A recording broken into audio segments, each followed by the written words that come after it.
Hey there, it's Brainy. April is Autism Awareness Month, and I'd like to raise some cash for the month to donate to the Autism Self-Advocacy Network. So, how am I going to do that? Well, allow me to demonstrate. This is a fish stick. Not very interesting, is it? But what if I dressed it in a flight jacket and sunglasses? That do anything for you? No? Well, how about if I turned it into a festive party clown? This isn't like an NFT. I like to call them ARTs, or actually realized tokens. I wish there was a single word name that I could call them, but anyway. If you donate a minimum of $20 to my campaign via the links in my stream, and then email me at brainytherpgcat@gmail.com or join my Discord, I will be more than happy to send you a transparent PNG of one of these lovely fish sticks. Keep your requests safe for work, by the way. Oh, and 100% of the donations will go straight to ASAN. So, what have you got to lose? Donate to a good cause, and I'll draw on a fish stick for you. That doesn't sound as good when I say it out loud. Anyway, thank you very much for your support. Happy April, everybody.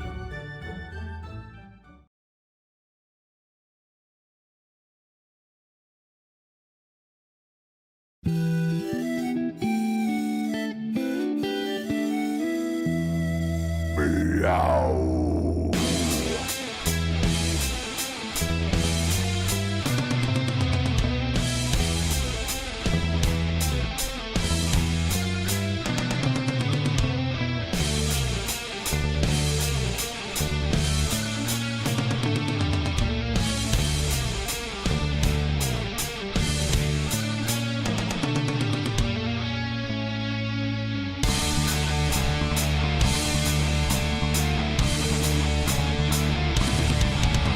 This fearless caddis is the raddest, has skills of the baddest, magic, slinging busting full status, practically unmatched, runs all of the gamut, in fact, he's a reference games and chatting, bent wizardly hatting, questing, snacking, napping, this cat witty banter, seeking kitty answers, roll 20 to scamper, tune in, and enjoy the ride. Brady, the RPG cat.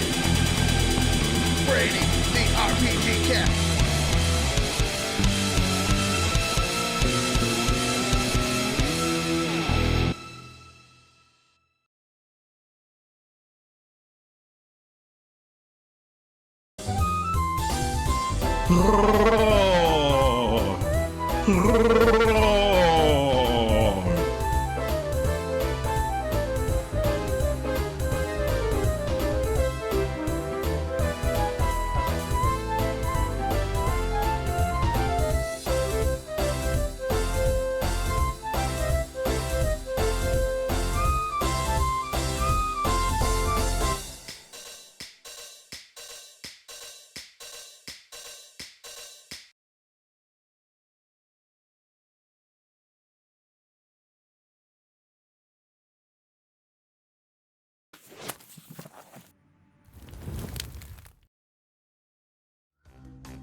That's the microphone button.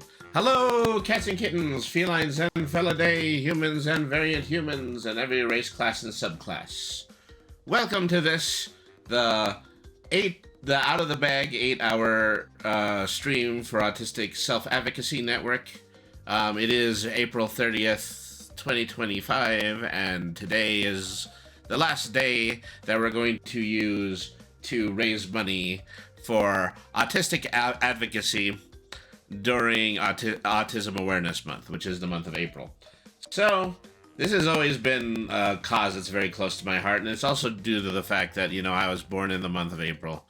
I was diagnosed as having autism in my adult years, and it's really just been necessary for me in order to make sure that I do my part to hold the line when it comes to the autonomy and respect for the intelligence of autistic people.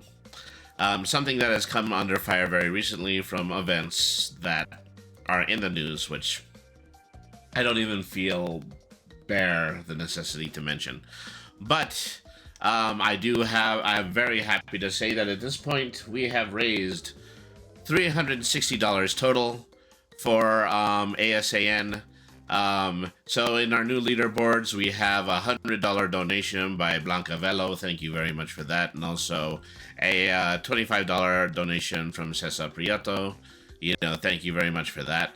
And of course, everybody else who has previously donated, Mikey, Ruby, and Jacob for $50, Margarita Gary for $50, Stacy and Albert Babani for $25, Shelly Strauss for $50, Cindy and Mark Blank for $25, and 2 anonymous donations worth a total of $35. Thank you, once again, everybody, for paying as much attention to this very important cause as I am. We're going to do our best in order to get through our last legs of this campaign.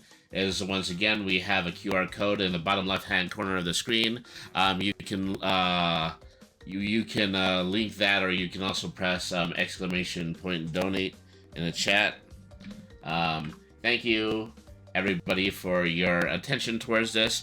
Everybody who has spent more than $20 on the campaign, I will be contacting you soon so that I can begin giving you your fish stick ARTs. Like I said, there are not enough thank yous to be said. This has always been just something that has been incredibly important to me, and I appreciate all the time and attention that you've given it.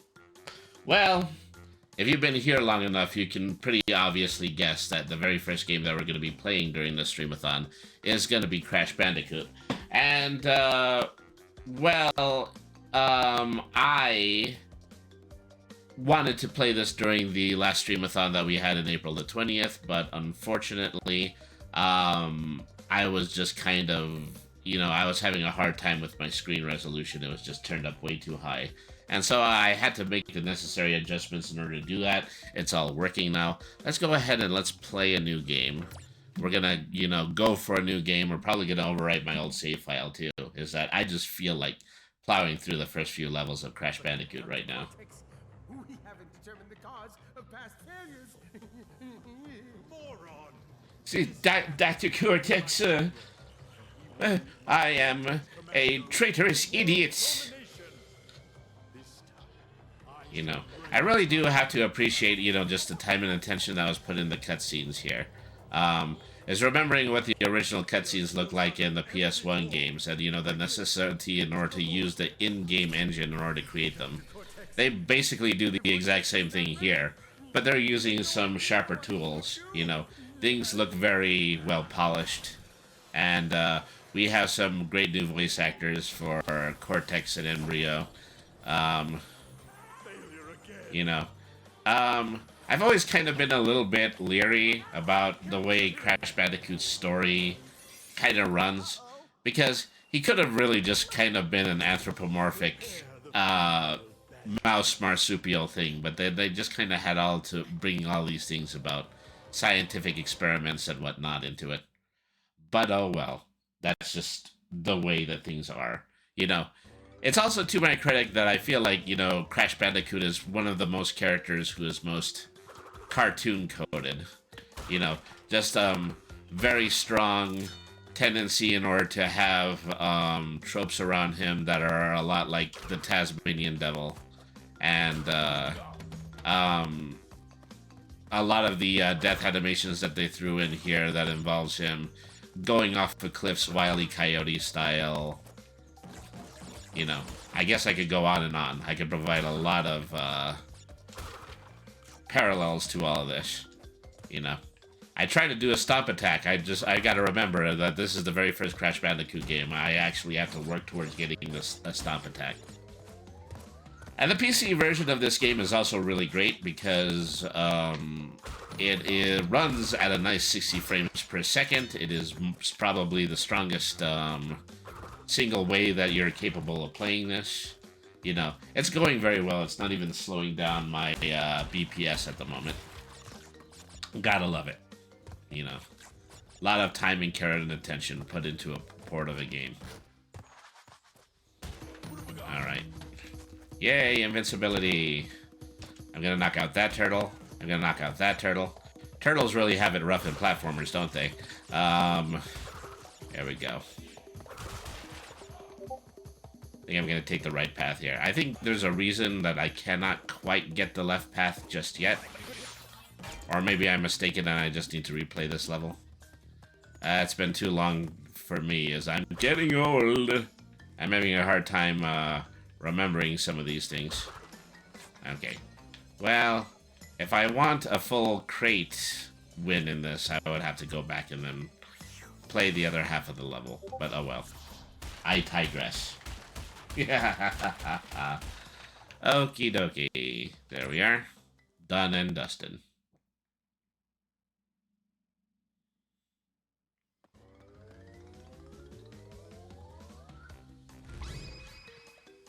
You know, we get a little bit of an indication that Stormy Ascent, the really super hard level that was cut from the original game, is now something that we can play. Not that we're actually going to be doing that, mind you. There we are.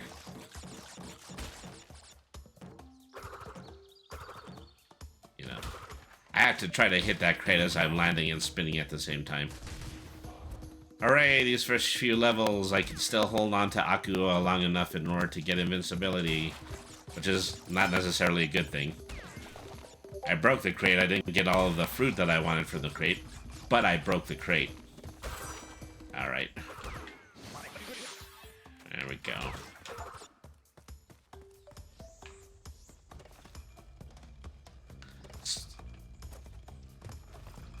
Alright. Here we go again. I don't know what invincibility does to stone coins, but I have probably more than certain that it does nothing. No stone coins for you. You know.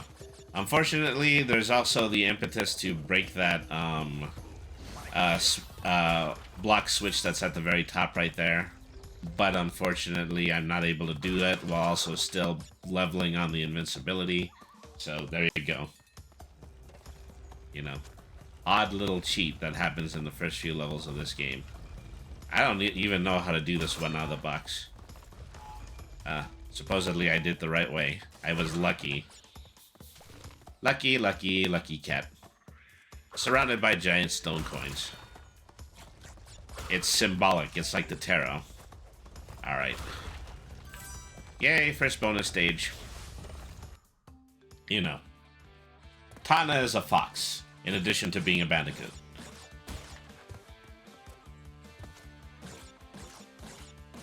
You know, inexplicable as it was in the PS1 game that she was always hanging around inside of the bonus stages, even though she was supposed to have been kidnapped by Cortex. Now they just have her stolen away by Cortex inside of every bonus round. That's how they took care of that. Alright. On we go. You know.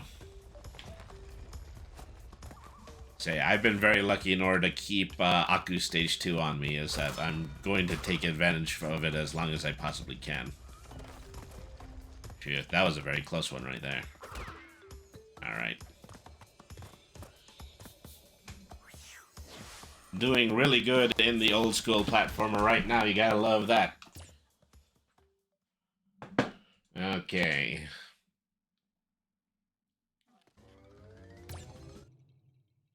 Stage 3.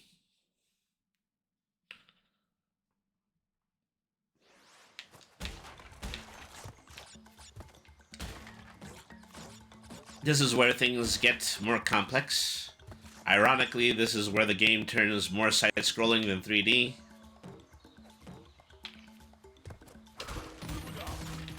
Agada. Say, more cheating via invincibility. Not necessarily a good thing. Certainly glad I had it, you know, before hitting that steel trap right over there. You know Squishy the Bandy today. Okay, so... something that we have to do here. You know, actually have to get to that first box. Flip the platform in order to do it. And basically that's how the game teaches us how to flip over a platform.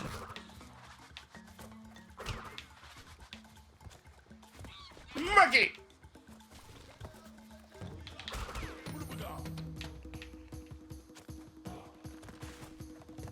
You know, I have a tendency to like bad guy minion designs in video games. It's always kind of funny to think that Crash's minions are often just guys. You know, animals.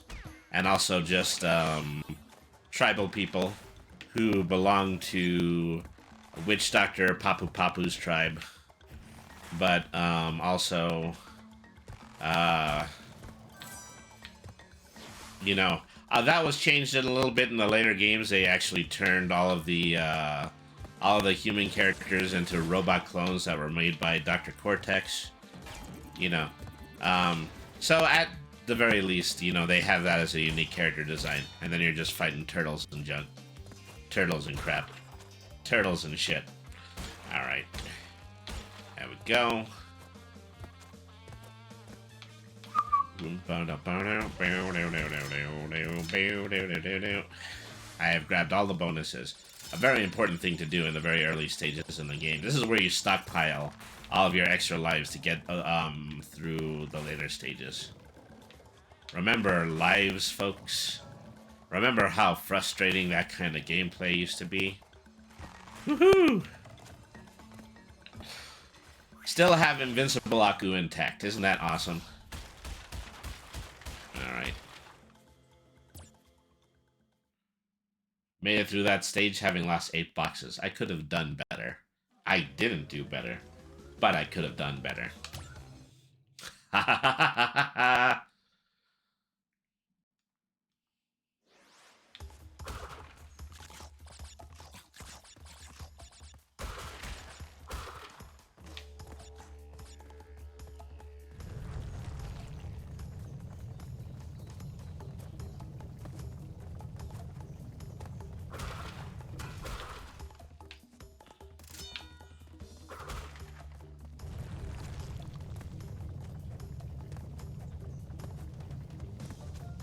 Boing. Running from the boulder. It's classic. I mean, it's Indiana Jones, you know. You know, probably one of the interesting things about Crash Bandicoot is that, you know, so much of what it does is just immediately familiar to another series. Boing, boing.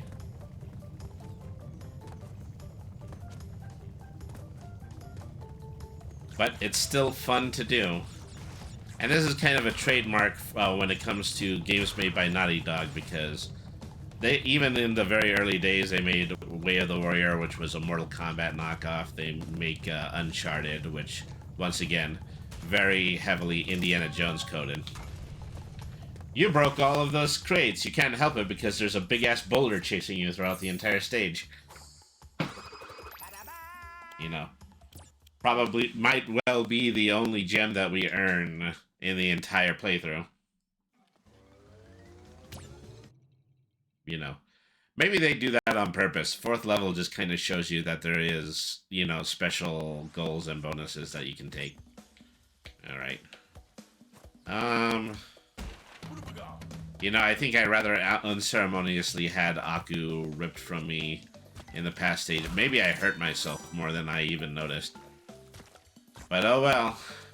Time to play this vanilla Bandicoot from this point forward.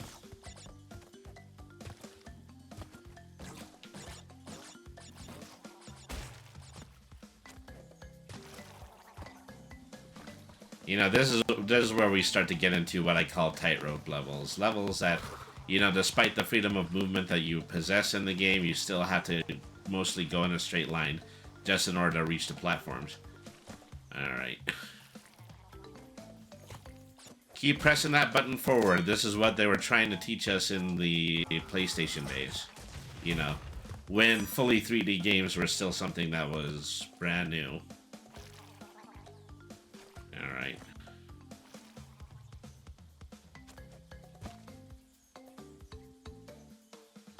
Boing, boing, boing. Look at all them fallen platforms. Bam. Okay, on to stage 2 of Aku. Oh yeah.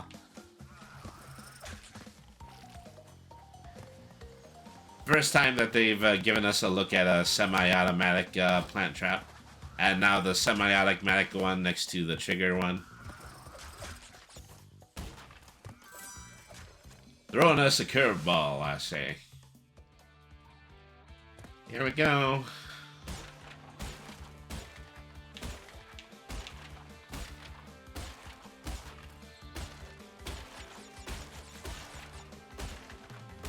What's petting kitten?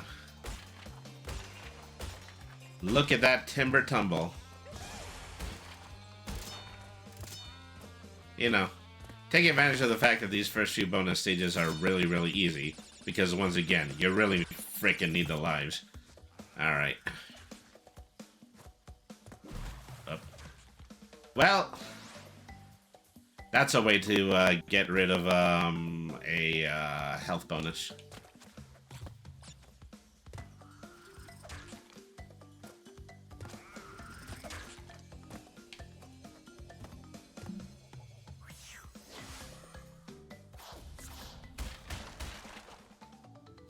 Missing only 3 boxes. Wait until we get to the later stages. We're really going to clobber a bandicoot in those sections. Okay. Time to take on the Pop Boo. I loves it when you call me Big Pop Boo. Boy, they make him ugly in this one. I think they soften him up even like in the later versions of the same game. He looks a little bit better. You know. Your very first boss who doesn't really try to do anything except whack you.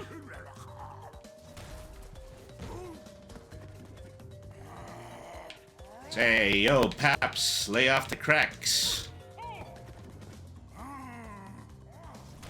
You know, there's your speedrun strats right here. MLG Pro!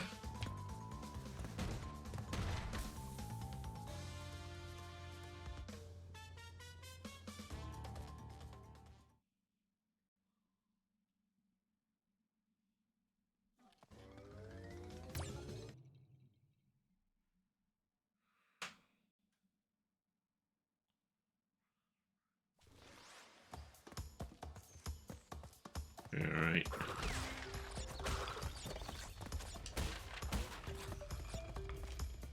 La la la. La la la. Haha! Yeah. Alright.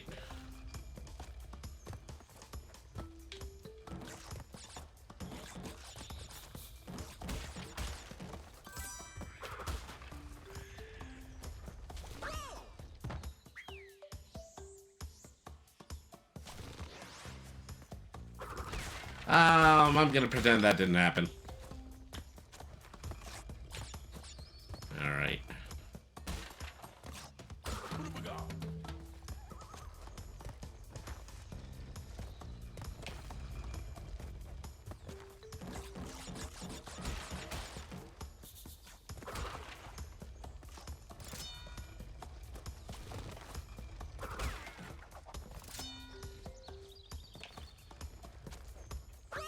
Dang it.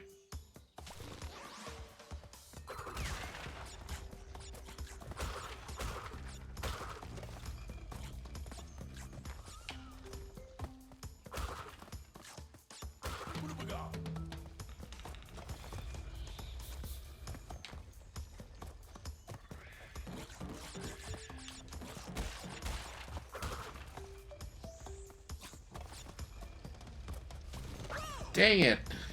Okay. I'm really just kind of lost on my depth of perception when it comes to this one cliff jump. I need to pay a little bit more attention to what I'm doing. Those were like 4 extra lives that didn't have to go anywhere.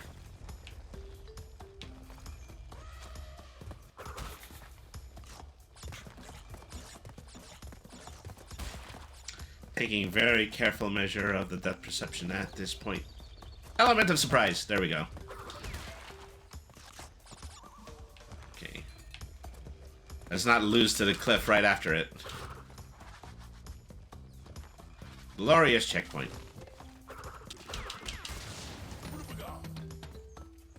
Alright.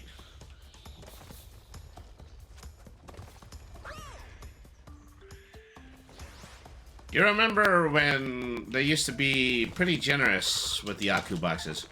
Dang it. Well, I got an achievement for dying to the carnivorous plant.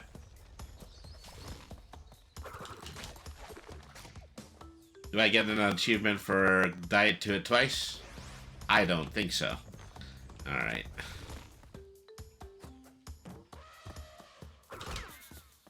Okay. A little bit more like that.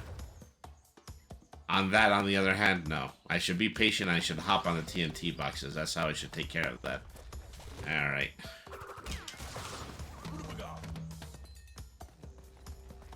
Okay, that's how you do.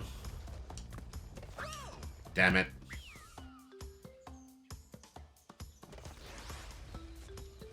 Time for the game to stop being nice and start being real.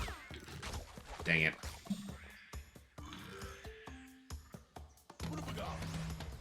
I bet I taste terrible. There we go. Mm-hmm.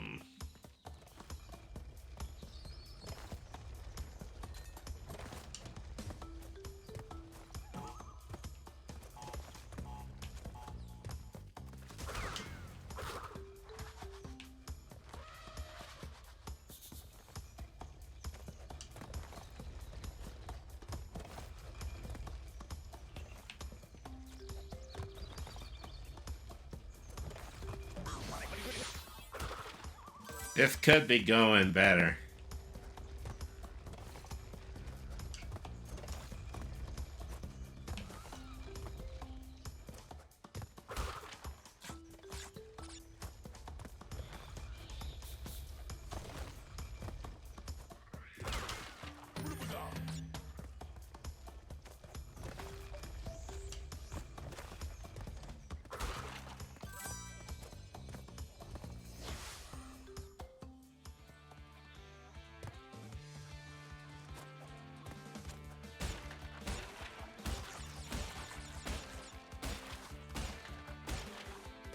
Alright.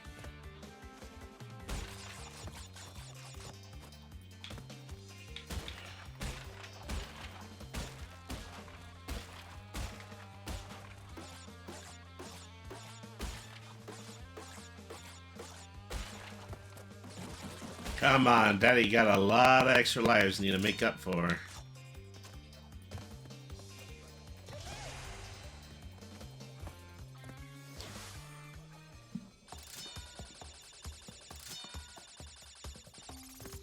Yeah, right.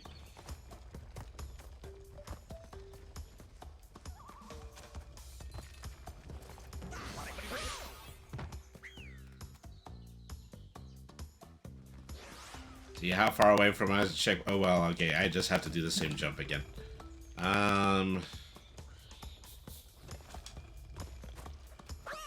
it. Let's go cliff hopping. On the platform. I want you on the platform, Crash.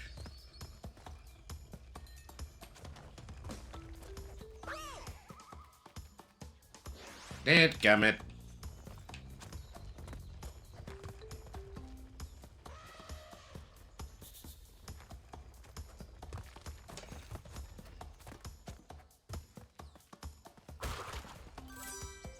I don't know, you know, I think you get the Brio tokens over time, and you should have gotten 3 up until this point, because then you could have actually entered one of his bonus stages. Didn't actually happen, though. What can I say?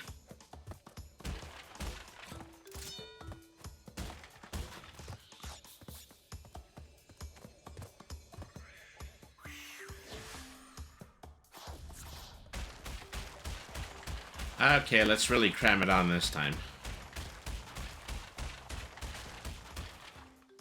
He's already dead. Alright. On to Hogwild.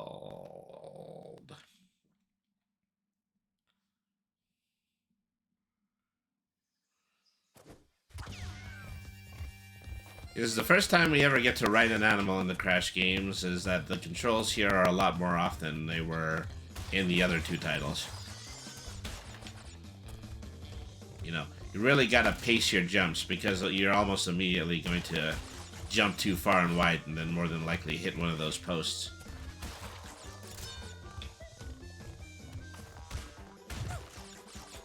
That's not annoying at all. Well, at least I made the first checkpoint.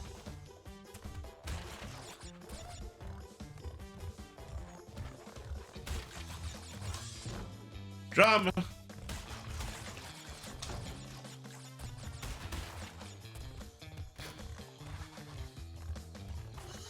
Ouch.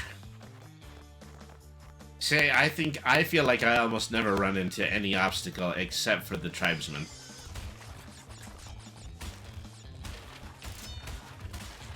Alright. Get to the left there.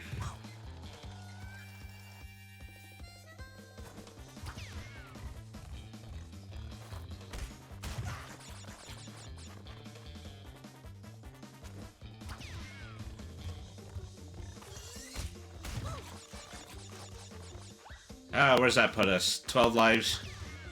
Oh, I was doing so well at the start. See, I really love the way that they remade this song in the soundtrack. It's a beaten by a pig spit. How ironic. Alright.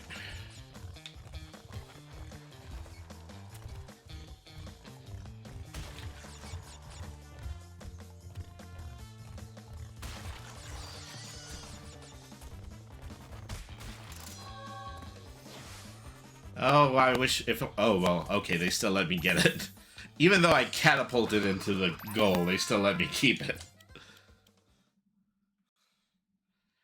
Maybe there was a little bit of coding shenanigans on my behalf.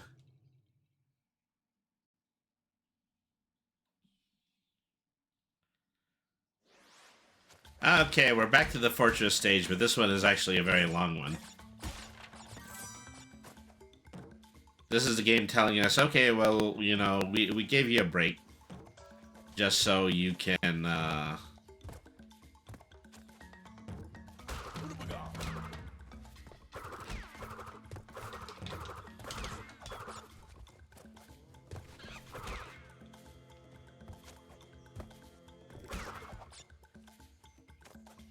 Alright. You know, we gave you an easy one of these fortress stages, now we're gonna give you the hard one. That's all that is, like, going on there. You know.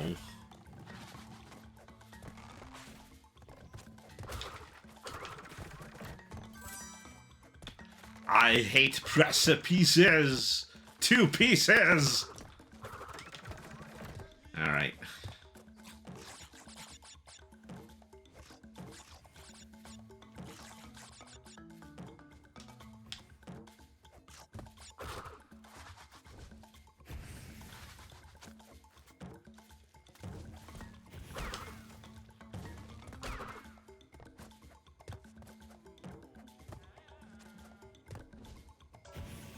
I think the thing that you're going to die most to in these stages are those random lighting torches that you're also supposed to be using as springboards. Beyond Sugoi. Ouch. Get how you're supposed to get around these guys. Something like that. You know. And they set things up precariously enough so that you know how to beat them later on. Oi. For checking playing. Alright.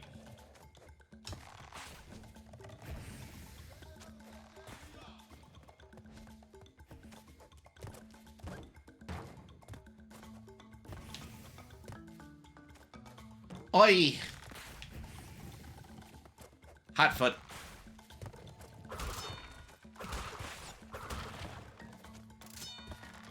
Why'd you want any more than that?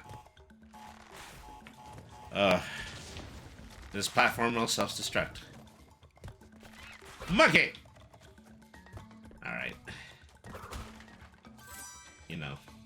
A bonus stage is a welcome respite from what has been going on up to this point.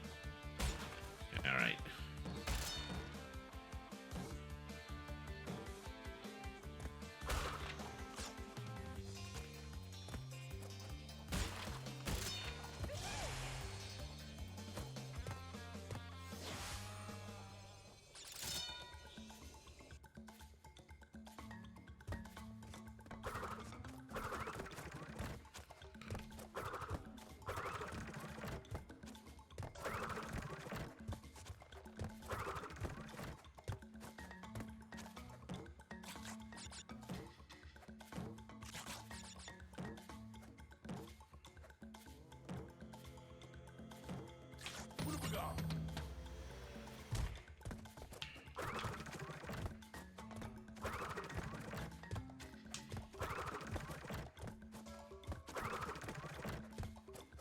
Alright.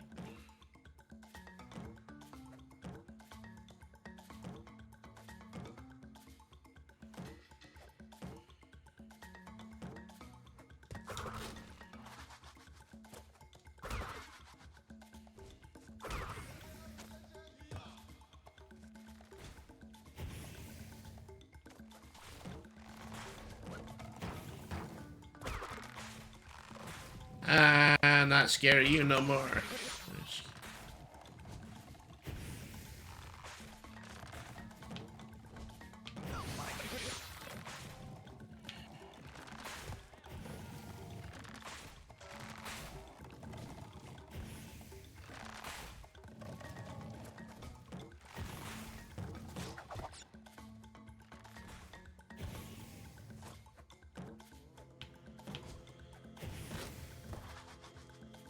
Alright.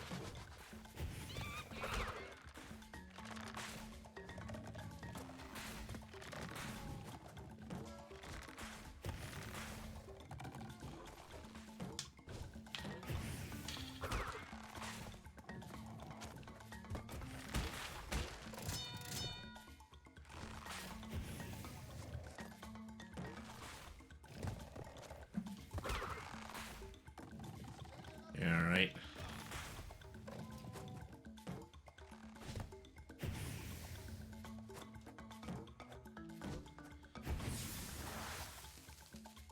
Oh, silly me. I was patient enough not to try to gun that one, but that's effectively the trap that the programmers put in. Alright.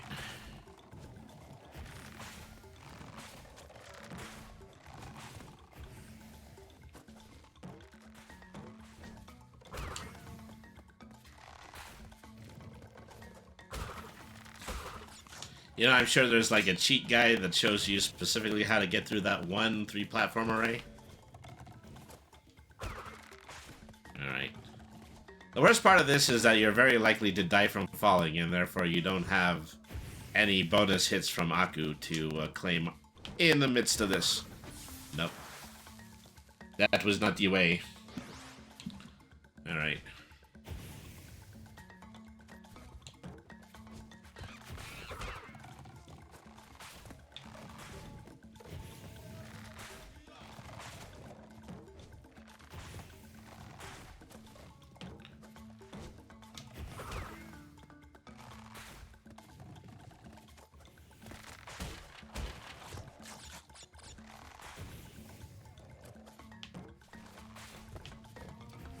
Alright.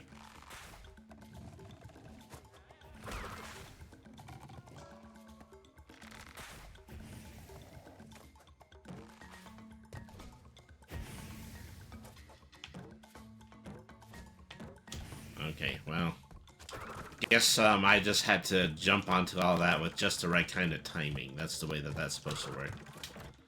Alright.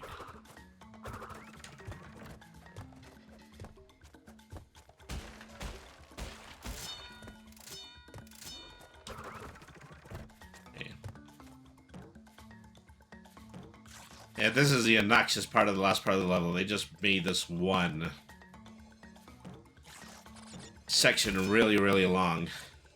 Give you a very large section of boxes that you're gonna skip if you just want to focus on the platforming.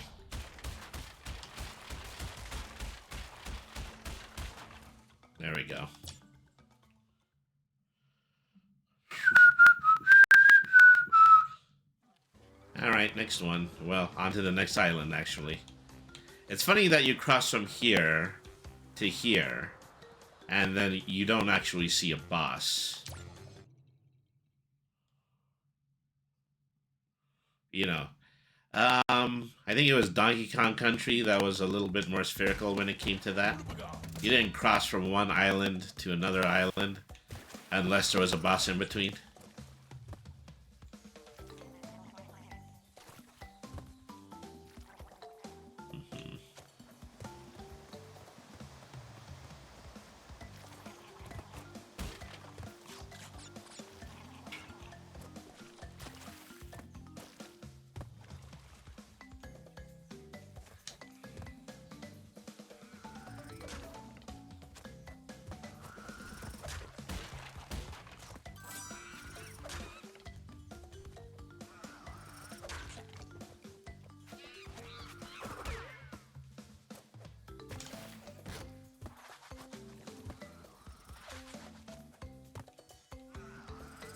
Alright.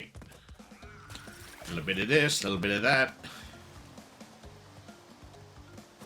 Okay. Well, at the end of that long last drought, I have doubled the amount of extra lives that I have. Yeah, I got that going for me, which is nice. Alright.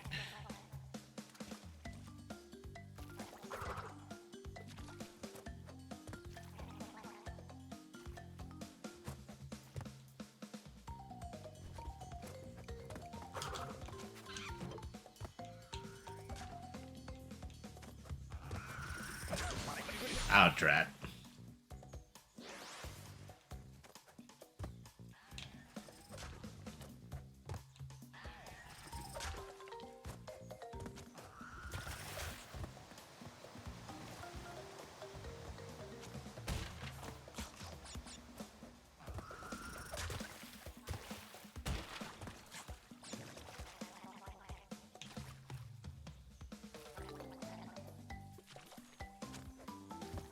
All right.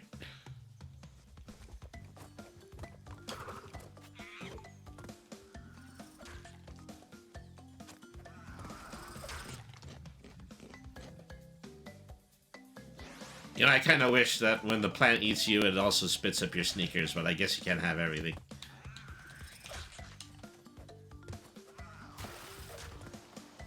You know, how many of Crash Bandicoot's death animations actually involve his high tops? You know, anthropomorphic animals in video games, very shoe-centered. Probably a little bit more than cartoon characters at large. Alright.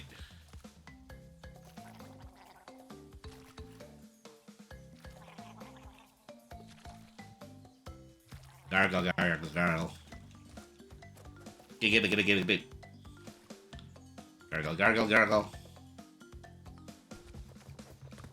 Monkey! You belong in the high tower stages.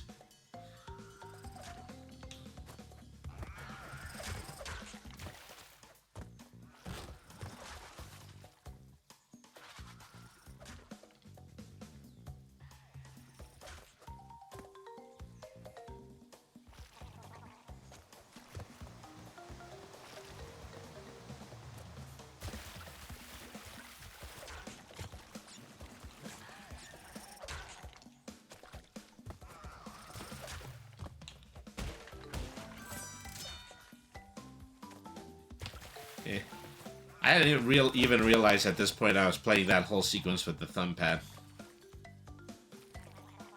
You know, it's one of the artful things about Crash Bandicoot is that half of the time when you were playing a PlayStation, you didn't even have access to a control stick, and in those situations, games were just as easy to play if you were playing them with the thumb pad. And these days, thumb pads on things like Xbox controllers are sensitive enough that that kind of thing really doesn't even matter. Alright.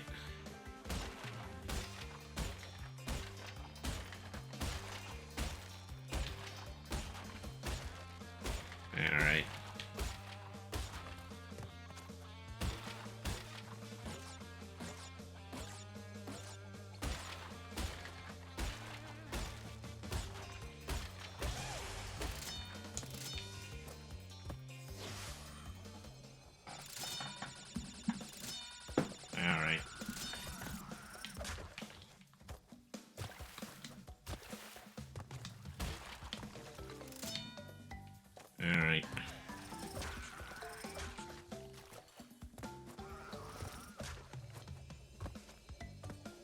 There we go.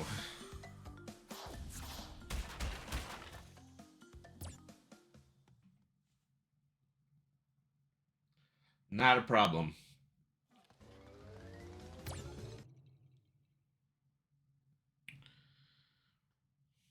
Okay, time to rip-a-roo a rip-a-roo. You know. In a whole game full of Australian animals, this is our lone kangaroo. Maybe he's more of a wallaby. Kinda hard to tell. So he looks like a mental patient. I've already lost twice to him. You know, already the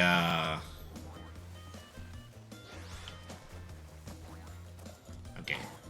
Be like water. Move when he moves. Alright. And you know, I think that there's a lot of this that's simply up to chance. It's the fact that you actually have to survive long enough to hit a TNT that will happen to go off. That's when it's right next to him. You know, it happens a little bit more than he doesn't. Yeah, he also has that really goofy, high-pitched laugh that the Domino's Noid used to have. You know, it's a little bit more endearing when it's a Will Vinton claymation, not so much here.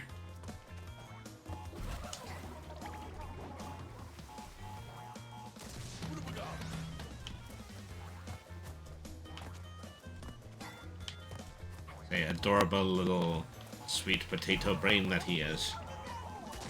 It's even more obnoxious the fact that, you know, sometimes when the TNT crates float down, sometimes they stay there in the first column for a very long period of time. Jump too early. That one was on me, clearly. I think this is why you can get up to twice as many lives, because they know that Ripperoo is coming up immediately afterwards. Alright. See, they're giving me lots of cheats. They're letting me start this with a level 2 Aku.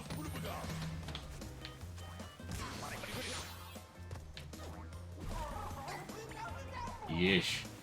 Villain of Legend! Thank you very much for tuning into the stream. How are you doing today? Alright. Let me go ahead and take a break here, because it's not like I'm doing well or anything. Go ahead and check out Villain of Legend.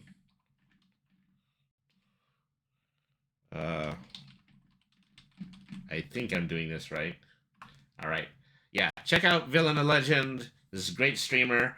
In addition to a lot of video game and pro wrestling based content, they also have a tendency to stream a lot of classic public domain movies, which is probably the reason that I tune in the most. All right, let's see. Take 6. All right. No, I wish it was 6. I'm pretty sure I've died way more times than that. Alright. Okay, you know, ads started soon, but I'm actually going to... Actually, I no longer have access to my snooze, but okay, we're gonna be right back after this short 2-minute word from Twitch. Sheesh. Well, you know. Some days I'm just not quick enough on the draw for Twitch. That's what my problem is. Alright. Gurgle, gurgle. I have a tendency to be a little bit kinder when it comes to Twitch ads. I probably only ask for 2 minutes every couple of, like 90 minutes, which is a lot less than I know a lot of other streamers do. If I were to bump that up a little bit, I would get better income, but you know, I kind of choose not to. Right now I'm sitting on the promise of something like $25 out of my $50 total, but you know, like I said, it's worth it, you know. I'm still trying to come up with some ideas about what to do when it comes to monetization.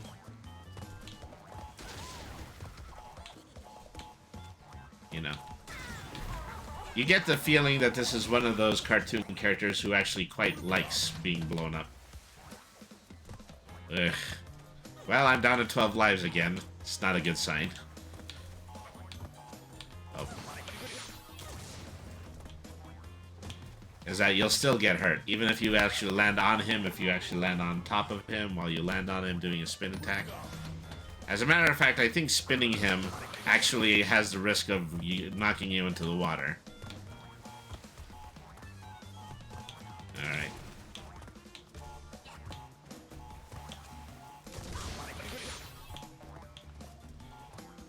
Well, I like to be able to fudge things. I'd like to be able to just bounce back and forth in between the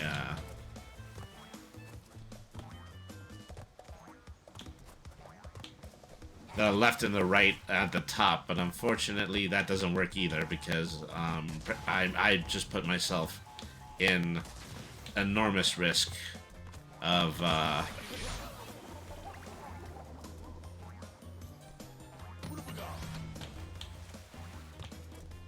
I put myself at risk of, you know, just blowing myself up with the TNT crates at the top of the screen if I do that.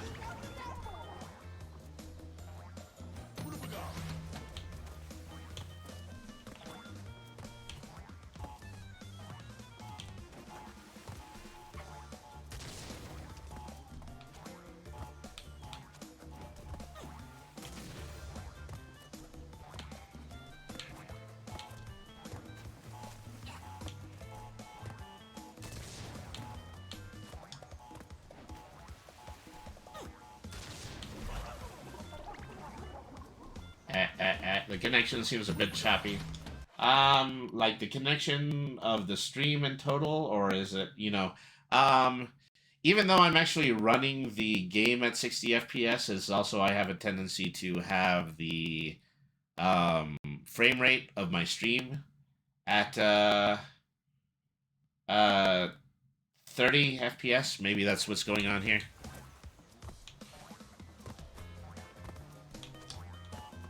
You know, it's not affecting me personally when it comes to gameplay. It's probably making the output look a little funny. You know, I'm brave when it comes to my frame rate, but I'm also very careful.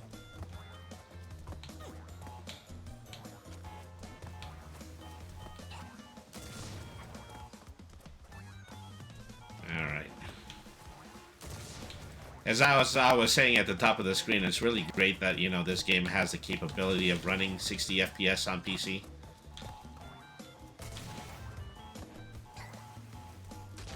Well, and it certainly helps me out, but once again, viewership! Viewership! Viewership is important. Alright.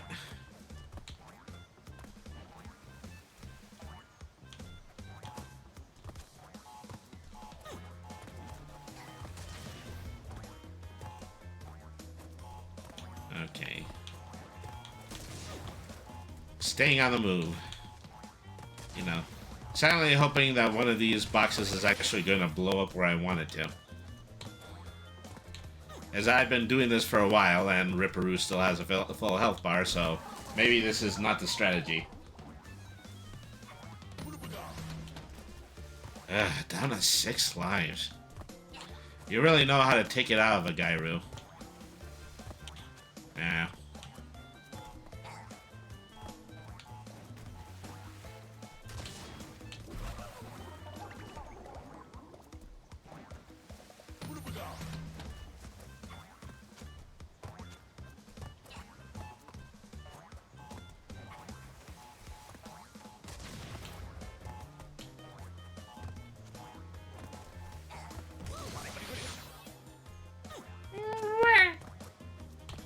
Okay, if I get a game over as a result of this, I'm just gonna switch games. You know. We can go ahead and take the Ripperoo challenge during another stream. You know, but we've got 8 hours to go. Do what I can in order to keep myself well interested in what I'm doing.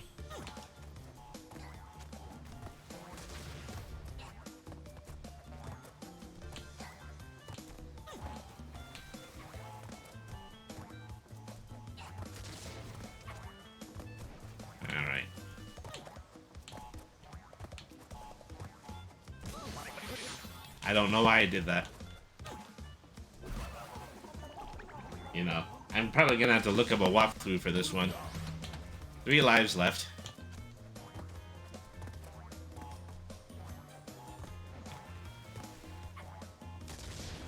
No. And per Villain of Legends suggestion, this is very likely that I'm just going to go ahead and I'm going to bump this down to 30 FPS so that it looks better on the replay. Blah. Alright. You know, if there's one thing I like though, I love the music. I don't know who was composing for Naughty Dog, but you know, they came up with great compositions, and then this version of the game just takes those and makes those a lot better.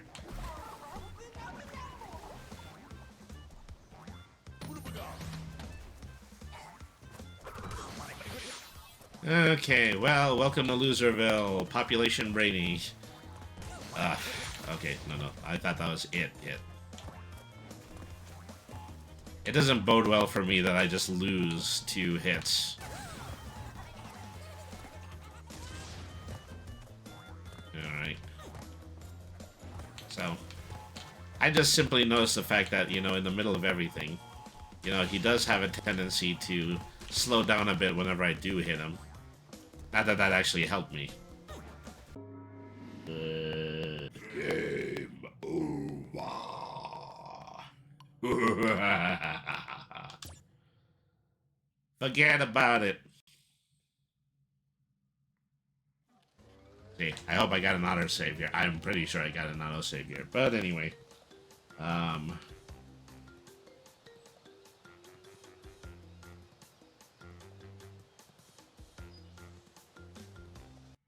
Okay, well, that takes care of that. Let's go ahead and let's pick out something else to play. I could use something that's a little bit more cranial after all of that very hefty, that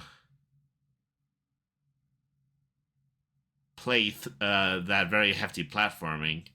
Let me see. I see, you know, Uzi Usborne is in the middle of playing Helldivers right now, but I don't want to interrupt that.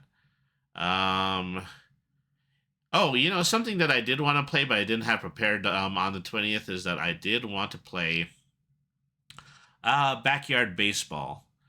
I'm going to go ahead, I'm going to give that a start, you know, and then I'm going to take a really quick break so I can use the heed. Alright, and so, already the very goofy sound effects are, you know, just kind of starting to permeate what I'm saying here. But, like I said, I'm going to go ahead, I'm going to leave this one running, I'm going to take a break, and then I'll be right back, and then we're going to play some Backyard Baseball. Doesn't that sound good? Thank you, everybody, for staying tuned in. I'll be right back.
Hello, everybody. Welcome back. So, I was trying to do my best in order to get Backyard Baseball on screen, but unfortunately, I think I'm going to just need to go into display mode at this point. Let's see if we can do this cleanly enough. All right, there we are. Okay, so I'm not even sure that this game has a controller mode. So let me just go ahead and click this off right here. Going to play mostly using the mouse.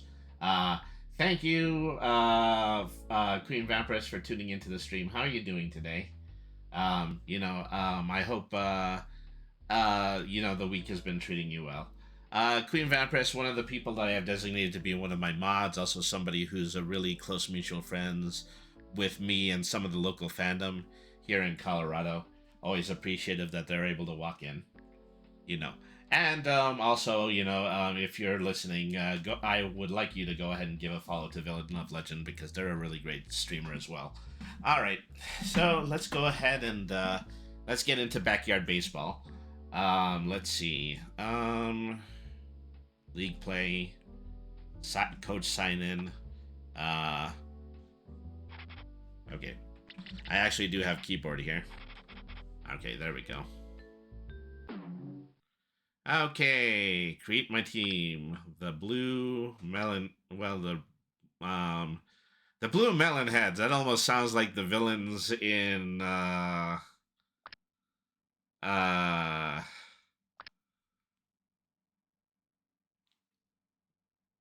was it called? Yellow Submarine, the Beatles animated movie. It's a little bit mind blowing to think that the Beatles actually did once have an animated film. Well, I mean, they also had an animated series, so maybe not. I'm good. Thank you for asking. How are you? Well, I've never been better. Happy to be here, having a very casual day, playing some video games, and hoping to raise money for ASAN. So let me see, who would I like to have on my team? I think if I look at anybody, they show me their stats. Well, yeah, she's really good at everything except for pitching. A real stinker. I mean, thinker. That's a really good one, just because I just have to make sure she stays off of the mound. Let me tell you, I'm the best. You hear me? The best. Oh, I like the cut of his jib. He's a real managut. He's an enormous bolognese. And unfortunately, I should probably stop stereotyping by calling him different types of Italian food. Let's see, who else do we have? What? Oh yeah, what's up, dude? I mean, I like a guy who, What? I can't hear you. Oh, okay. You gotta love a guy who is very deep into their earphones. I've always been like that. I am definitely an earphone autistic. Somebody who would rather be listening to music than actual people on the street. Nothing I look better than to play sports all the darn day long. I mean, I'm sure he would be amusing, but unfortunately he's the worst runner. So, Don't let this wheelchair fool you. I can play.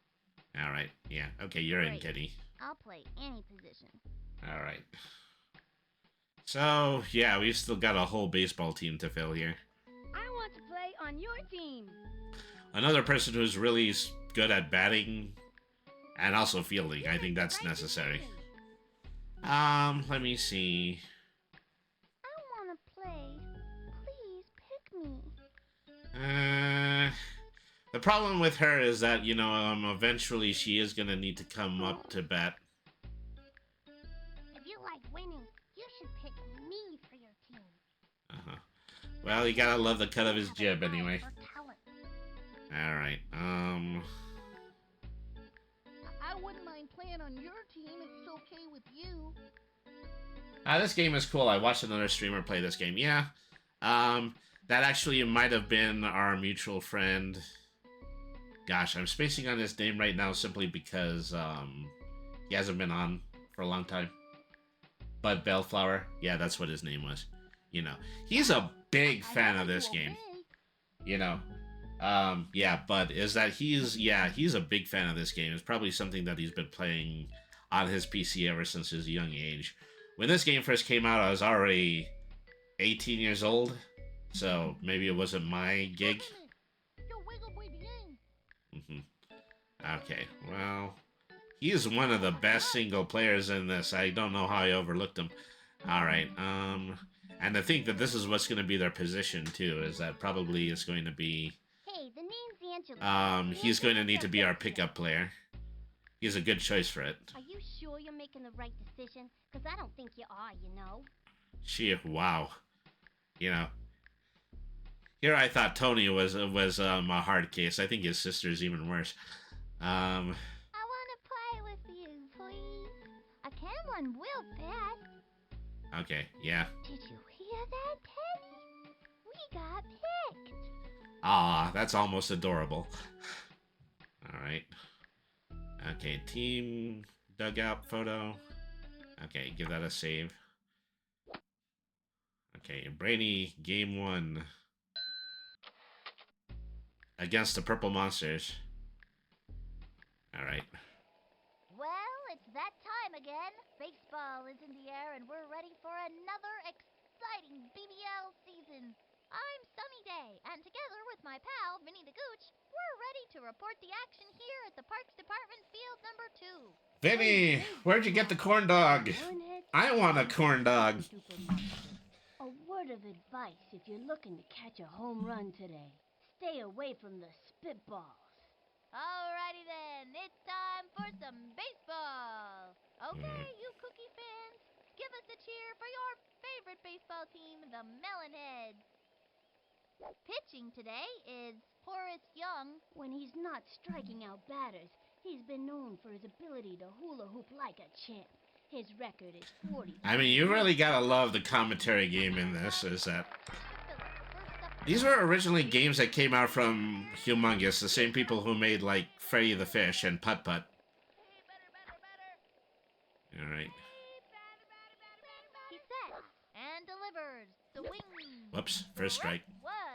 I can't promise that I'm actually gonna be any good at this. Takes the stretch and the delivery. Foul. Yeah, foul ball. Alright.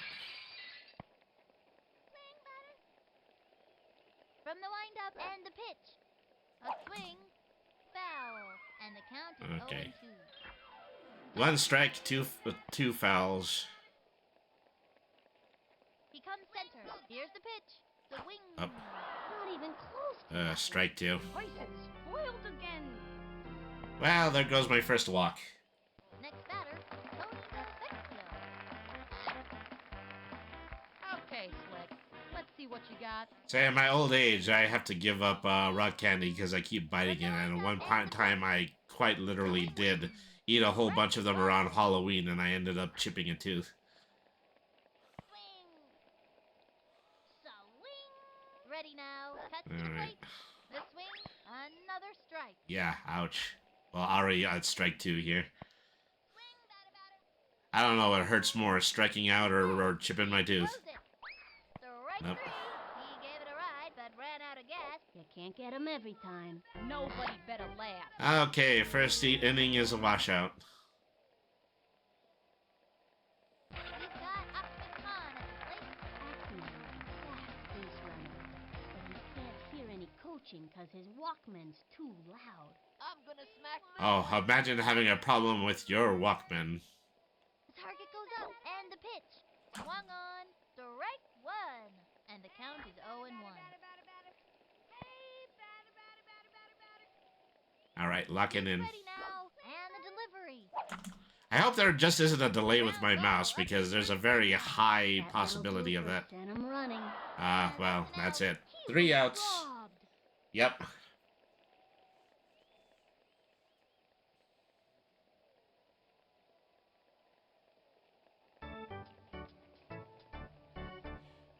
Luann, Louise, Round, seven yeah, outs. inning 1, washout. Kid is dynamite. Her all-time strikeout high is 18. Sheila Passan bat. All right. Here's the windup, the delivery. Whoops. Slice. Let's hear some chowder. I mean, theoretically, she actually hit that. It's kind of hard to tell with the graphics. Pitch on the way. Yeah, bunt. A little doinker. Straight to the pitcher. And the throw to first. Safe. Okay, I'm only just learning how to play the outfield, so yeah. Regrettably, she's still safe. Shane Smith steps up to bat.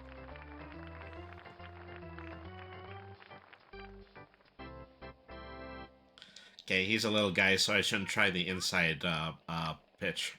The windup. He delivers. Swing, why don't ya? Ball one. Runner on first with nobody out.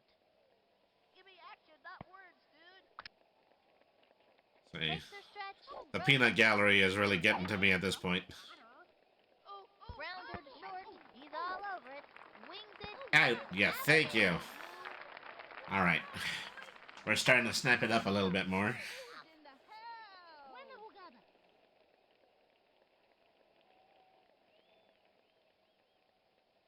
Of course, she's staying on the base. We don't have to stay here. Here's a throw to third. Chucks it over to second. Uh-oh. Throws it over to third. Out! And they got him for a double play. And Okay. that one done. Yeah, the outfield is starting to make sense to me now.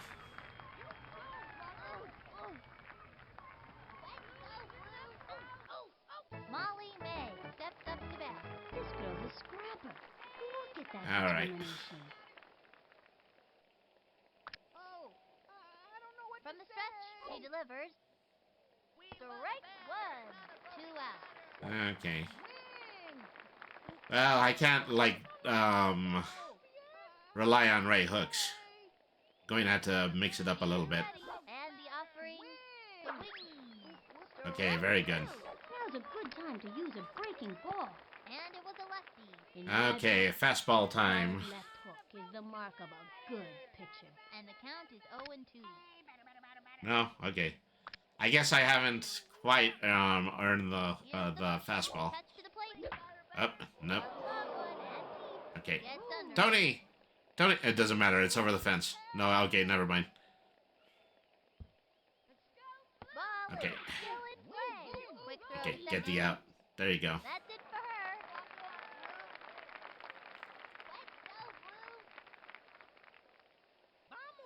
Okay, well, I seem to be better on the opposite side. Let's see that play again.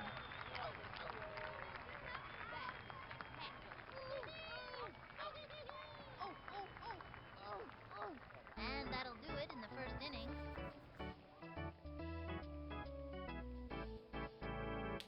Okay. Any coach? That's a look of pure determination on his face. So, this guy's supposedly one of the best in the game, so I'm hoping a little bit more when it comes to my batting chances. Swung on. Up. Strike one. No out. You know, I still need to have a better response time, though. The stretch and the pitch. Swing. Another strike.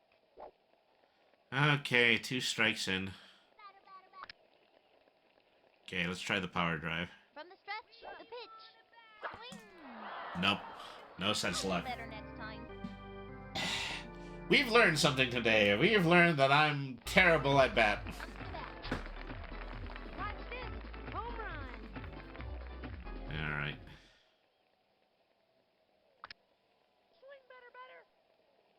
He winds. The delivery. A swing. Strike one. Swung early. 0-1. Swung early, precisely. From the stretch and the throw. Okay, there we go. First. First drive of the game, still close to the ground. Ooh, I'm already out. And a runner. Oh, no. on base. They bumped the ball. Okay, well. I'm okay for now.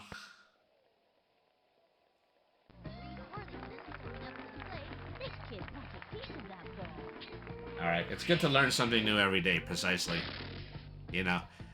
This is honestly my first time playing, is that I'm pretty sure that, you know, once I get in a little bit into the mind of the game, is I can do a little bit better. From the stretch, he throws it. Oh, wow. That was very outside. I'm surprised that wasn't a ball. You know, actually... Let's try to see if I can get to second. Oh. You know, of course, if I'm going to bunt, I still need the timing in order to do a bunt. That's unlike a lot of other sports titles. And the offering, Foul. Okay, well.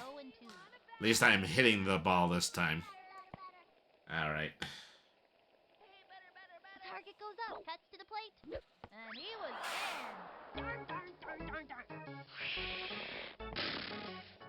in. That's cute. Ricky Johnson coming up to the plate. I mean, something I can appreciate, they have a lot of positivity when it comes to their characterization. Characters in wheelchairs, characters who have asthma, you know, characters who are muting everything with headphones. But they all get to play. One too late.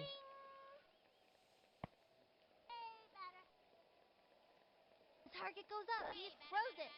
A swing, another strike. All right. The count is 0-2. Okay. Into the motion, fires. The swing, it's going to left field, and it goes foul. Runner on first, 2 out. Okay, need to learn to hit something besides a foul ball.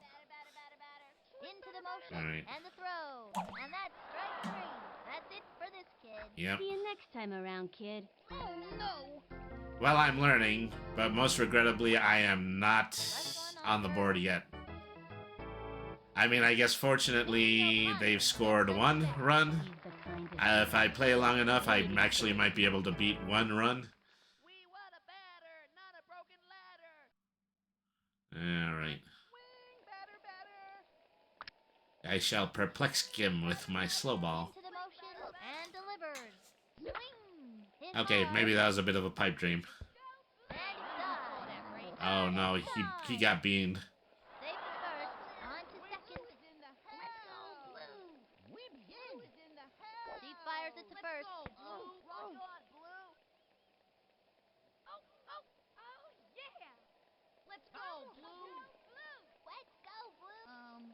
Good job, huh? Blue is in the house. Yep, he ain't moving. He's probably pretty smart on his, Steps up to bat.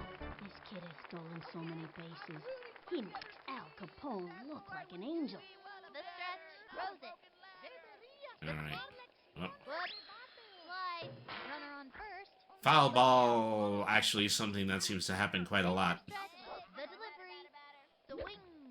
Foul ball. And the count All right. is 0-2. The target goes up. Cuts to the plate. Swinging. And a foul ball. I love playing baseball. Here's the windup and the delivery. A swing. So I gotta figure out how to coach and, I need to learn how to coach and switch players because I know that I have my chief runner on the mound instead of a particularly good pitcher. Guess I hit this timeout button, and then, let me see, I need to work on position here. Batting order. Pitcher should not be her. You go to shortstop. Okay, who is our prize pitcher supposed to be? Okay, well, look at the player cards again. Okay. Well, Pablo is really the single most all-around guy. Let's go with Keisha, though. You. Okay, Keisha. Pitcher. Okay, you. Shortstop. You left field. Okay, that's good. Keisha Phillips takes her place on the mound. Alright. Flash's heat is faster than the speed of sound. Hey, you got hit the ball. Okay, they have the ability in order to throw a hinge ball. That's actually something that's going to be really useful. Strike 1. Runner on first. 1 out. Oh, you know, The target goes up. Throws it. Swing. Yep. A long drive. Run Well, over I guess I, placed too much of a bet on that. and over to third. Okay. He Getting just the dropped bases pretty ball. full. Sometimes he just can't hang on to that ball. The throw to third. Out. Okay, good. Play. The throw to second. Uh-oh. Here's a throw I to mean, third. that's an easy trick, is that if they see you move the ball, then they're actually going to make an attempt to steal. All right.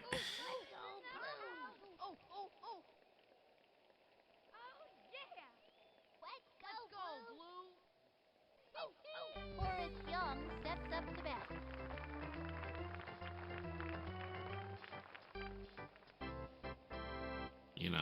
Maybe people only ever play safeties on first. Things get a little bit too tempting afterwards. I'm rooting for the other team. That's all right with me. She's set. Fire. The swing Nope. and throw one deep. All right. Gets under it. Okay. Get him, Tony. Off the wall, and he's got it. Chucks it to third. Safe at third. Good job, huh? He just dropped it. Okay, make sure that ball's at home. He just can't hang on to that ball. Uh-oh. Throw to home. There's no way. Well, so much for that. And it's out of The play. ball is gone. Scored.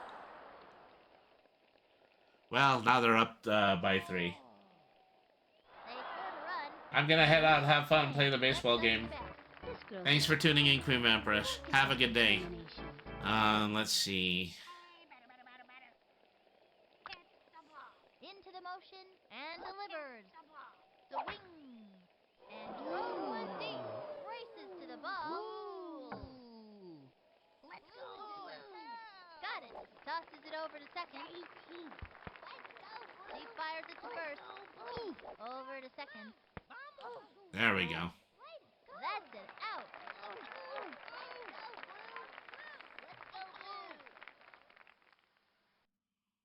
Let's see that one more time. That'll bring our team up to bat. It's also good to illustrate that the kid who can't speak any English is probably one of the strongest players in the whole game. And that's gonna end the inning.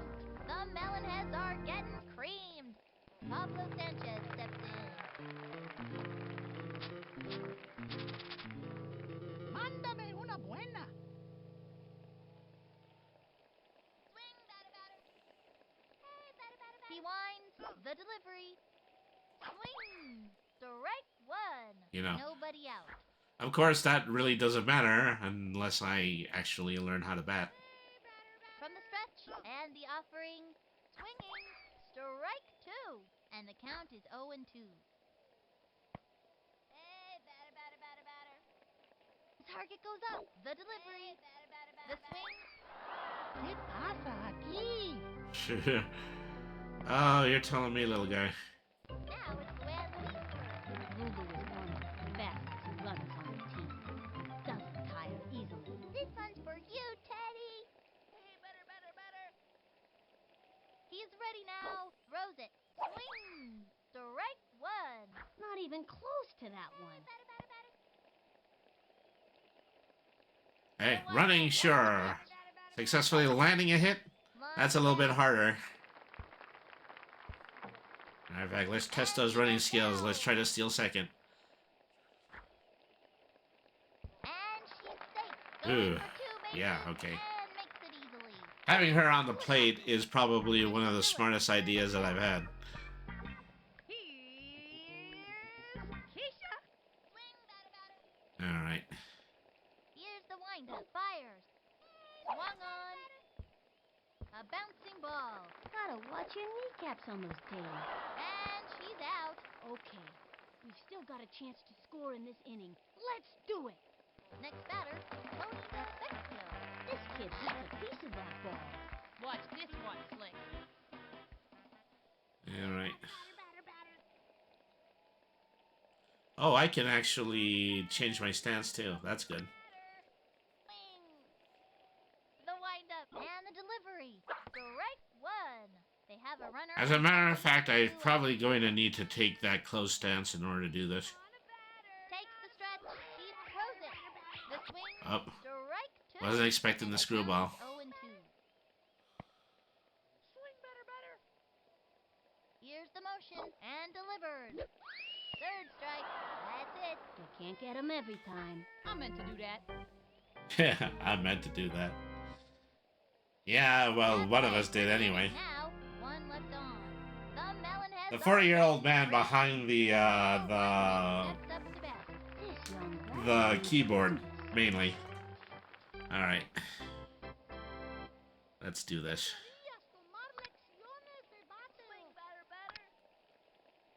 Into the windup. Pitch on the way. Ball one. Okay. I need to work on my plate game. She is ready. Make sure that whatever I'm doing, it actually lands over the plate. And a foul ball. Mm. 1 and 1. Alright. She is ready. The 1-1 pitch. Another strike. Hot one down You the know. middle. That was a show me heater for the breaker coming next. I bet you a soda. 1 and 2. Into the windup. And the offering. Ball 2. And the count is 2 and 2. Takes the stretch. Fires. The wing. And popped up. Gets under it. Oh. He's got it. Zinger to third. Over to second. Out. Sheila Basanti steps up to bat. This girl's a scrapper. Look at that determination. Ready now. The delivery. The wing. A bouncing ball. He floats it up. Ooh, fell down. First. That was spectacular. Let's go, Blue. Blue is in the house. Let's go, Blue. Rock on, Blue. Shane Smith steps up to bat. This kid wants a piece of that ball. Yeah, you can have the whole thing. From the stretch, here's the pitch. A swing. A bouncing ball. Got fire. Dusties it over to first. He's out. That was spectacular. Hey, great job. Rock on, Blue. Molly May steps up to bat. Alright. The stretch.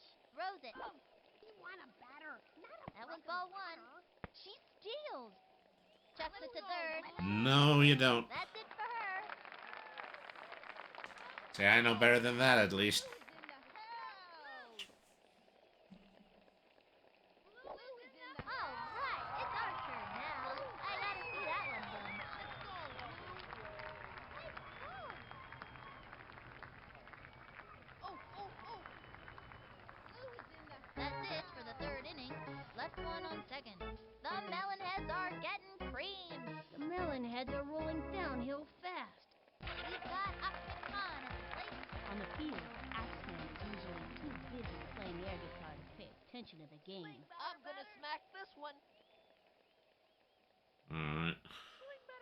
He sets the delivery, the wing, strike one. Not even close to that one. No out. Okay, we're gonna need you to do the hard hit. Ready now. He throws it. Lined back, Say, not at all in all, not a bad idea. and he sinks. Next up, Kenny Kawaguchi. Okay, pitcher, give me one right over the center.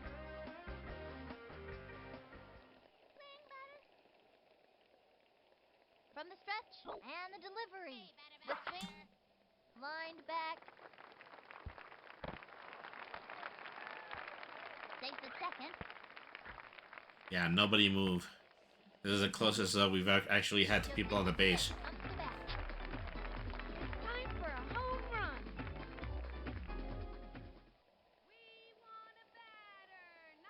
The stretch, cuts to the plate. Swung on. I might want to think about just playing the rest of this with straight balls and power drives because it's only the way. That's probably the only way I'm going to figure out the basic mechanic. The pitch. The swing. A bouncing ball. That was a slow Okay, ball. she's gonna out somebody. Yeah.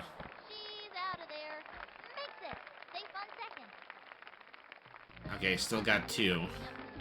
This kid wants a piece of that ball.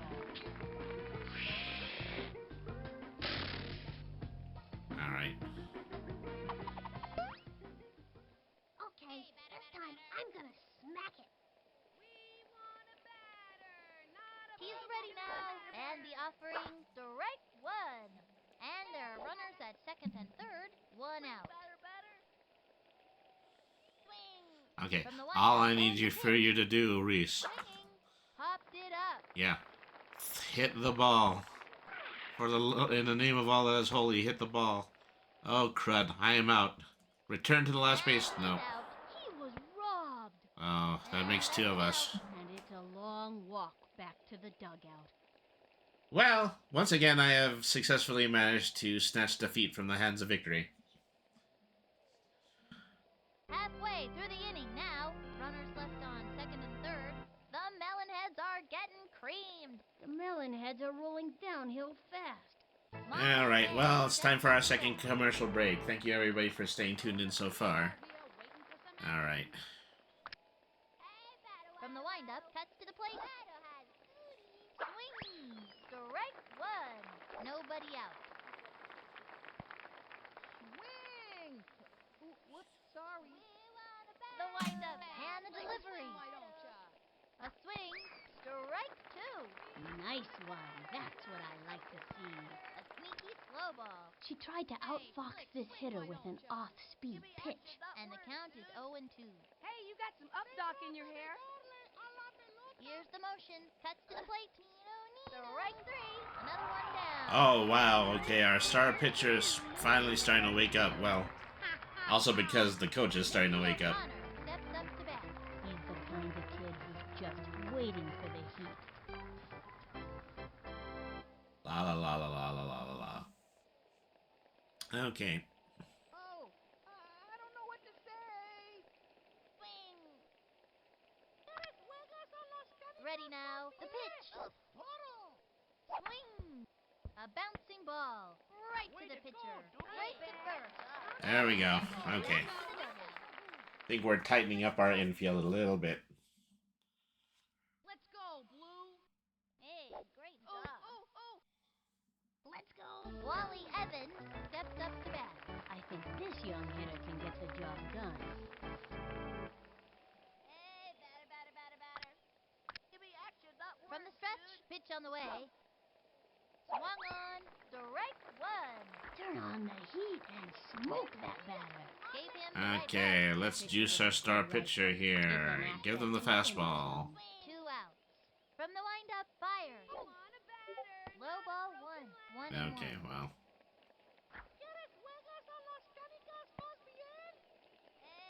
Takes the stretch. The 1-1 pitch. Another strike. Fast and furious heat. That was a show-me heater for the breakers coming next. I bet you a soda. 1 and 2. From the windup, cuts to the plate. The swing. A blooper in foul territory. And the count is 1 and 2. Alright. Okay. Here's the windup. The 1-2 pitch. A swing.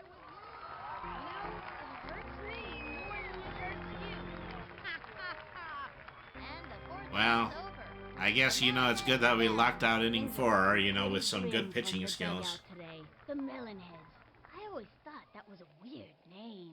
I mean, is a melonhead anything related to a pumpkin head? A pumpkin head?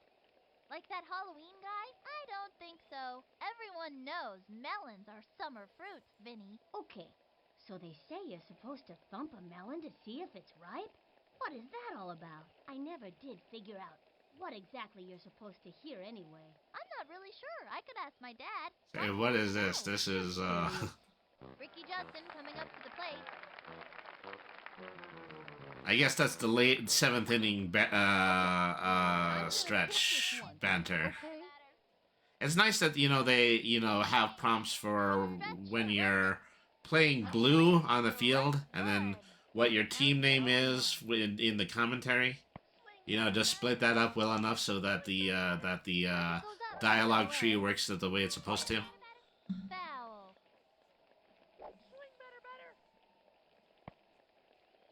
You know.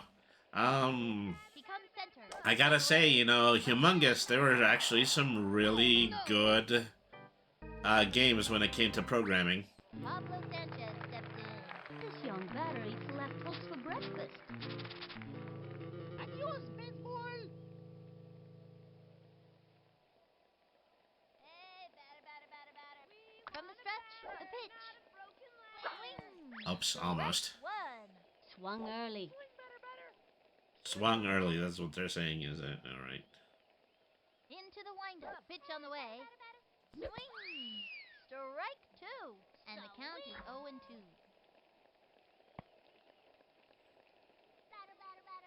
Into the motion and the pitch. And that's strike three. He goes down on strikes. Ack. Next time around, kid. ¿Qué pasa aquí? This is, I'm playing like Charlie Brown's baseball team. Now it's Luann's turn. I think this young hitter can get the job done. Stand back, you kid. Swing, batter. From the windup, the delivery. Swung on. Strike one. Should have let that one go. 0-1. Here's the windup. Pitch on the way. Swung on. Pop fly. Okay. She's out of there. Drat. It had to end in a catch. Well, I think the game's a wash at this point. Halfway through the inning now. The Melonheads are getting creamed. The Melonheads are rolling downhill fast. Mary Riley steps up to bat.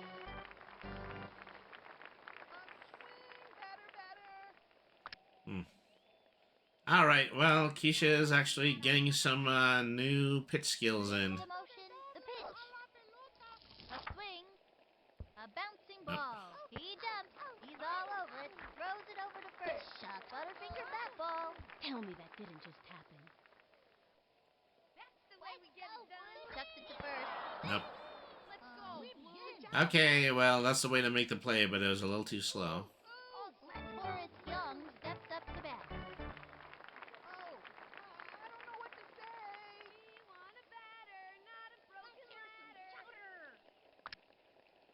The stretch and the throw. That was a ball. Runner on first, no outs. Hey, batter. From the windup, throws it. Swung on.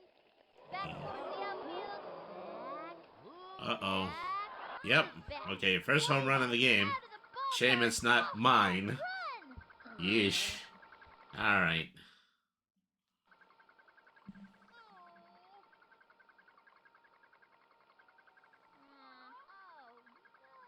You know, it's also worth noting that is if you play badly enough, you actually start to hear your team make fun of you.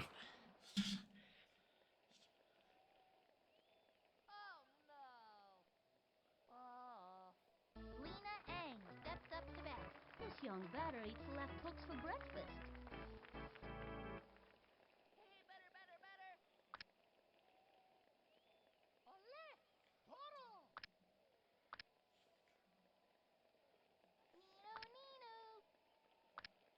From the windup, the pitch. Strike one. Now give us another one, baby. Alright. It was in there. I did pretty good there, just for the simple reason that I didn't realize that I didn't realize I was pitching instead of batting. So I did a little bit better as a result of that. Strike two. That's what I have to do, is I always have to pretend that I'm on the opposite plate, and then I would do better. Try this at home, kids. The target goes up. She delivers. Ball one.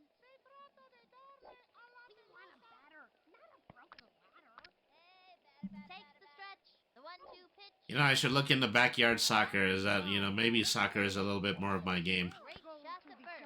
That's it for her. Let's go, Blue. Blue is in the house. Gail Weinman steps up to bat.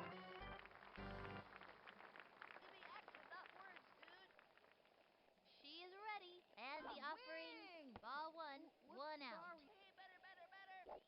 So yeah, aiming it down like that, that's going to be a low ball every time because it's just too far in front of the plate. Ooh. Probably not a sound effect that I should hear. Ring around the neighborhood. There goes. That ball is Alright, outta yeah, here. okay. Aw. Call me General Custer, because this is my last stand. Aw.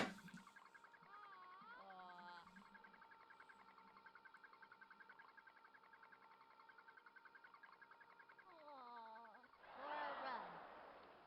You know, we have what is supposed to be a radio-controlled blimp in the air, Steps up to bat. but, Well, this of is course, definitely you know, some slightly determination. in the era before, From the windup, fires. drones became so popular. Popped it up. Under the ball now. Let's go, Blue. Alright. Ouch! Gotta watch where they're going out there. Got it. Here's the throw to second. Yeah. Good job, Blue. Oh, hey. Throws it over to first. Did he just drop the ball? Bet you that was a spitball and it was slippery. Chucks it over. They could have taken advantage of it. They chose not to, Steps up to bat. but they could have. The kid who's just waiting for the heat. Alright. Let's see what we can actually manage to do with this one. Alright. Here's the windup and the throw. That was a ball. Runner on first. One out. Hey, you got some updock in your hair. From the windup, throws it. Swing. That one left of center. Under it. Let's go, Blue. And they give up 2 bases on a ground rule double.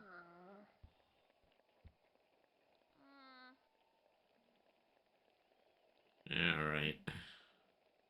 Oh, no. Molly May steps up to bat. Trying to get something for the team. Have I been keeping everyone in close stance this whole time? I actually think that I have. For the other team. The stretch, fire. Oh, well, that's not actually up to me. I'm still pitching. This inning has actually been going on for a while. Out of there. You know, it might actually help my chances if I were to try to strike somebody out at this point. Hey, great. Here's a throw to third. Mickey O'Connor steps up to bat. Well, at any rate, it's a moot point because they were not going to get off that base. Growing a beard Takes out her here, stretch waiting for and the action. delivery. Strike one. Now's a good time for a slow ball. Fast and furious heat. That was a show-me heater for the breaker coming next. I bet you a soda. And there are runners at second and third. 2 outs. Alright. This is the last juice right here. Delivers. A swing. And a foul ball. Well, that's a shame. 0-2. You know, it would work. It was actually capable of getting things over the plate. Swinging. A long drive. Running back. Takes the dive. No good. Ball is still in play. Chucks it over to second. No, she dropped it. For a run. Straight to second. He's out. And all right, it's our turn now. I gotta see that one. Well, you know, at this point, I've got to say, for all the positive stereotypes that I've been able to find in this game, they're still particularly rude to the kid who's always wearing the headphones. The Melonheads are And, down. well, maybe, I don't know, maybe it means something, maybe it doesn't, but, you know, in my case is that, you know, I did always need my headphones when I was younger. Alright. Into the motion and the pitch. Strike Okay, that was one. way too early. Nobody out.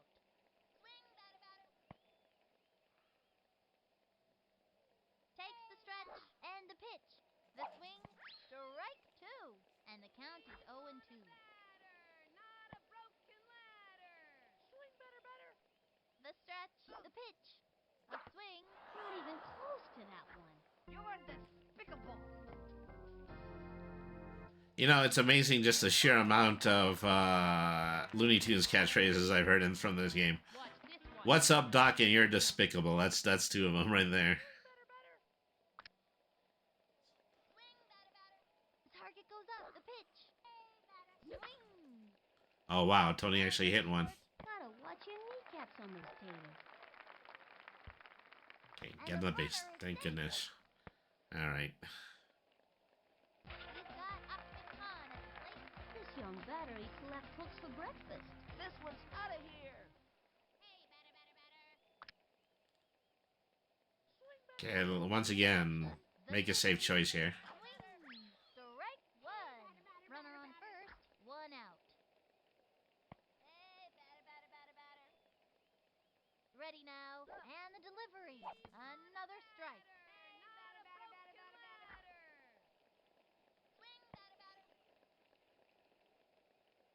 The target goes up. Here's the pitch. Swinging. Major bummer.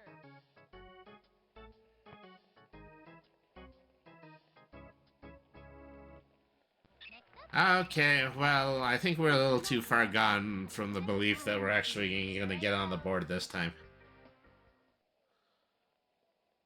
Alright. Here's the windup and the pitch. Strike one. And the count is 0-1. Hey, batter. Here's the motion and the throw.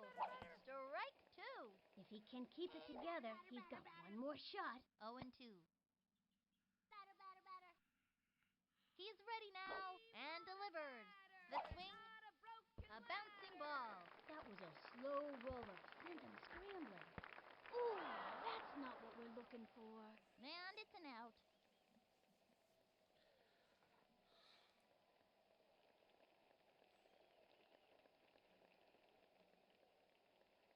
The Melonheads have taken a licking.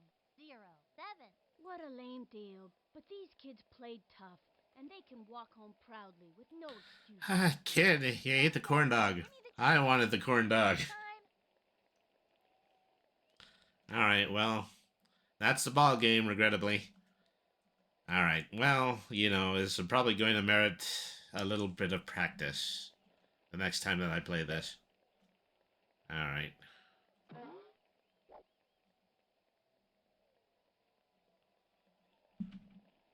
Okay, trying to get back to the main menu here. Whoop. That definitely wasn't the right button.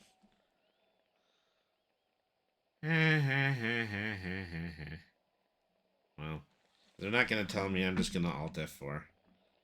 That's a dirty shame. No, I can't do that either. Okay. Let me take a look here. Dugout.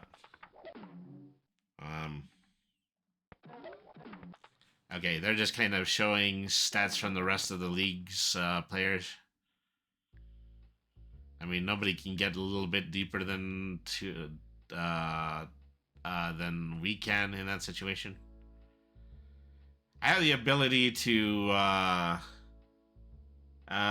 print out a what my score is, which is something that is very Windows PC gameplay.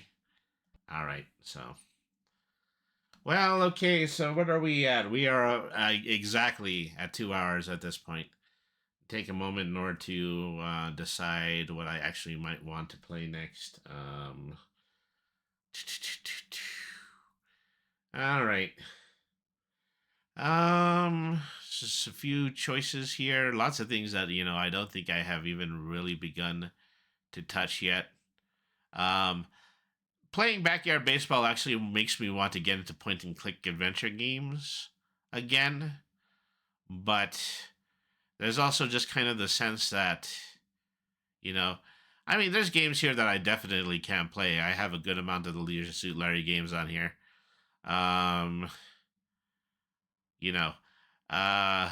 Is the great-grandfather of lewd games on PC. And, well, it's not really just even the fact that, it has adult content, but it's also a fact that they used to use a lot of Porky's and Weekend at Bernie's style humor, so they haven't aged well. Let me see. If I have it, I would like to play it. And if not, I could probably download it really easy. I'd like to play Day of the Tentacle. I sometimes have a tendency to just play that anytime I feel like it. So, there is a little bit of an impetus for me to have it on my hard drive. but I don't believe that I have it right now, so I'm going to start downloading it. Yeah, here it is. 2 gigabytes. I'll put it on this drive. You know, I don't know if I ever said this story, but I own a Dell G5 gaming PC. And so this is a gaming PC on the lower end. It probably has the lowest grade graphics card that you could possibly put into it. It's also, uh, you know, one of the lowest spec early gaming PCs that you can have, but I souped it up a lot. Is that I put, I think maybe a whole 128 gigs of additional RAM in it. That doesn't even sound like a lot. Something in the neighborhood of more like 500. And then afterwards, I you know put 2 or 3 solid straight hard drives in it. Make sure that there's nothing in this box that is any less than 1 gig when it comes to hard drives. You know, and so a great amount of the solo games that I play on stream are on there. It does interfere a little bit when I'm trying to play games online, and so I have to install those games on the C drive. But other than that, you know, boy, am I dating myself when it comes to saying things like that, because it's like nobody ever talks about the C drive anymore. I used to talk about the C drive all the time when I was working in DOS. Ironically, something that I still do sometimes when it comes to like using the DOS box emulator and things like that. This is a skill that I possess. C backslash DOS. C backslash DOS run. C backslash run slash DOS slash run dot exe. All right. Go ahead and open up the tentacle. All right.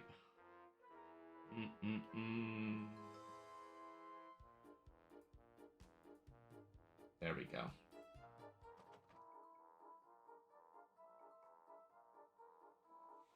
Well, new game. Overwrite my autosave, yeah.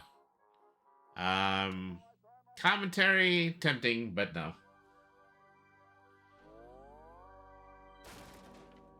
Slightly more high-res sound effects in this one, which means, they changed around some of the sound effects. I think they kept most of the voice acting intact, though.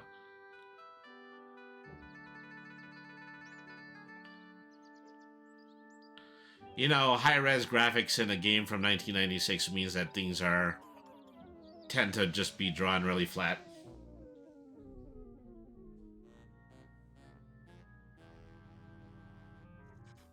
I can appreciate the animation of the tentacles coming out from behind the tree, though. I'm thirsty.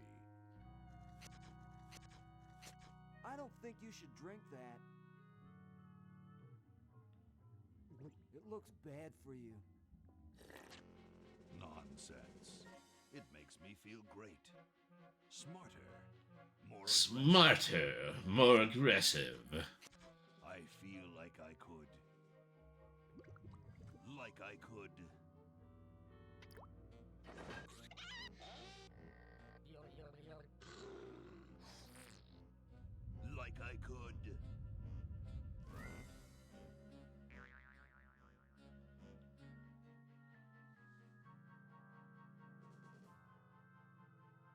Take on the world.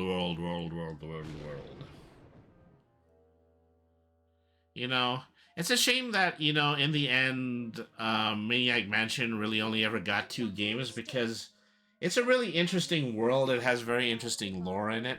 There was also a period of time where it had a 2-season-long animated sitcom directly from Canada. Very intentionally written by the same people who used to write SCTV. He belongs to Weird Ed Edison, and it looks like he's brought us a note.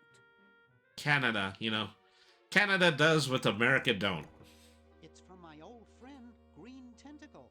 He says that Purple Tentacle's mutated into an insane genius, and Dr. Fred's going to kill them both. And, with that sitcom, it followed the Edison family. It could have used a little bit more when it came to characters, especially Bernard. But now, to the mansion. As certainly he was worthy enough in order to be the main character of this game.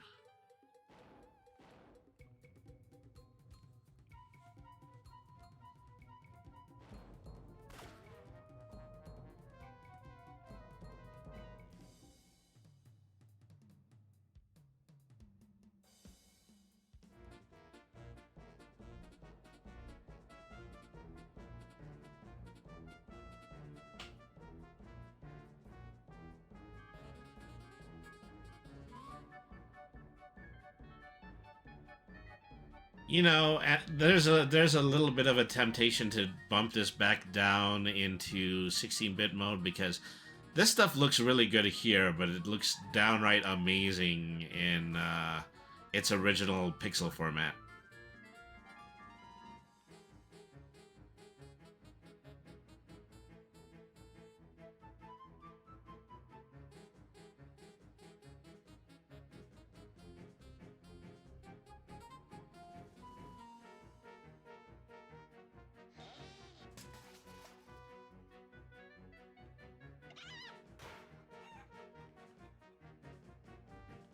Is this? I heard a shot in the barn. I'm pretty sure it was just a beat up old truck backfiring.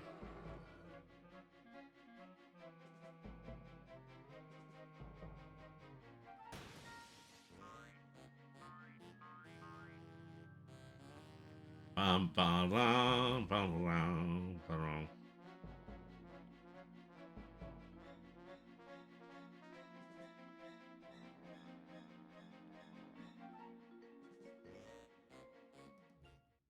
Okay, we'll spread out commando style.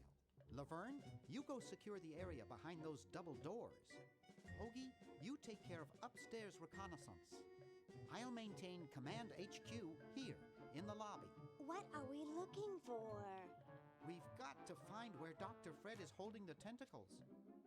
This better not take too long. I've got an anatomy final tomorrow. And I've got a show to set up later tonight. If I'm late, I don't get to test the drums.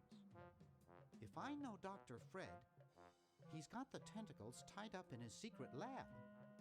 Question is, where's his secret lab? All right. So we get a little bit of a control.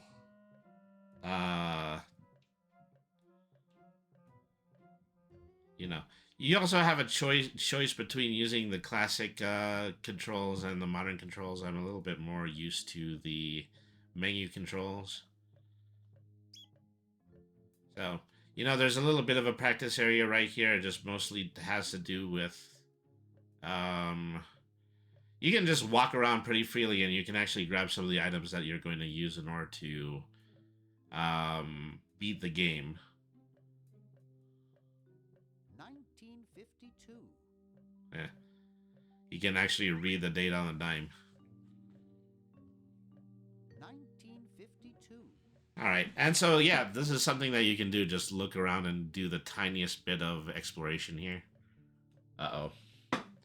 I think the battery in my mouse just ran out. Okay, well, let me just go ahead and plug that sucker back in. You know, we're still rolling.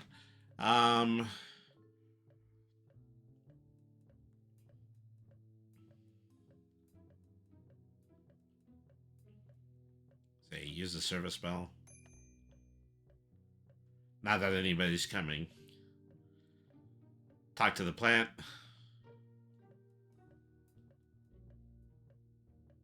No, they don't actually use that. I guess Bernard is a little bit too logical for that. And then eventually you just kind of have to open the door to the secret passage and actually get on with the story. Aha!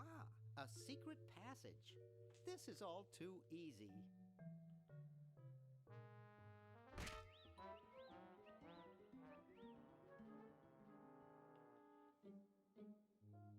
Laverne, how'd you get upstairs? Am I upstairs? I got lost. Seen any tentacles? What's a tentacle? Oh, just something I whipped up in my spare time. Made good pets, actually. until one of them tried to take over the world. Had to tie the little buggers up in the basement. Something I really like about the character of Dr. Fred is that it doesn't matter how much of a bad situation he's in, he just really doesn't seem to care. Did you say Bernard? It's a great way in order to portray a mad scientist. Thanks, Bernard. Yes, thank you, naive human. Now I can finish taking over the world. I mean, as bad as this seems, Bernard is at least doing something noble by trying to free Green Tentacle. Incredibly evil, isn't he? I'll try to talk him out of it. Well, what possible harm could one insane mutant tentacle do? Leaping lab rats! Dr. Fred. What have you done this time, you meddling milk toast? Now Purple Tentacle is free to use his evil mutant powers to take over the world and enslave all humanity. Dude, he just grew arms. My hope now is to turn off my sludge. This is one thing that you probably feared more than anything else, is that your tentacles were actually going to get limbs. Isn't it a little late for that, It's Doctor? again nature, I tell you. Of course, that's why I'll have to do it. Yesterday, through the time machine. This is all your fault, Bernard. Behold, children, the Chronogon. Doc, can't you just send Bernard? No, you must all go to increase the odds that one of you will make it there alive. Have any people ever been hurt in this thing? Of course not. This is the first time I've ever tried it on people. Say, once again, is that, the characters in this game are so great. It's a shame that they only ever got used twice. Well, I'll be. At some point, when you get the ability to access the original Maniac Mansion in this game, I should try a run on this game, where as soon as I can get access to the original game, I have to play through the original game in this entirety before I finish Day of the Tentacle. What did it all mean? I don't know. Maybe that's something worth doing for, like, a marathon that is similar to, We had to see yesterday. I'm sure Dr. Fred wouldn't have done this if it weren't safe. That'd be something worth doing if I wanted to do something like Desert Bus. That would be my version of Desert Bus, is to play both of the Maniac Mansion games together within continuity. Uh-oh.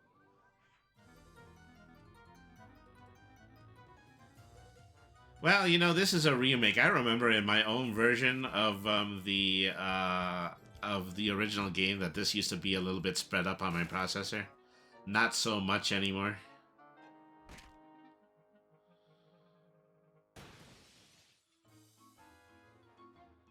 Is the fact that this game was limited to like 3 teenage protagonists instead of the original game, which I believe had 8.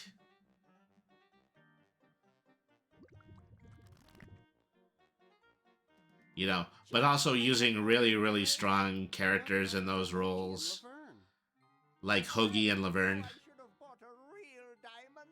Are they alive? This is another major Say that the larger feather in the cap for the way this game was designed. years in the past, You know, and the other Tim Schafer, was a pretty top drawer animation, a very top drawer video game director. He stayed dormant for so many years, and then he made Psychonauts on the PS2. That's, once again, just a really big testament to what might be going on here. 200 years in the past. Yes, well, Okay, at this point, I'm actually doing the commentary here. Never mind the director's commentary. I don't know how I've been able to do that three ways. Is that I'd be here, I'd be listening to the dialogue because I'm learning about it in the first time, but also I'd be playing the game. Now what am I going to do? I think I made myself perfectly clear. Step 1, find the plans. Step 2, Save world. Step 3, get out of my house. Let's get cracking! It's also really great that, you know, even when he's in such a dire situation and we're trying to help him, he is still incredibly agitated that we do things like break into his house all the time. That's got to be it. Upstairs! Uh-huh. So you get a bit more of a free roaming moment is that you can actually, if you're this is your first time playing, it's very likely that you follow Dr. Fred upstairs and start looking for the plans, but really they're just tacked to this to-do list over here. I've got the plans. Quick, we have to flush them to Hoagie. How did you get over there? Bernard is a little bit perplexed about the cartoon physics inherent here. You really flushed them. Yes! Down the toilet. No! Through time! Using the highly sophisticated time flux hydraulic vortex chamber I've installed in each chronogon, you can flush small inanimate objects to each other through time. Flush small inanimate objects to each other through time. Hello? Dr. Fred, can you hear me? Drat. Did you hear something? No. Let's see if what's-his-name catches on. Oh, great. I'm stuck in colonial times, tentacles are taking over the world, and now the toilet's backing up. Okay, come over here. There's also the placement of the characters that is actually pretty ingenious, is that the fact that you have somebody who is a modern-day meathead in erudite American colonial times, and also Laverne in a future that she still happens to be able to outstrip with her own personal insanity. He'll know what to do. You need the plans to make a super battery so you can plug in your... There's also an element of the fact that, you know, Laverne plays 90% of her campaign in a tentacle disguise, and continues to point out the fact that, you know, continues to emphasize the fact that I am a tentacle, that I am actually one of you. That is, it's Ralph Wiggum caliber characterization. All right, well, at the very start of the game, you play as Hoagie. I tend to switch back to Bernard at this point and try to get the majority of Bernard's campaign done, because quite honestly, it is the centerpiece of the entire game. If she's still alive. Alive? Get me out of here. I like trees and everything, but this one has got to go. Oh, it's also necessary in order to play a good amount of Hoagie's campaign, so you can just chop down the cherry tree that she's attached to. But we're all going to handle this in just a little bit. I'm going to go ahead, take another break, run a 2-minute ad, and then I will be back in order to play the remainder of this little masterpiece. So I'll be right back. Thank you, everybody, for staying tuned in. Once again, this is April the 30th. This is the very last day that we're going to be running our campaign for Autistic Self-Advocacy Network. Thank you, everybody, for tuning in. We'll be right back after this short break. This has been Brady the RPG Cat. Stick around.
Okay, I'm back. Thank you, everybody, for staying tuned in. I am in the middle of playing Day of the Tentacle. I think I would like to finish this game today. I think in the end of it, it actually might be a 2 or 3 hour campaign. You know, but we are going straight through today, so that's not going to be a problem. Okay, go over and turn off the machine that started all of this. There, it's off. But it's too late now. Alright.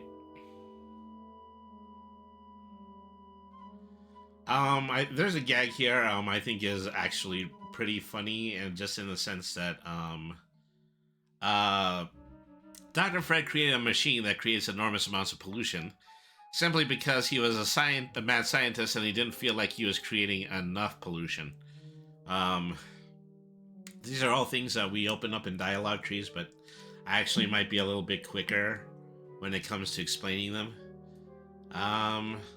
Well, like I said, I was pretty leveled on the idea of starting out and trying to do most of Bernard's campaign before I have to stop and unlock Laverne, so let's see if we can do that.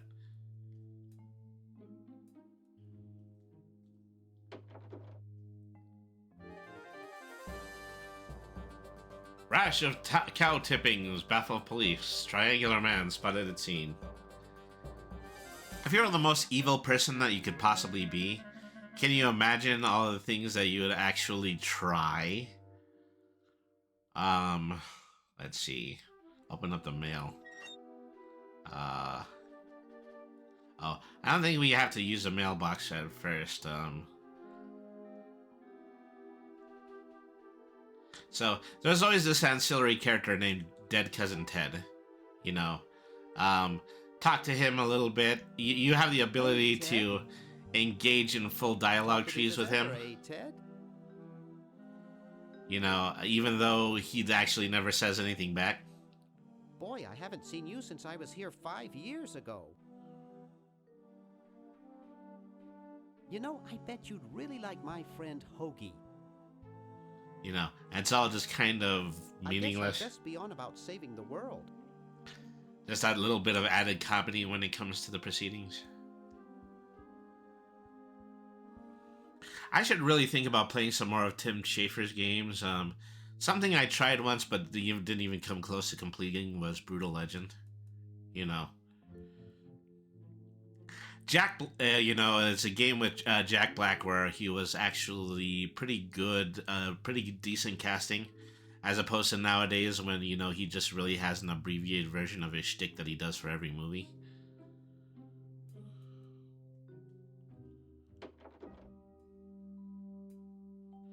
Uzo the Clown, also a spin-off character from Zombies Ate My Neighbors, the Super Nintendo game.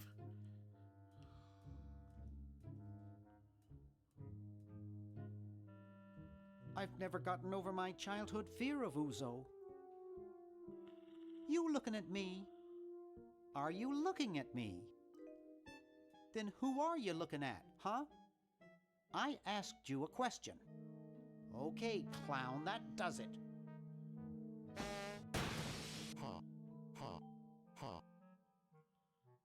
I hate that clown. As we continue to see Bernard's childhood acrimony towards an inflatable clown.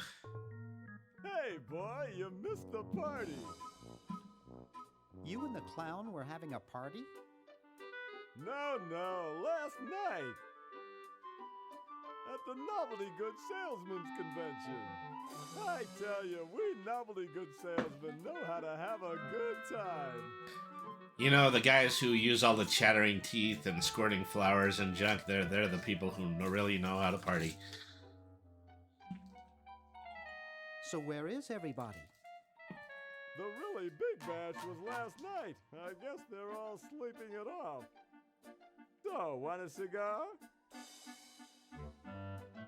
Sure, lay one of those Havanan babies on me.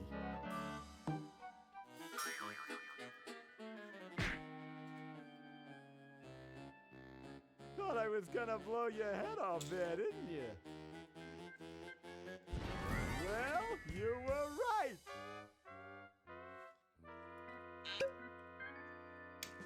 Like any good comedian, this novelty good salesman knows to subvert You expectations. shouldn't smoke. It's a bad habit.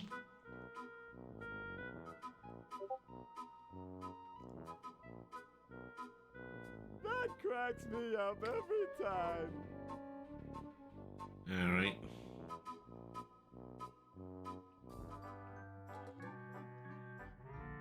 So, for a very long time, you can actually walk around this set of chattering teeth, but in order to finally catch them, you have to open up this grate here, and then just kind of walk around them until they actually happen to fall into the grate, which is kind of hard to do the first time. Help if I close the door. All right.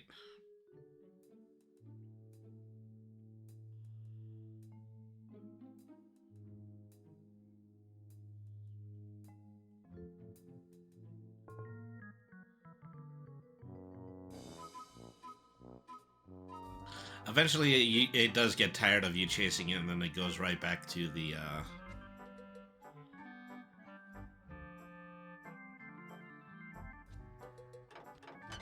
Oops, well, maybe I'm just not quite ready in order to solve that one yet.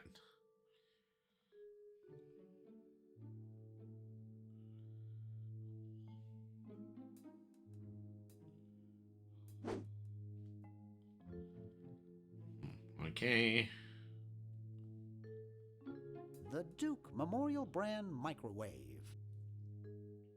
The Duke Memorial, I think they're actually suggesting that there is a microwave that is based around John Wayne. Okay, so I need both of the coffee mugs here.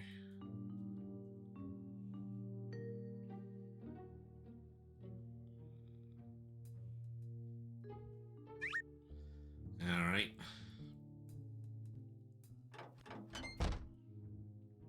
So probably one of the first things I have to do is I need to go back to Dr. Fred's, and I have to spike his coffee with decaf.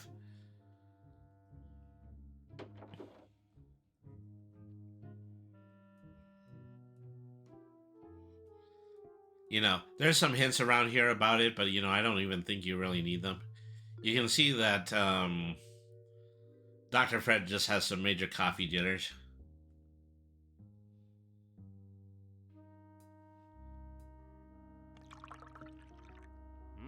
Thanks. I needed a little pick-me-up.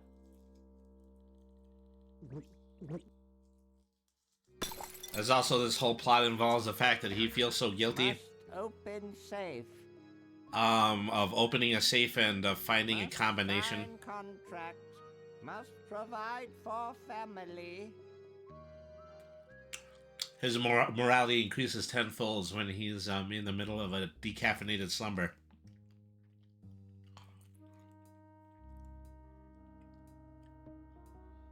So you have to set it up so that you can see him in the security through the security camera. So you can actually figure out, you know, what's going on there. And this is all things that you have to learn in dialogue trees. I don't know if it actually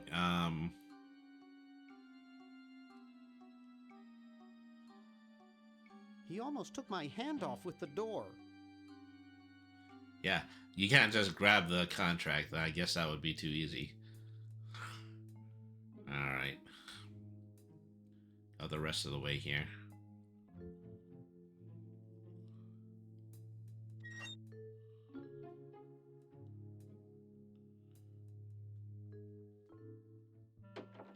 Open the door.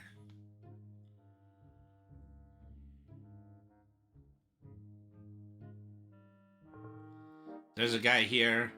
More than likely you need the sweater that he's sleeping on top of.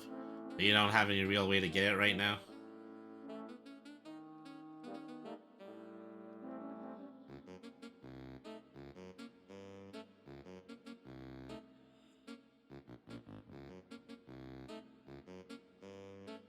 Ahem.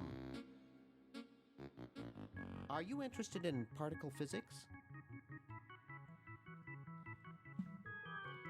You know, going through these dialogue trees is as pointless as it is with Dead Uncle Ted.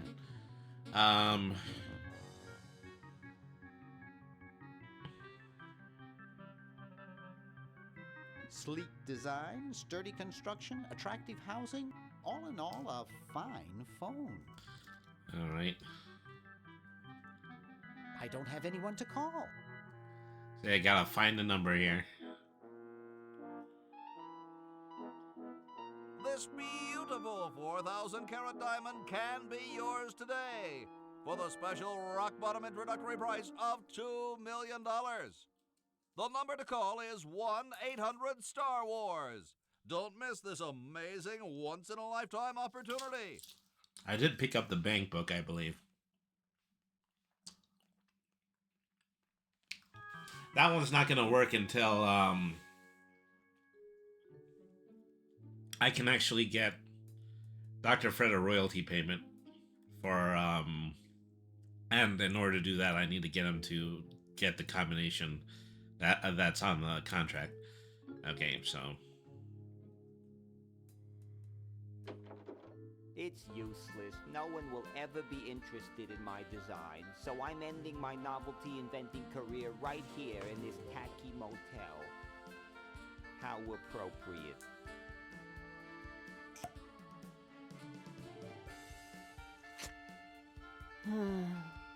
I can't even do this right.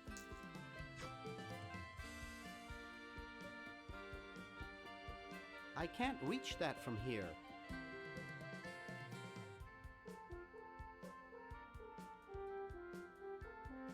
Hi, my name's Bernard. What's yours? Dwayne, isn't that depressing? Gee, you look depressed. What clued you in, Brainiac? The gun was a good tip-off. I'm having a crisis here, a warehouse of anguish. I'm a novelty goods designer by trade. I've come up with some fabulous ideas. The exploding lollipop, itching powder gum, and reverse 3D glasses, to name a few. The problem is, no one likes my designs. I send them all over the world and no one responds. I just wish someone would say they liked one just once. Oh, woe is me. say, I like your design ideas. I like your design ideas. Well, I didn't mean you. Somebody important. Never mind. So I do have to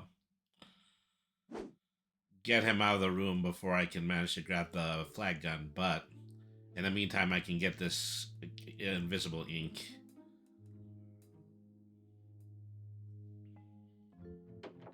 Green! Bernard! What are you doing up here? Well, I couldn't stop Purple, and he's gonna go out and conquer the world, and I'm afraid of what he'll do if he catches me, if Dr. Fred doesn't find me first. Does that answer your question? Yeah. Hey! What's up, Bernard? How's your new band doing? Green tea and the sushi platter? We're doing great! We've decided to really capitalize on our strongest quality as a band. Carefully crafted melody and distinctive counterpoint? Volume, man, volume! We have a chance to win a Grimy Award as the loudest new band. We're pulling out all the stops.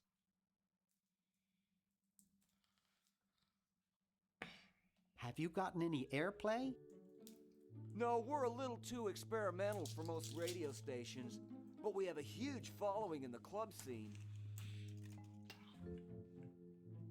Are you working on an album? Yeah, we're doing a CD called Rap on the Forehead. I've got a few tracks hooked up through the stereo if you want to hear them. Okay, so that right there, that's my cue in order to turn on the stereo. That's great. Yeah. Knowing full well that Green Tentacle plays some of the loudest music that has ever been put to audio. Yeah. Good luck in saving the world, B-Man. Say, remember CD players? Remember buying albums?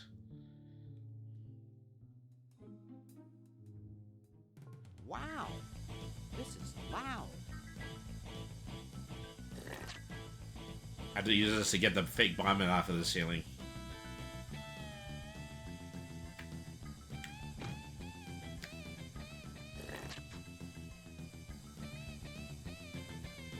Okay, well, that is that.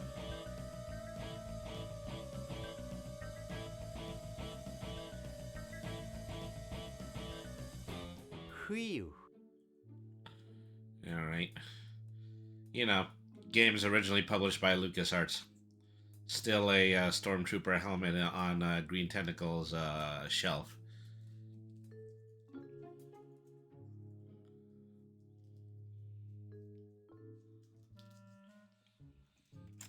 Alright.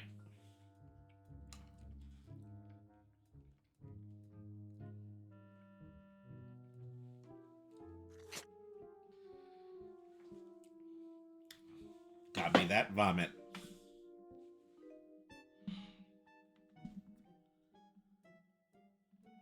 Let me see. I'm trying to remember what I used to need to do to get the dime off of the floor. It's stuck to the floor. Trying to remember specifically what I did in order to get that, but I'll figure it out eventually. Always a dime in this game, I believe.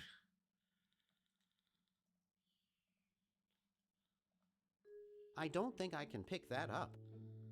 So I'd rather not. I don't think you're supposed to put the dime. I think you actually find a large pile of quarters that you have to put into the machine. Okay, this is where Edna and Big Ed, I believe, is in. Let's see. Just open the door. Visit Edna first. An enormous amount of this has already been done.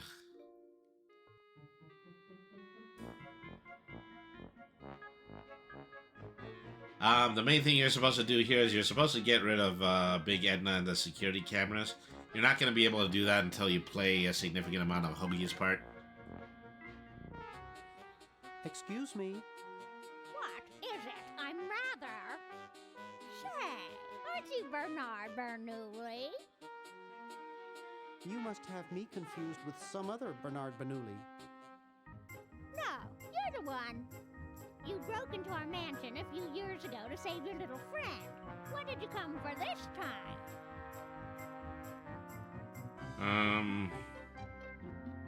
I'm a repairman. I've come to fix your VCR. There's nothing wrong with my VCR. You keep your paws off of it. I was just admiring your statue. Thank you. It's been in the Edison family since colonial times. One of Fred's ancestors carved it. I'll let you get back to what you were doing. Come back anytime, you big hunk. So as I recall, Edna was the one who actually gave you all of the clues about, you know, putting Dr. Fred to sleep.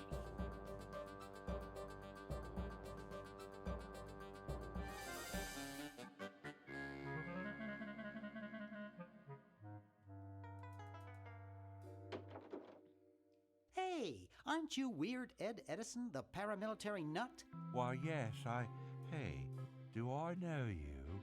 Yeah. He's got a voice like Boris Karloff, I I believe. 5 years ago, kidnapped your hamster, broke into your piggy bank. Nope, doesn't ring a bell, but I can't remember much about that period anyway. My psychotherapist thinks something traumatic happened to me back then that I'm blocking out. They make reference to the fact that you actually were capable of microwaving a hamster in the original game. And this is the bad timeline, where you actually microwave the hamster, and now Ed is severely traumatized by it. So you gave up the crazy military commando thing? I'm much better now. I don't have those bad thoughts anymore. Now I collect stamps.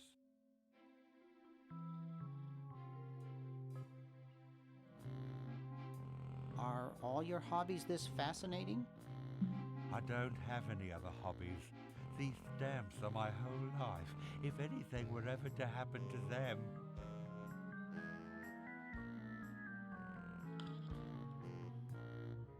Nice hamster. Does he do tricks? No, he just sits there. I used to have a really smart hamster, but something happened to him. What happened to the old hamster? I don't remember. When I try, all I can think of is a flash of light and this horrible sound. What was the horrible sound? It was sort of like ding. Oh God, I hear it in my dreams till this day. Say, poor Ed is a shell of a man as a result of us microwaving his hamster.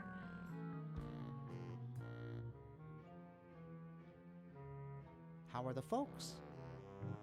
Well, Dad's in the basement doing an experiment. Mom's in the next room spying on a honeymoon. Ted's in the front yard. Holding up a bowl of lard? Well, it's a bird bath, actually, but it rhymes better your way. All right. Well, hope I didn't get you too excited. Bye. Peace be with you. Okay, so this PC allows you to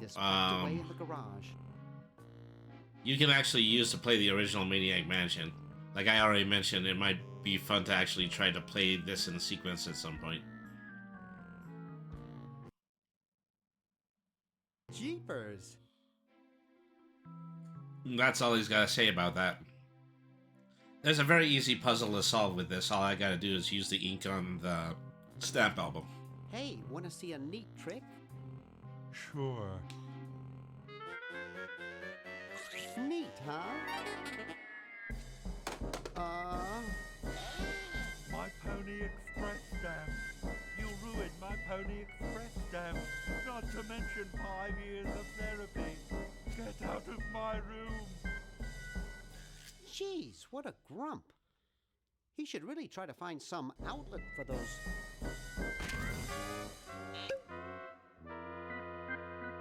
negative feelings. So, you know, of course, all you need to do is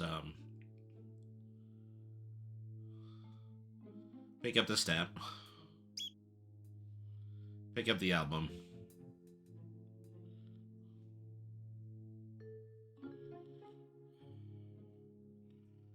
pick up stamp album. There you go. It's great. Get out of here. Great to try to continue to talk to him while he's still agitated by you. Hi, Ed. Don't push it, man. Don't make me do something I'll regret.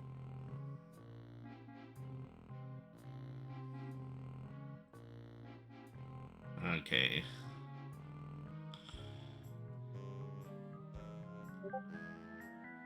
Hey, you fixed it. I guess I can forgive you now. Sometimes I do stupid stuff and I don't even know why. As if As if my body were being controlled by some demented, sadistic puppet master. Well, we all feel that way sometimes. You know. Ed less so because he's an NPC. Alright.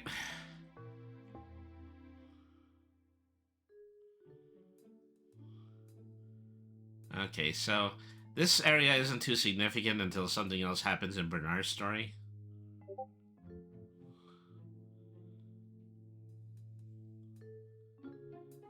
Just take a glance around to see if there's like any stray items that I can actually make use of.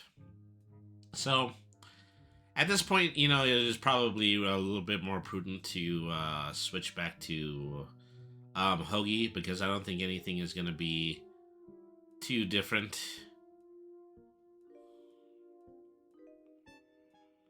Here, let me see. So yeah, let's go ahead and let's move over here. So Hoagie has the plans to a battery he's going to need to use to return to the president, and and then he has to take it to Fred's ancestor, who lives in this colonial house that is currently housing the signing of the U.S. Constitution.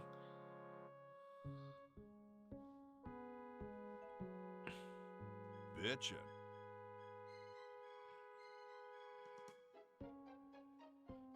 You know, I don't wanna. the hidden joke about having a Pony Express stamps is that the Pony Express didn't actually use stamps.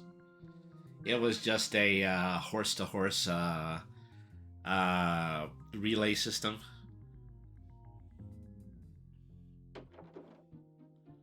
Alright. So here, you know, you have Dead Ted again, and he is watching the front gate. Okay. Everything in this game is the same environment. It's just changed into significantly based on what era you're in.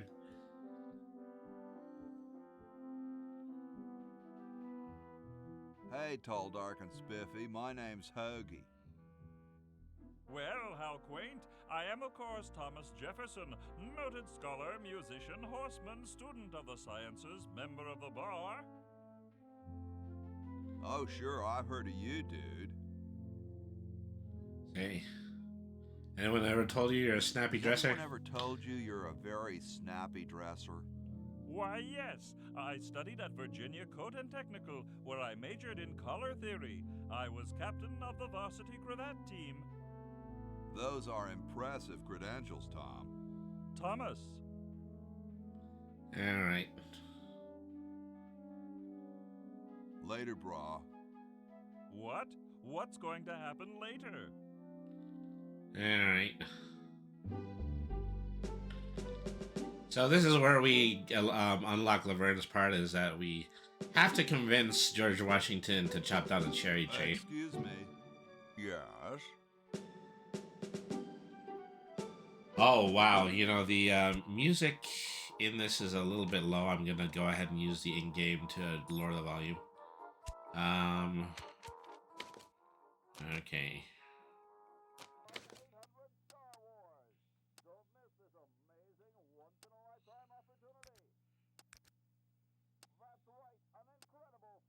There we are. Just take that down a little bit. Okay.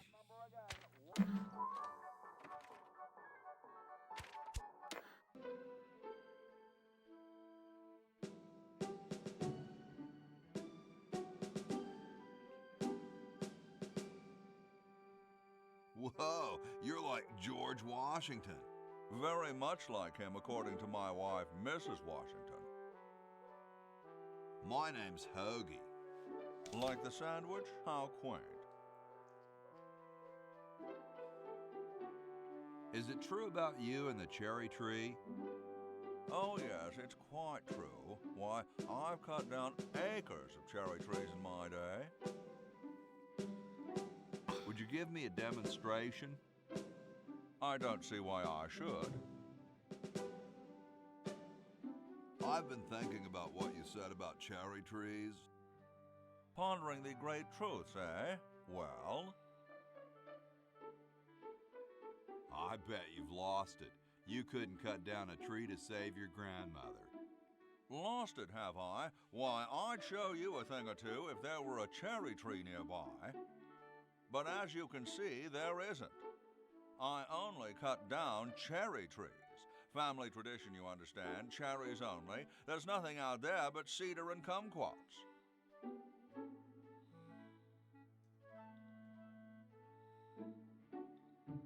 Alright.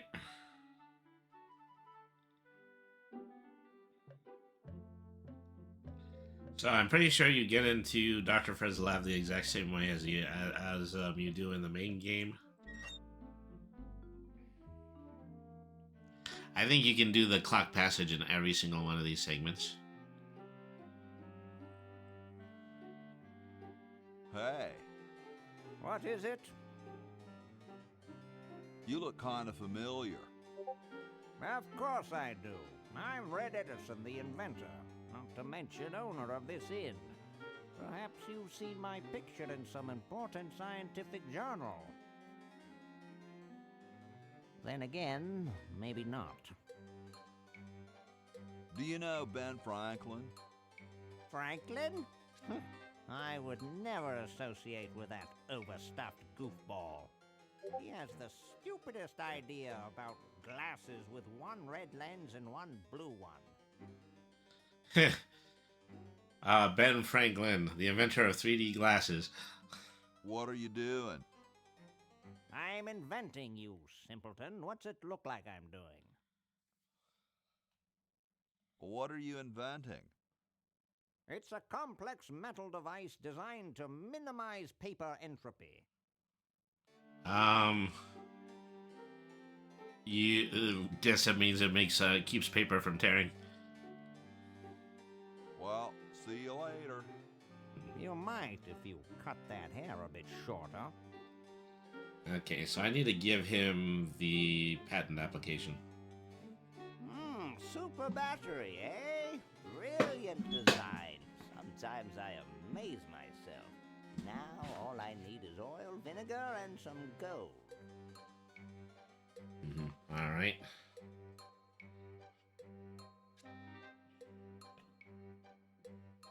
Say, that's a left-handed hammer, you know. I invented it myself.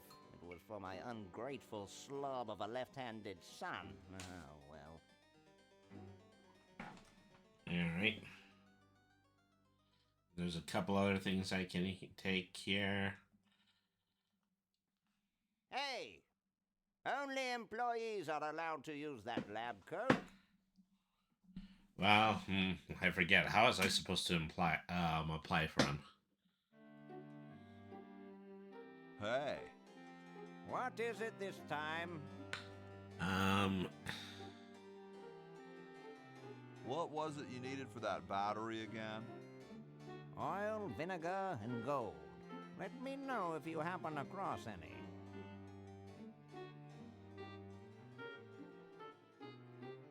It's covered with plans and junk.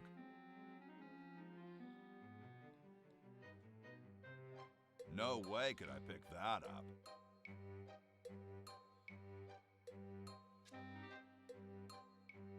I think I was supposed to take an application off of this.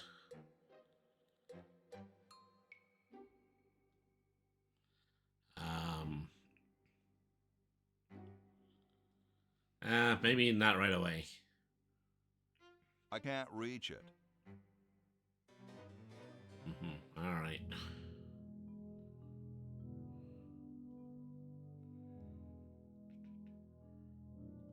Open the door.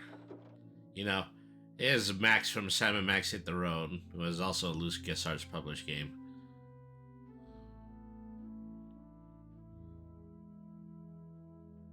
I guess this is George Washington's bed. I think I can ring a maid if his bed is unmade.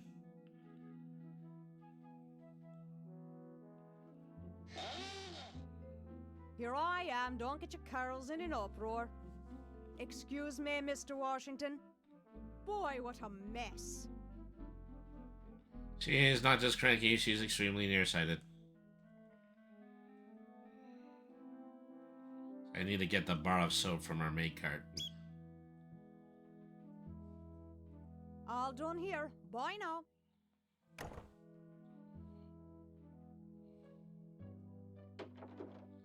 All right.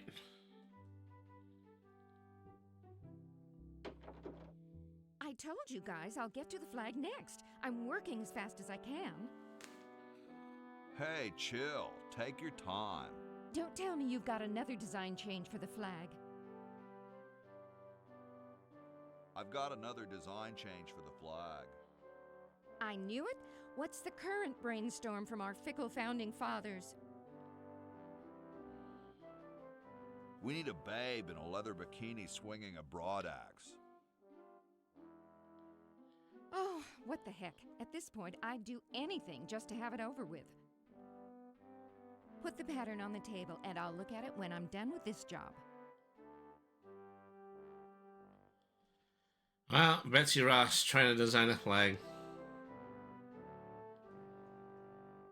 The late Max Addix. His petard runneth over.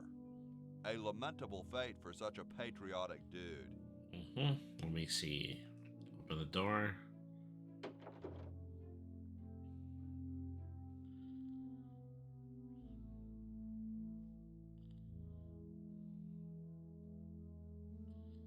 So I believe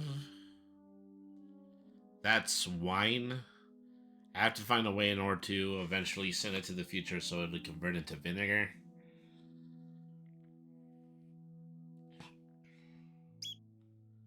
Alright.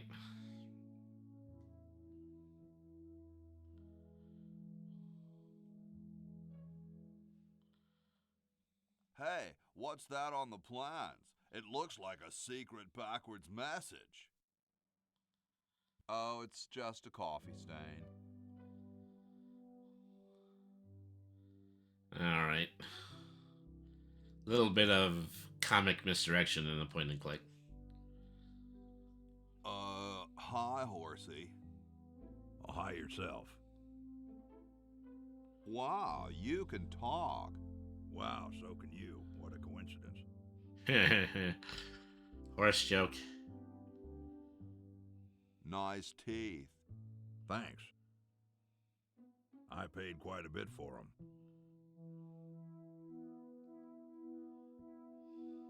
What's a nice horse like you doing in a place like this?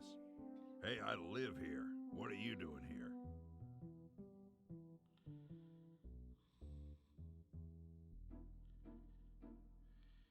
I'm trying to get back to the future and save the world. The future, huh? And I thought that Franklin guy was off his nut.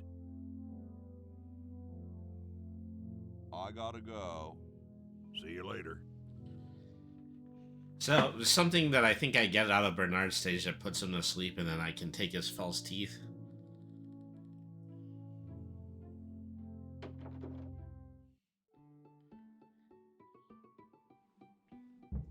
Question is, which one's stuffed and which one's the real McCoy? I assure you that we are both real, but we are neither one of us McCoys. We are Edisons, Ned and Jed. Who's who? Does it really matter? Even our dear father can't tell us apart. He only knows that one of us is left-handed while the other is right, but that neither of us are following in his tiny scientific footsteps. Hold still, Jed. So, I'm almost too frightened to ask, are you the marble delivery man? Or the model?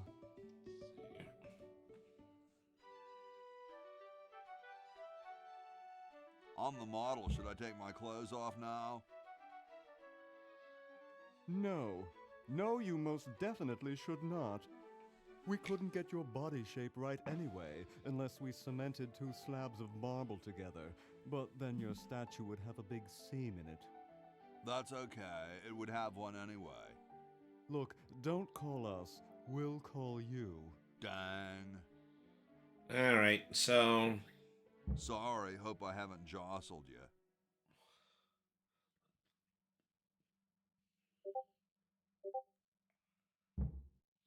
Too late. Alright, well... So I think it is told that, you know, Jed Edison is left-handed. So you have to swap the hammer with him in order to get them off of their creative streak. Oh no! I've lost it!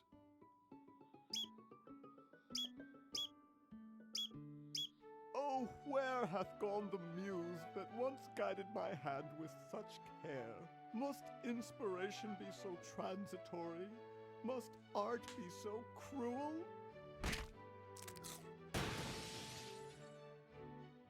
I'm a failure. Don't say that, Ned. Father was right. We Edisons are made to be scientists, not artists.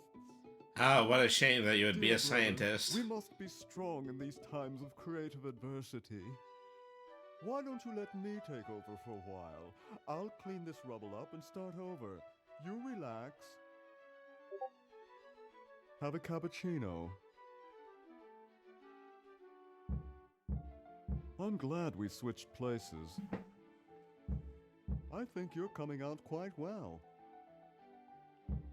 So, and all this ends up doing is this ends up switching the hand of the statue from left to right. Something that you need to do in order to finally get Edna out of the room. Alright. So, I think I'll just switch to Bernard and I'll solve that puzzle. Alright. Oh. Clicked in the wrong place.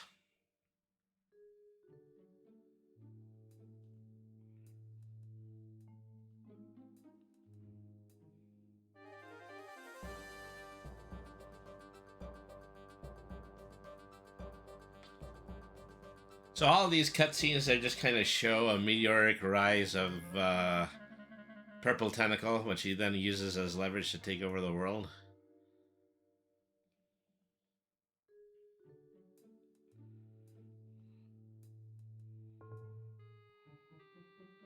Alright, so this is where we can, I believe we can begin to solve the puzzle that Ed is undergoing in the screening room. So, all you gotta do is push Edna out the door now.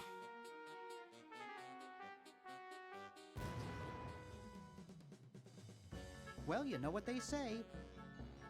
If you want to save the world, you gotta push a few old ladies down the stairs. Alright.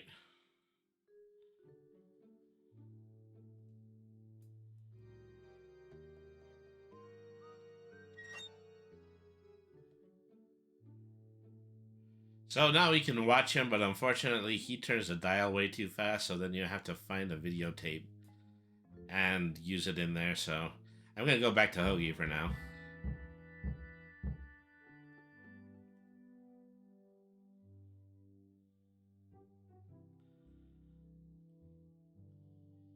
What a pretty pussycat.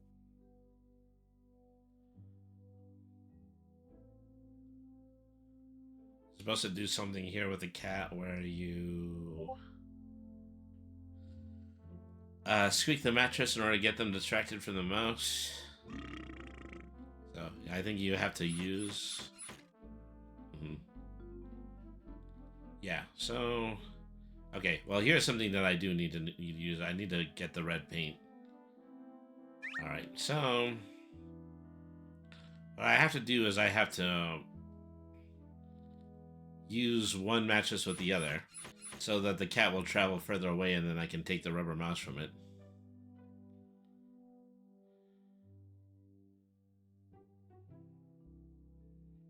Alright.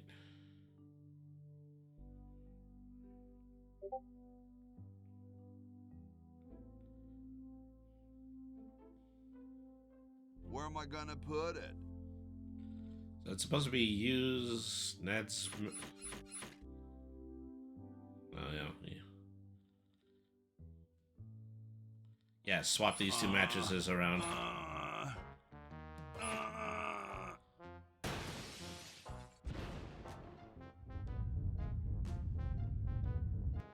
Sounds like the cat's caught a moose up there.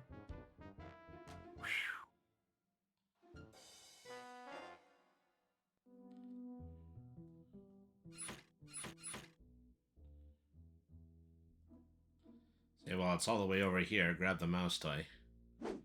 Alright.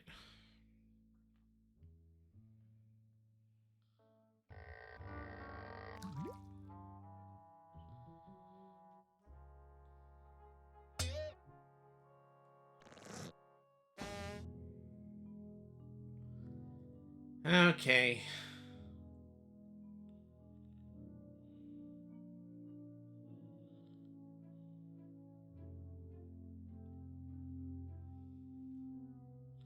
So from here, yeah, just use the red paint on the trees outside.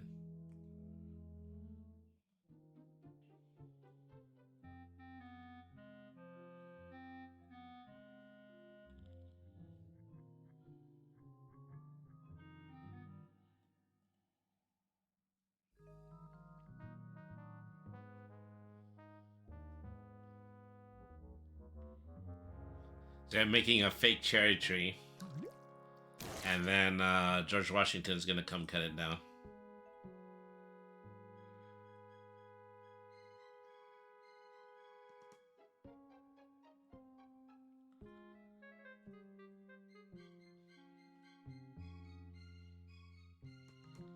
Alright.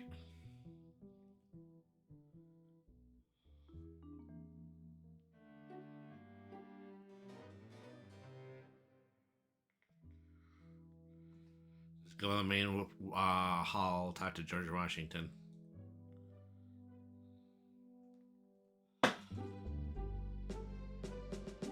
Excuse me. Yes? I've been thinking about what you said about cherry trees.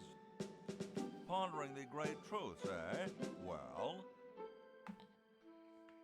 I bet you've lost it. You couldn't cut down a tree to save your grandmother. Lost it, have I? Why, I'd show you a thing or two if there were a cherry tree nearby. But as you can see, there... Oh, well, what do you know? There is a cherry tree out there. Well, let's go chop the sucker down.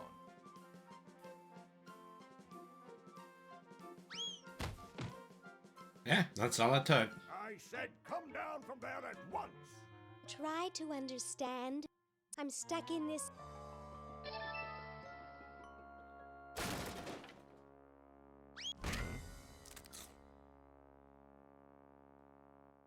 Voila!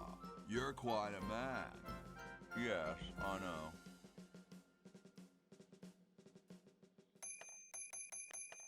know. Okay, so now I have access to Laverne's campaign. Try to remember if there's anything that I need to do with her immediately. Well, let me see. Since I...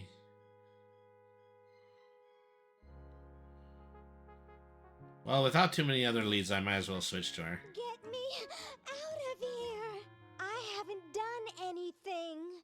Well, you must have done something or you wouldn't be here now, would you? You'd be out in the lobby with your tentacle owner, getting dressed up for the human show. Owner? No one owns me. Gosh, no owner, you say? Well, don't worry about it. I'm sure someone will come adopt you before we have to put you to sleep. Damn that Dr. Fred. Hey, she knows the Edison family motto.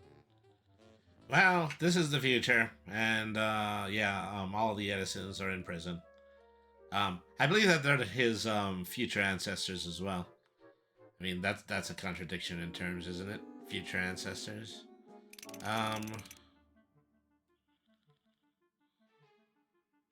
You who, Mr. Tentacle Guy? What? I have to go to the bathroom. Ha, that's a good one. Imagine a human using a bathroom. Come on, let's take a walk. Okay, human, do your business.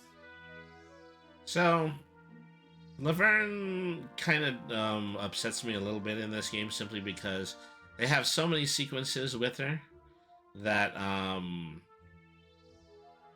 should I put this? Kind of handcuffed her.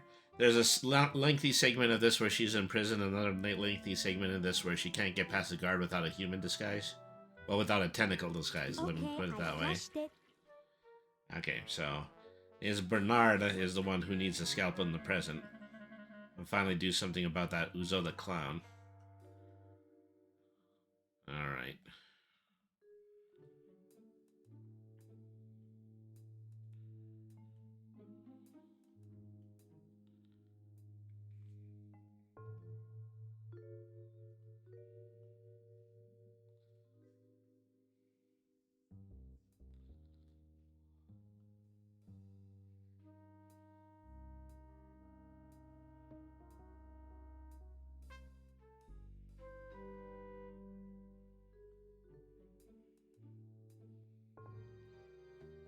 Okay, yeah, I was actually supposed to come here. I think I was supposed to, yeah, go into the back doors. Alright.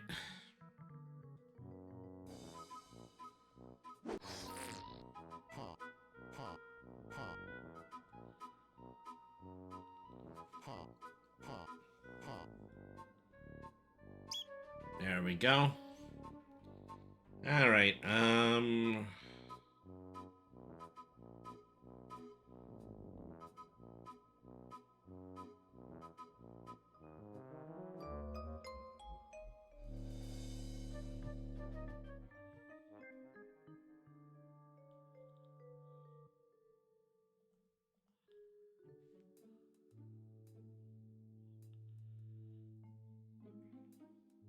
I have the voice box, and actually maybe that's about it, just about it right now.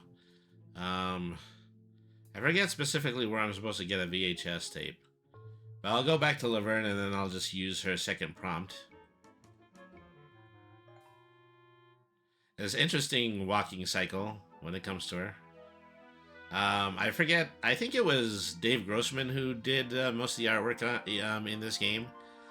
They put some really quirky things in here.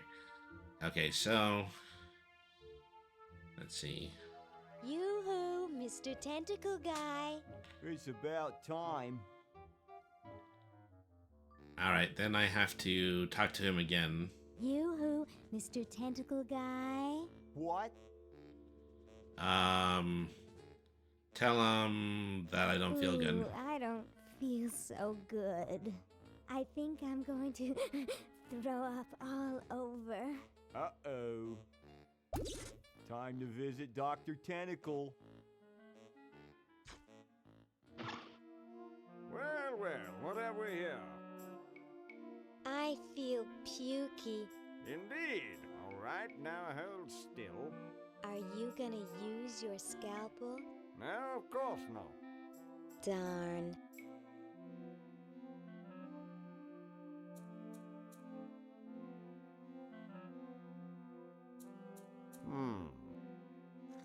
Okay, we're going to be going into our other ad. Thank you, everybody, for staying tuned in so far. We'll be back after this a 2-hour word from Twitch. Just as I suspected. What? There's nothing wrong with you, human. What a letdown. Well, I'm late for the show. I'll send your keeper back for you. Oh. Sit. Stay. Good boy.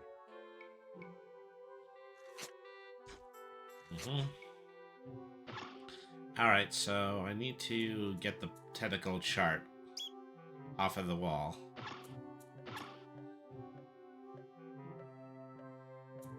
Hold it. Humans aren't allowed to roam free here. I'm taking you back to the kennel. I wish I had some sort of tentacle disguise. Alright, well, that's the hint. I'm actually supposed to be making one of these. Yoo-hoo, Mr. Tentacle Guy. What? I have to go to the bathroom again. I have to go to the bathroom. Oh, all right. Come on, let's take a walk. Okay, human, do your business.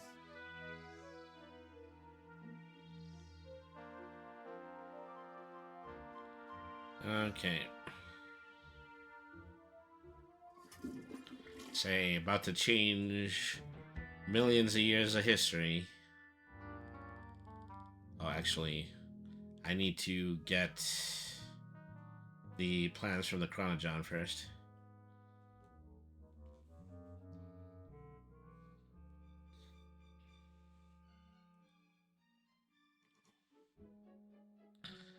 Okay.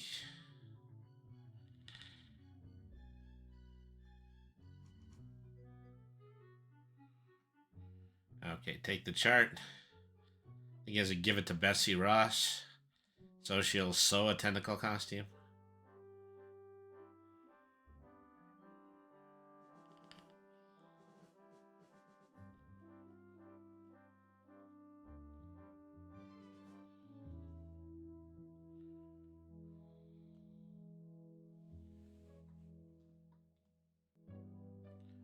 Wrong room.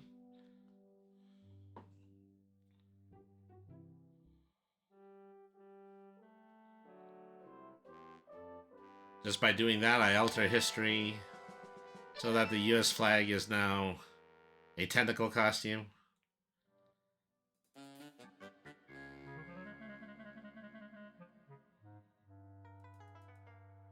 Say, there's actually, you know, I think there's a puzzle here where I can't really get to it unless I find a hand crank.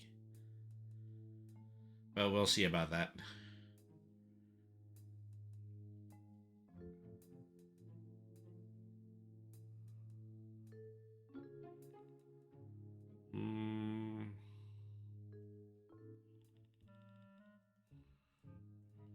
This isn't quite the room that I use in order to get there. Here's one of the earlier rooms. It has to be the exact same room that Hoagie went into, which I thought was the attic.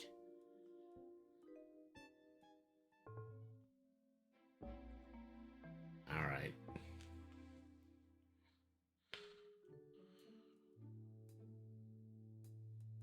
Anytime that you do this, you know, try to,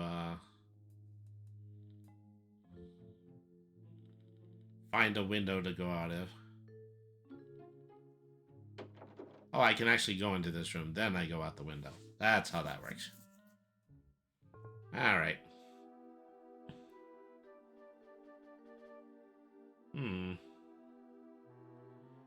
Oh, I see. Okay, I have to take the crank from here, and I need to give it to Laverne in the future. That's how that works. Okay, so...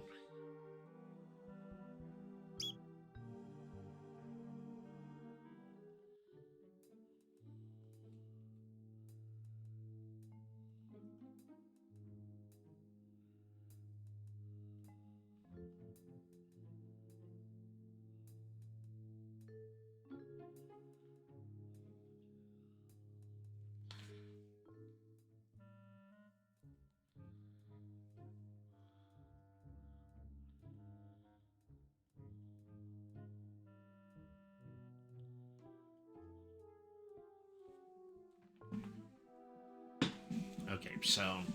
Oh, I needed to flush the crank to give it to Laverne. That's what I needed to do. Alright.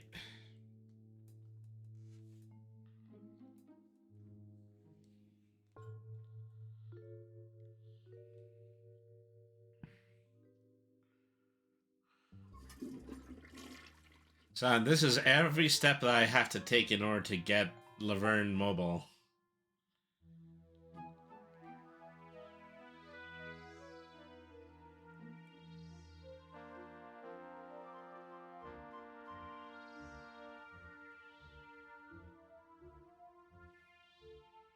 Alright. Yoo-hoo, Mr. Tentacle Guy. It's about time. And talk to him again, let me roam in the building. Mr. Tentacle Guy. What? Ooh, I don't feel so good. Again?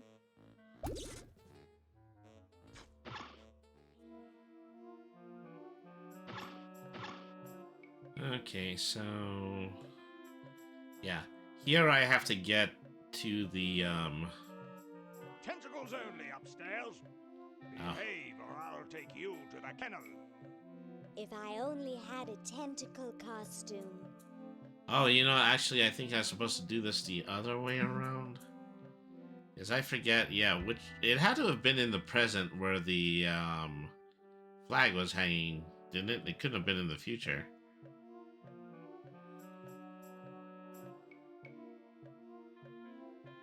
I don't need to win the fashion contest to do it. Okay, oh, okay, actually, it's this section I'm allowed to go through. Okay, so...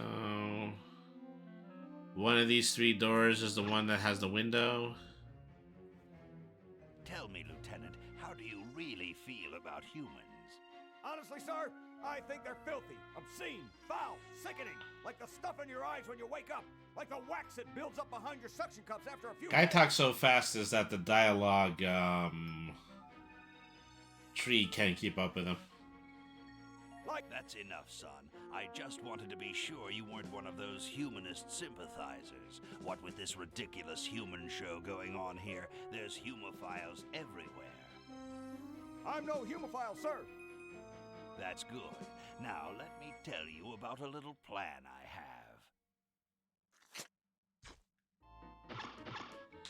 have. Okay, so...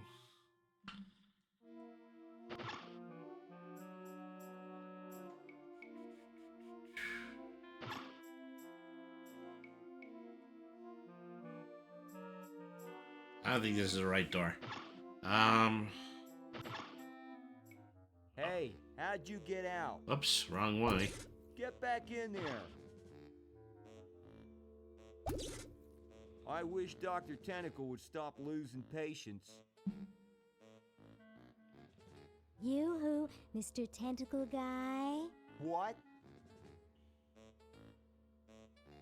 Ooh, I don't feel so good. Again?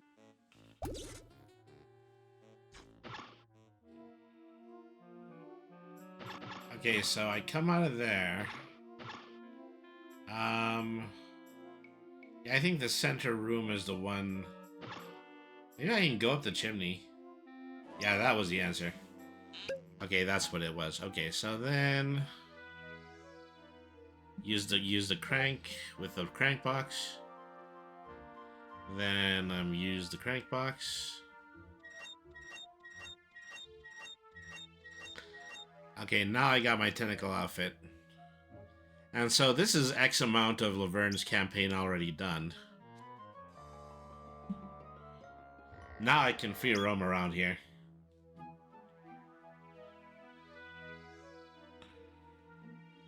It's as open as it gets. Alright.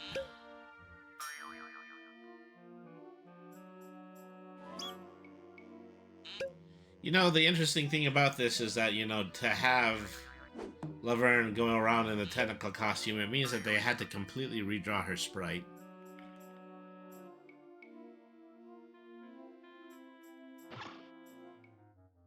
Say, cutie, what brings a hot tentacle babe like you to a dump like this? I'm, here to see you, big boy.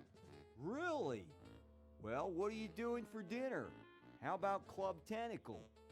What am I saying? I can't afford to take out the trash, let alone a classy babe like you. I'm here by accident. Bye. Hey, I don't want to be here either.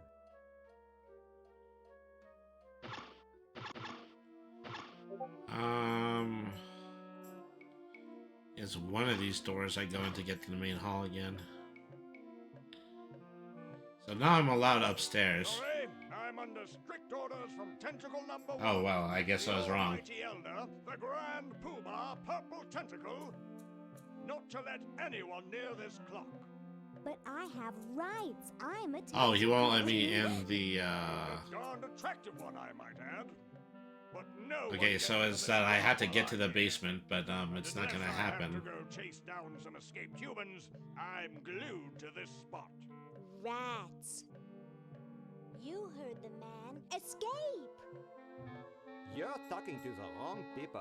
We like it here. We're celebrities. So one of the hidden gags is that, okay, that particularly frou-frou pet human is actually George Washington's ancestor.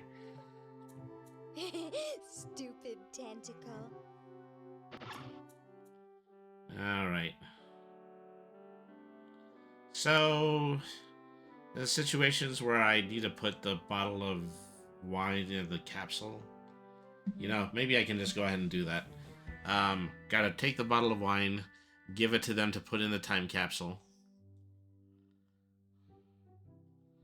You know, and then also give Laverne the can opener so that they'll be able to open it in the future.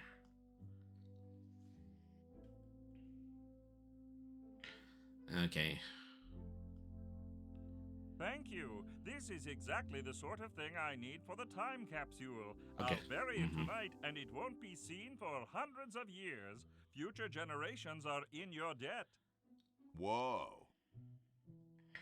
Alright, so then I had to flush the can opener, which, by the way, was just something that was on Hoagie's person when this whole thing started. Alright.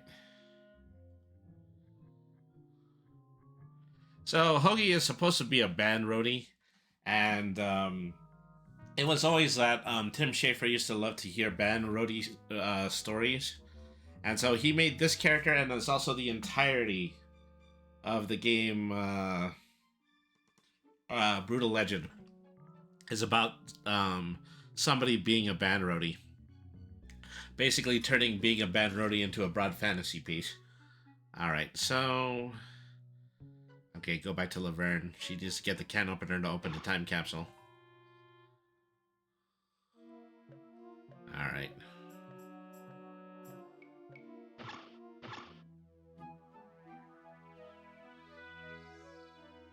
Let's see. Nearly at the 4-hour mark.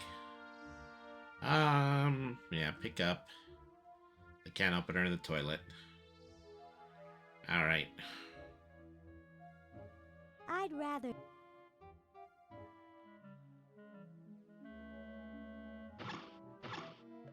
Okay.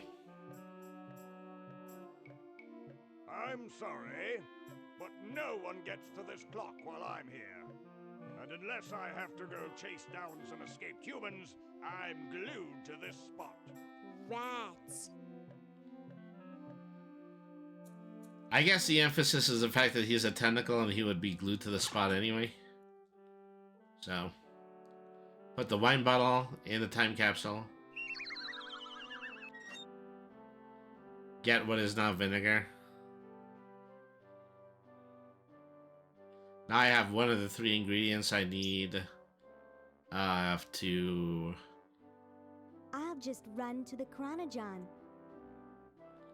Okay, I forgot there were shortcuts when it came to swapping. I always don't have to walk down to the Chronogon to give somebody an item. So that's one of the 3 things, and now I need oil and gold. Try to remember specifically where I get those from. Okay, so I believe Dead Ted is a major part of this next sequence. I can just pick up the roller skates and put it on him, but there's also other things that I need. Great Scott! You're purple. Yes?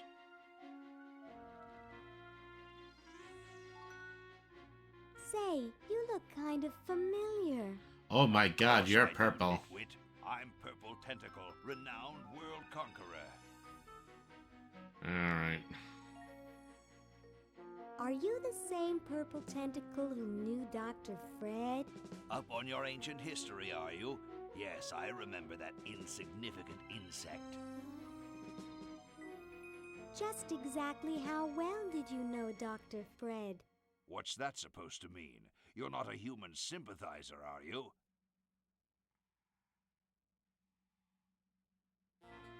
I think humans are the vilest creatures on the planet.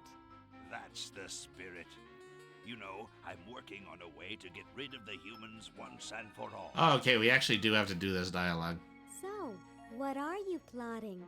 I'm building a shrinking ray, which I can use to shrink those pesky humans out of my sight for good. Tell me more about this shrinking ray of yours. I call it the diminuator. The biggest problem left is to design a trigger that doesn't require fingers. If you will excuse me, I've got something in the oven. Anyone I know, eh? Yeah. That one's actually pretty funny.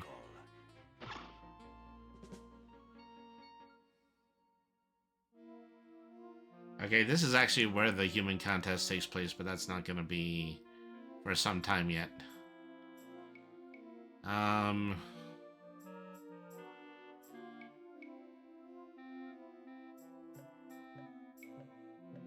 I'm sorry, but No one gets to this clock while I'm here.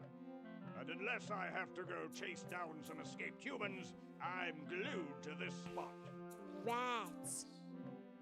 Okay, well, couple of things I need to do here. Give the voice box to Laverne. Give the pony. I'd rather not. No, well, okay, I think.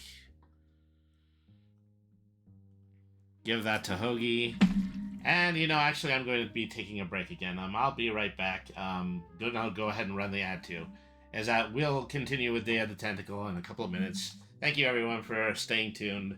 This has been Brainy the RPG Cat. Stick around.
Hello, welcome back. Okay, so I'm continuing with Day of the Tentacle.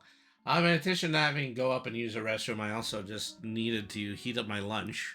I did make a promise I wasn't going to put on cartoons during this playthrough. I'm actually just going to be eating while I'm playing. I do apologize for people who do not like the impromptu ASMR. Let's see. Trying to remember precisely what I was doing last time. I need to start assembling pieces that I basically have to turn Dead Ted into a contestant for the human show.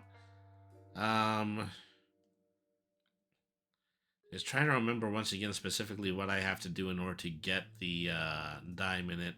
There's something going on downstairs where I'm supposed to be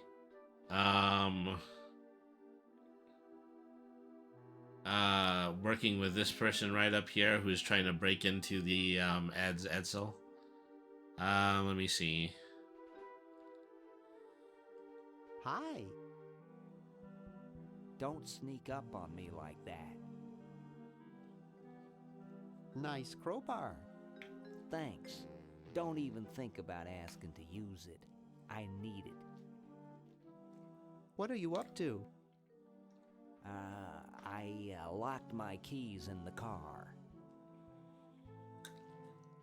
If you're locked out, why break into the trunk? I have a spare set of keys in there. I don't see your keys in the car. Actually, I lost them somewhere. See you later. Yeah. I forget specifically what I'm supposed to do here.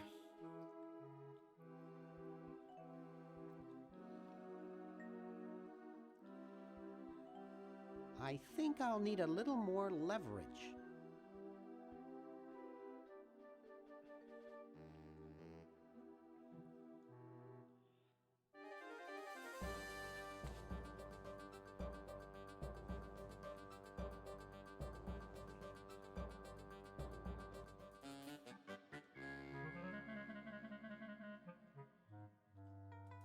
As you know, I do like to regularly play this game, but I think actually I've forgotten some of the puzzles to the extent that I actually might need to start looking at a walkthrough again. I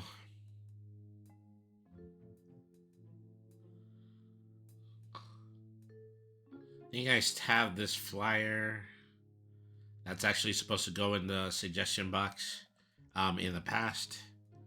Let me just go ahead and flush that to Hoagie. I'll use the Chronojon. Alright.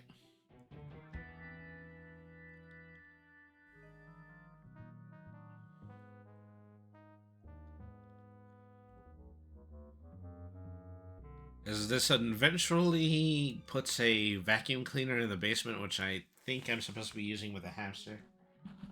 I think I can take the hamster at any time.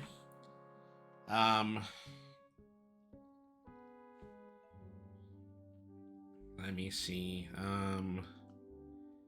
Yeah, give this the suggestion box.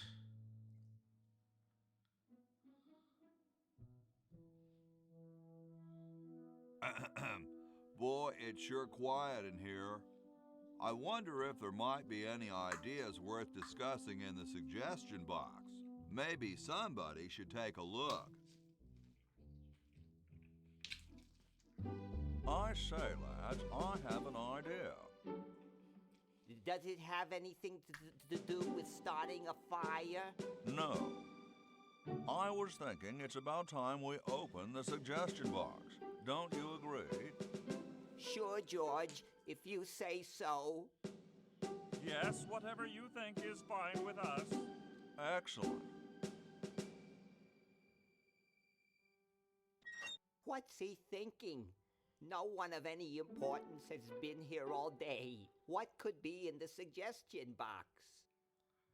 Perhaps he intends to suggest something himself. Oh. Here's a suggestion. It says, George says that every American should have a vacuum cleaner in their basement. What do you think, gentlemen? whatever you say, George. Your name's on it. I'm sure you must have a good reason for suggesting it. Yes. It's strange. I don't quite... Well, I'm sure I had a reason for it. If there are no objections, we shall add it to the Constitution immediately. No? Good, and so shall it be law. What's a vacuum cleaner?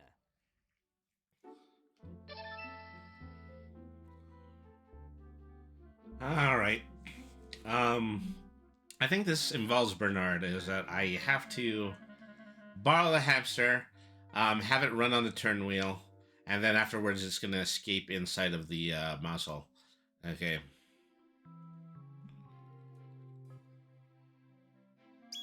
You know, poor Ed does not even begin to worry about his hamster. Not after the other one just straight up died.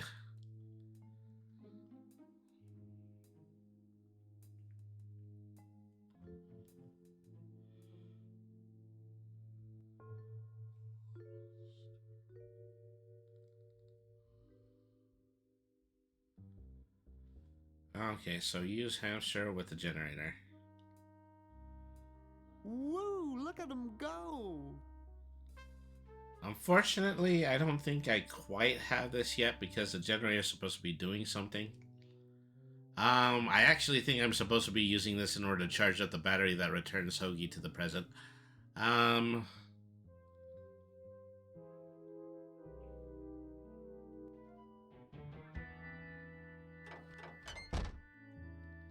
Let me see. Okay, there's a couple items here I haven't gotten yet. Spaghetti, cooking oil. The last thing I need is gold, and I have to get it from the feather that's on the Founding Fathers table. Alright.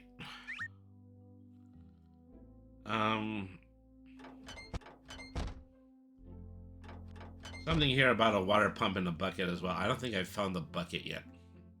Well, let me double check. I know I have the soap. That's also part of that.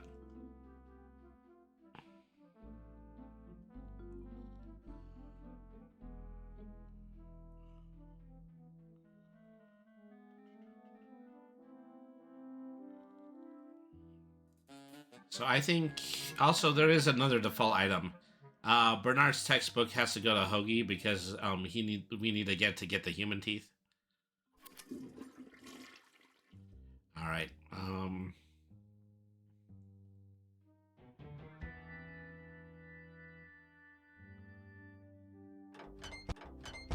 You know, they make it a point that they give some of these characters default items, but quite literally, you're not supposed to use them with that character. You're supposed to swap all three of them.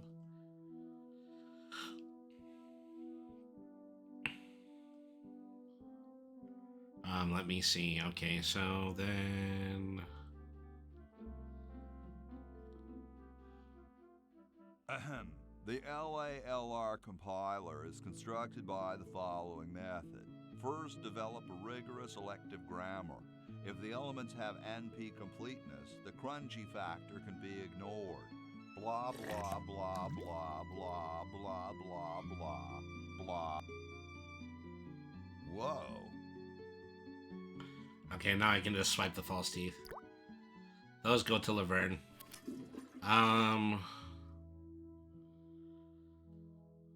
I know that I think it's just putting the spaghetti in the John also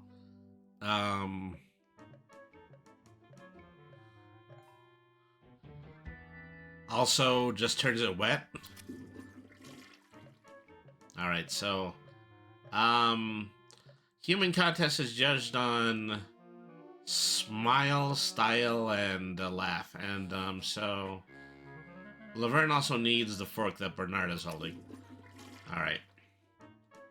So I think I have everything in order to solve this puzzle. I would, but who would see it? Oh. You know what? Okay. I don't think I I need to actually tell them that I'm entering the human costume, human contest first. Sorry, but no one gets to this clock while I'm here.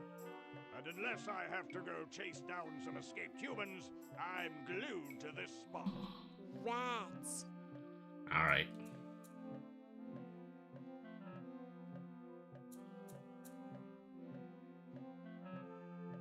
Hi, I'm Laverne.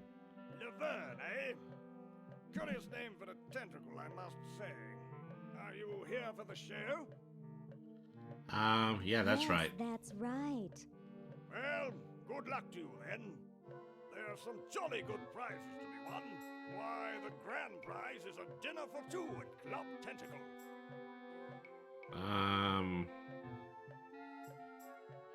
Has anyone ever escaped from this place? Some try once in a while, but I always fetch them back. That's my primary duty here, and I take it very seriously. I always get my man, no matter how long it takes. Why, I once trailed a renegade human for 6 days. He led me clear through the hills and up to the top of those mountains to the west. You couldn't possibly imagine the horrible things I had to eat to survive. Pieces of your own body? Good heavens! Be seeing you. Yes, perhaps I can regale you with further tales of my tracking expertise.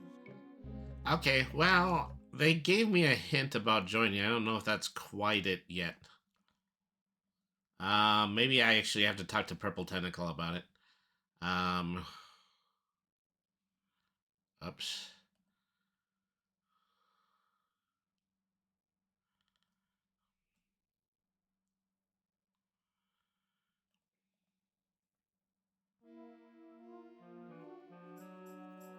There's nobody in the judging area yet.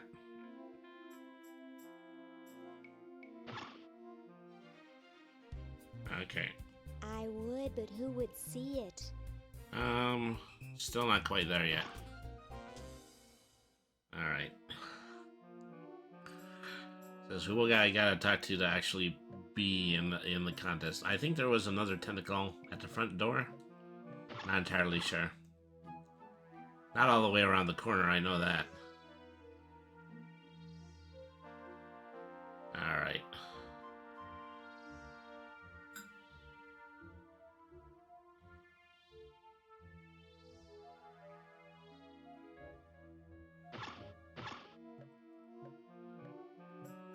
Somebody on the back. Well, perhaps somebody on the backside of this purple tentacle. Oh, it's actually here. Okay. Hello, I'm a tentacle. I'd like to enter my insignificant human in the show. Oh my, yes, of course. Take these tags and put them on your human and Okay, hide that's them what I on the needed. bench in the lobby. Entrance will be judged in 3 categories. Best smile, best hair, and best laugh. Thank you, fellow tentacle. Unlike humans, you have been very useful. Oh, thank you. Believe me, it was my pleasure. Now all I need is a human. Yowza! That was one good-looking tentacle.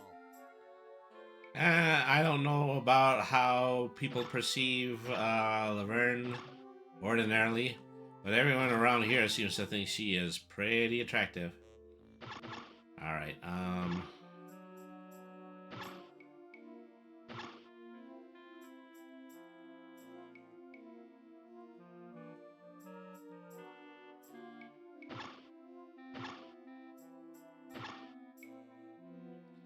no, I have to go back to the I have to go to the upstairs rooms for this, I think.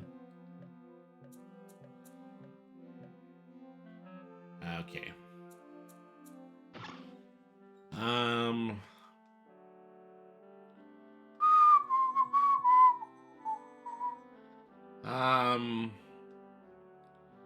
I need... Oh, wrong room. Okay.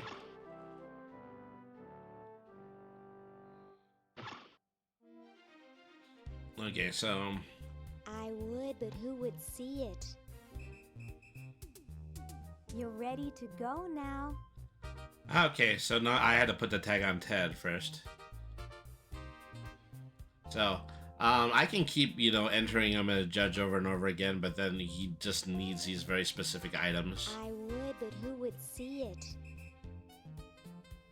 That would look good, but what's the occasion?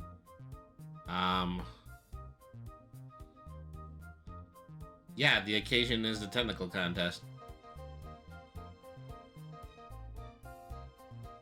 Uh-oh.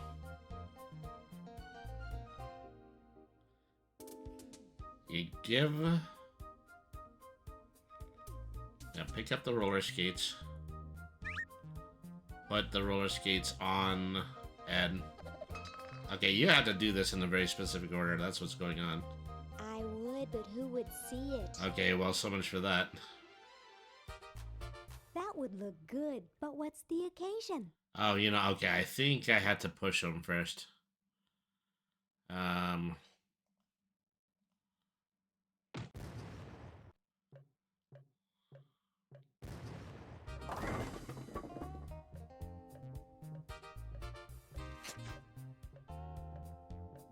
Well, that's the spirit. Everyone's raring to go. Let's get this show on the road. Okay, I actually had to dress them in the judge's room. That's what's going on here. Ah, here it comes, my finest hour. Okay, go up the stairs now. Okay, so...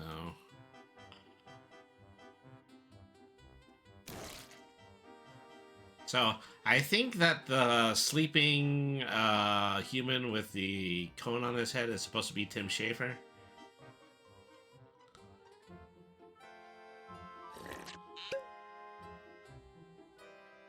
Okay. I have no idea where the meatballs came from. You probably shouldn't be eating those.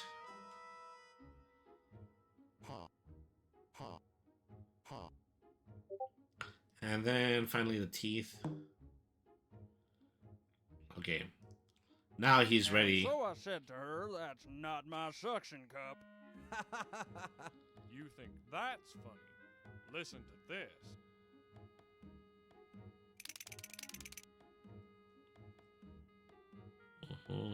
Hey, when are you guys going to judge best hair? Oh, all right.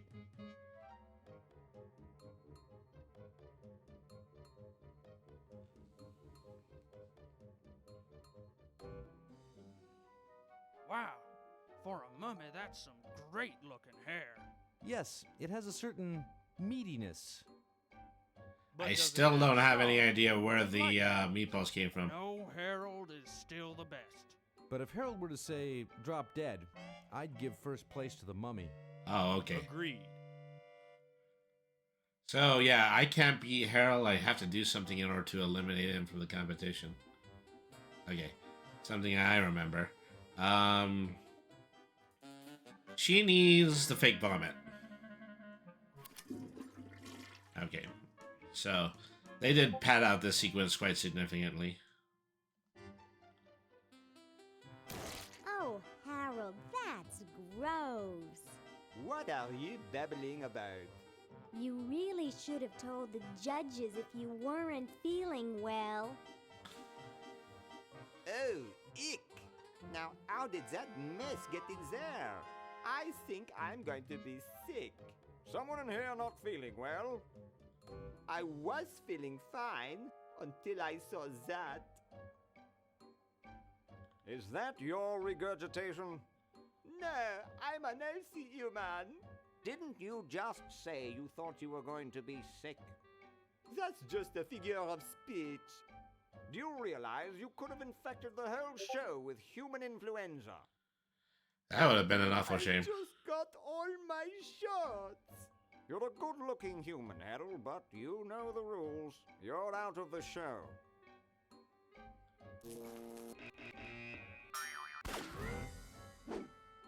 What a mess. I hate cleaning up after humans. Okay, so now that he's out of the way, then I can actually win the human show.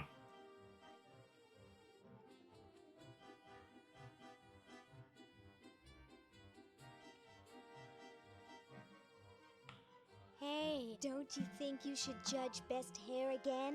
Oh, all right.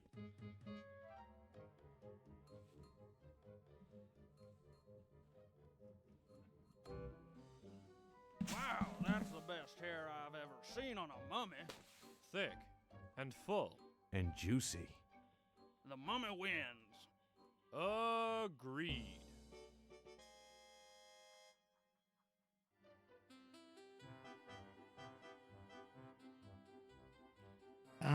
Let me see what else is there then. Well, just go ahead and win this whole contest.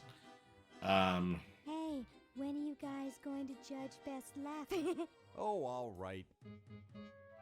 When are you gonna judge best laugh? Okay, who's got a joke? Hey, I just flew in from Baltimore, and boy are my suction cups tired.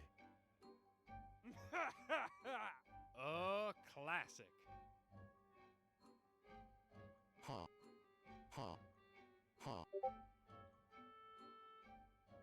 It's amazing how the mummy can do that without moving his lips. I say we give him first place. Agreed. I'm not entirely sure he has lips.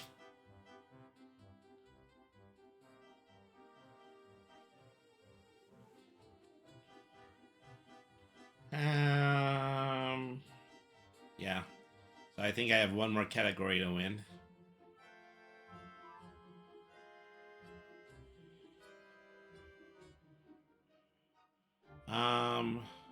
Hey, when are you guys going to judge best smile? Oh, all right.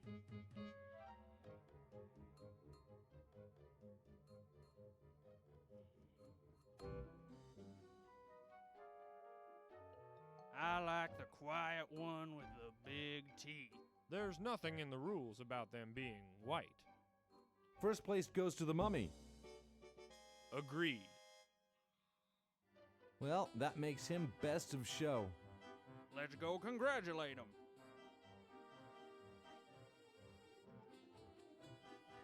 He is very well preserved. I'll miss his laugh. It's time to give him his winnings and start packing up. We gotta get this whole show to Baltimore by Thursday. Yes, our work here is done. I like the fact that he actually know that he's a dead guy, but they still give him the first place trophy. Well, Ted, this is where we part ways. You've certainly helped save humanity. Even though you've been dead for thousands of years, I think you're my favorite Edison.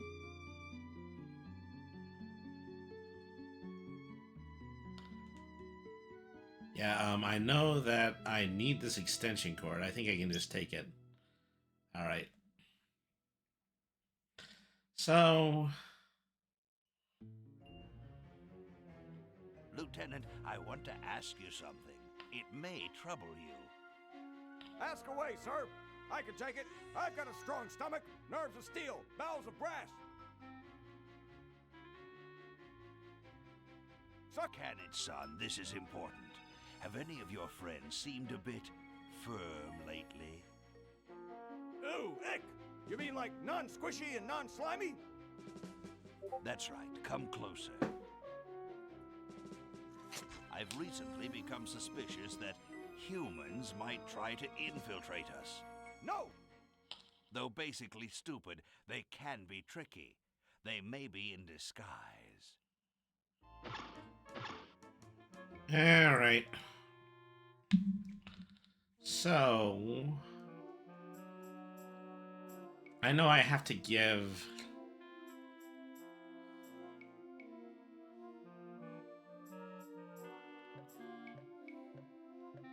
Yeah, so now I have to give the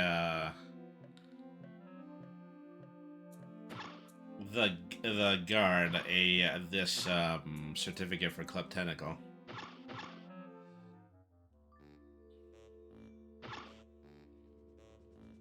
Whoa! Dinner for two at Club Tentacle? I can't wait to tell my wife.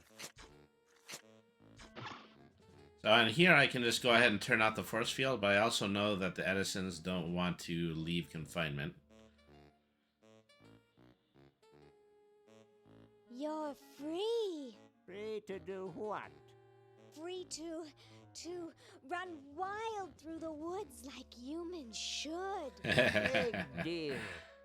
I said you're free. Now get off your fat, lazy butts and start enjoying it. Enjoy being hunted for the rest of our lives by that mustached old tentacle with a big net? If we ran off, he'd be right on our trail. If we stay here, we know we'll be warm and comfortable. Outside, we'd be eating bugs and moss. You'll be eating my fist in a second. The woods are filled with wild animals, lions, tigers, and skunks. Man, I hate skunks. I think I'm supposed to get something from Fred's office in order to help out with this next puzzle. I think all I have to do is walk in and pick it up, but I might be mistaken. Okay, open the desk drawer. Something I haven't done yet. Yeah, there it is. Pick up the whiteout. They call it Boo Be Gone because they can't use the trademark. Okay, so... Oh, here I go out the door. Oh, I do so enjoy these freedoms that my forefathers fought and died for. Give it up. Sheesh. Alright. Just a little bit of added bonus dialogue there. Pretty funny, too. Alright. Can't get close to him. So, this cat likes to itch himself on the fence, so all I gotta do is put the whiteout on the fence. This ought to be good.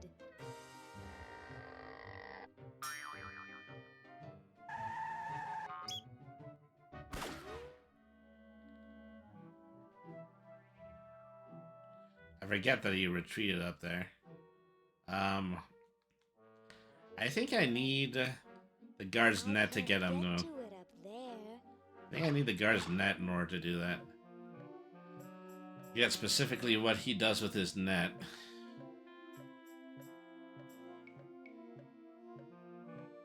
Ah, hello. I say, have I told you about the time I tracked an escaped human to Madagascar? He had stowed away aboard a tuna boat, you see, and I narrowly missed stopping at leaving port. Unfortunately, the only other available transport was a rowboat, so I... Yes? You're quite a tracker, aren't you? Rather. I always get my man, no matter how long it takes. Be seeing you. Yes, perhaps I can regale you with further tales of my tracking expertise. Oh, okay, I think I need to know what I need. I need the fake mouse.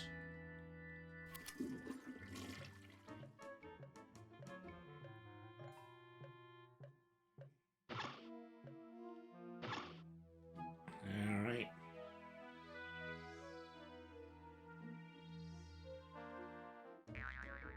Well, what do we have here? Looks like a prosthetic rodent. Another specimen. There was a little bit more I think needed to be explored about Laverne. I mean, she's clearly out of her mind. You know, there's probably a lot of story traction you can get when you're working with a psychotic medical student.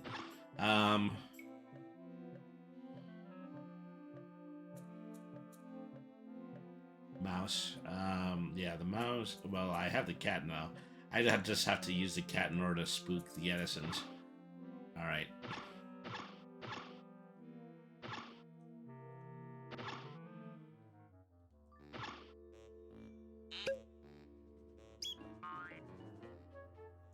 Hey, look, a skunk.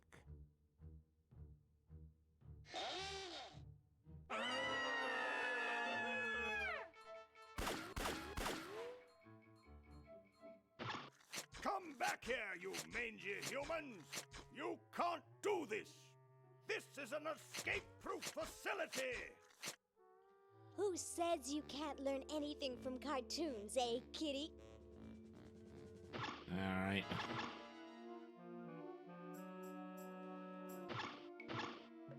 As Laverne, hand to God. And of course, I know that she's referring specifically to the Pepe Le Pew cartoons.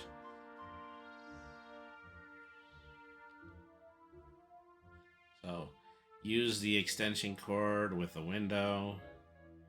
And now that the guard is away, I can actually get into the basement.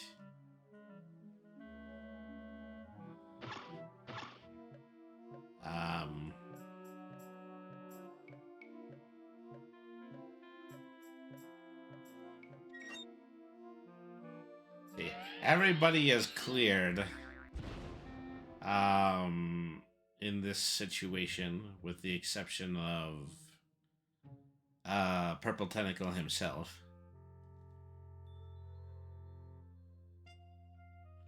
A generator, okay. So I don't think it's Bernard needs to use the generator, Laverne needs to use the generator.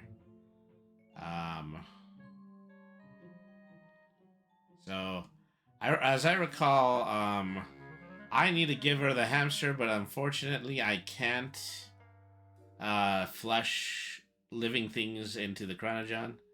So what I have to do is I have to put them in the ice machine instead. I'm sorry to do this to you, little fella, but it's for the future of the whole planet.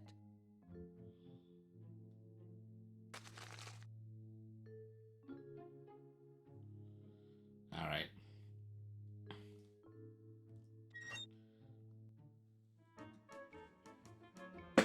Then I actually have to go upstairs in order to physically get the hamster.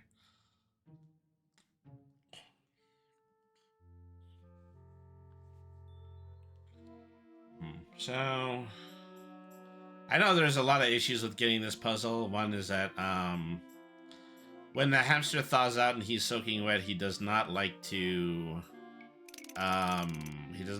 work.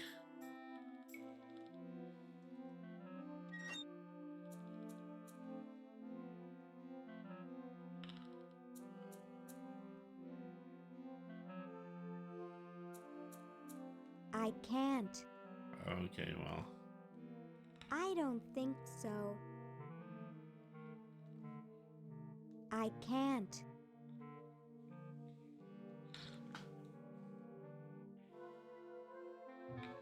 I need to get the frozen hamster out of there. I don't know. I'm trying to remember what command I used to do that.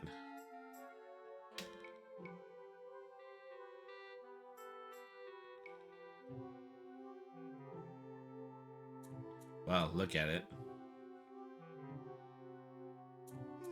Looks like there's some kind of rodent down there. There you go.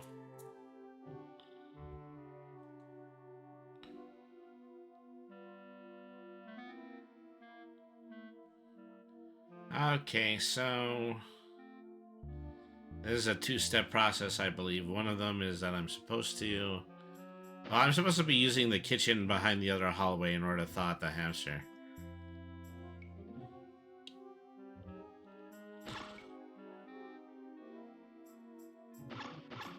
I forget what door that one is sometimes. Ah, here it is.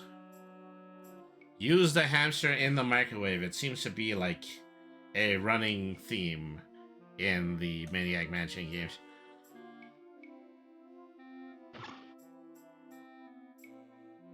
Gosh, I hope this isn't like the primitive, dangerous microwave ovens of my century.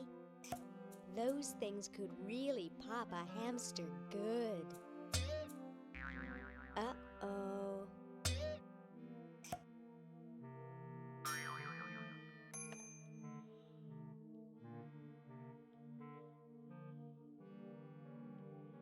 That was fun, but only because this is the 22nd century. You see, kids who put hamsters in microwaves back where I'm from get taken away from their parents and put up for adoption. So don't do it. I have to put emphasis on the fact that, yeah, this is actually not the way you should be doing anything. As I recall, you also have to put the hamster in the dryer, but you're also supposed to use a ton of quarters, and for that I actually need the crowbar. Alright,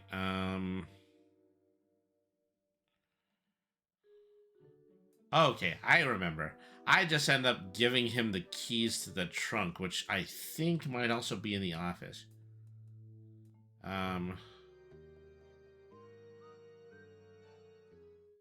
No, well, I guess not. Maybe in the basement.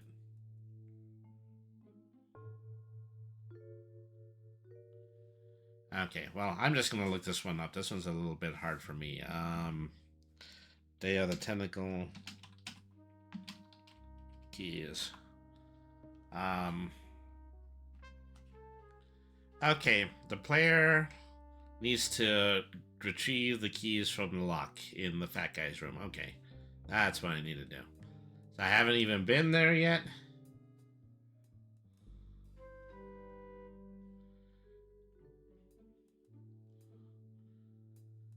Okay,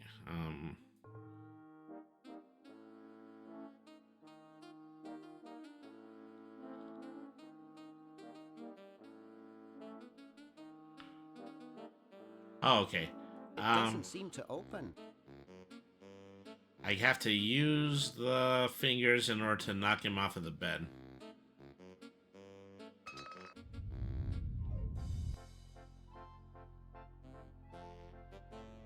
Oh, I also need the one on the floor.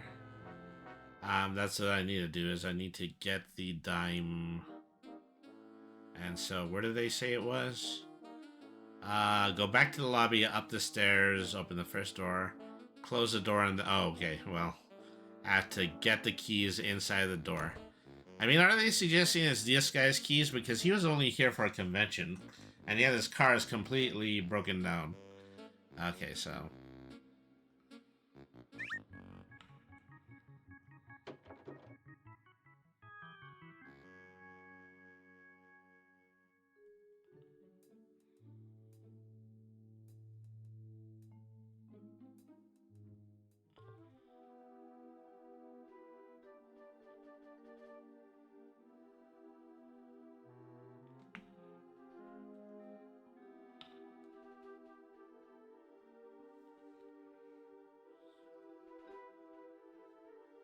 Here, perhaps these are your keys.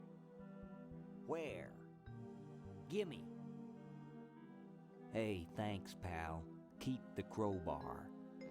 Thank you, Masked Man. Maybe this one. Okay. What sort of person would carry around this many keys? I mean, the gag is we didn't actually help him to steal the car, because they're actually not the keys to the car. I forgot about that one. The crowbar needs to be used with the gum.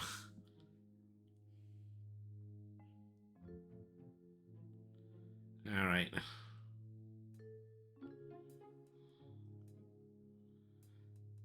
I forget if you're supposed to be capable of separating the gum and the... Oh, that's how you do it. Okay. Blech. Bernard. You dog, you refugee from the dog pound. Okay. Ew, it's soaking wet. So, I think, you have to... Okay, so use the crowbar on the candy machine. You know... Fred's doing pretty bad financially. It's a shame if we just rob his candy machine at this point.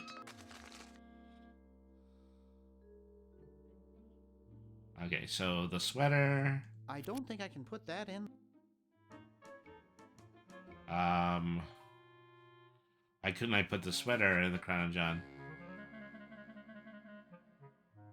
I don't think I can put that in the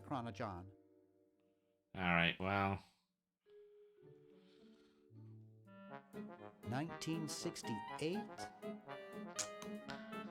Bernard has this weird autistic thing when it comes to reading the date of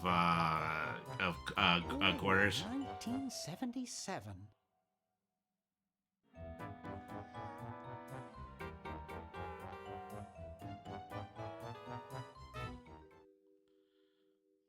I don't think I can put that in the Chronojon. I don't think... Okay, well... I don't think I can put that in the Chronojon. Achievement for trying to flush the hamsters, but... I've got better things to do. Okay, well...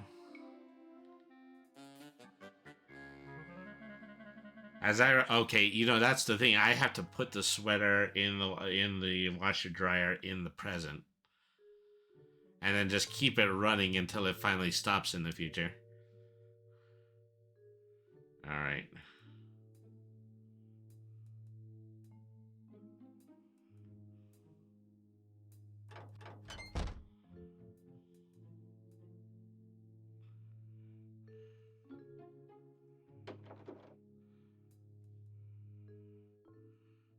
Do not sit on machines. That's a dirty joke.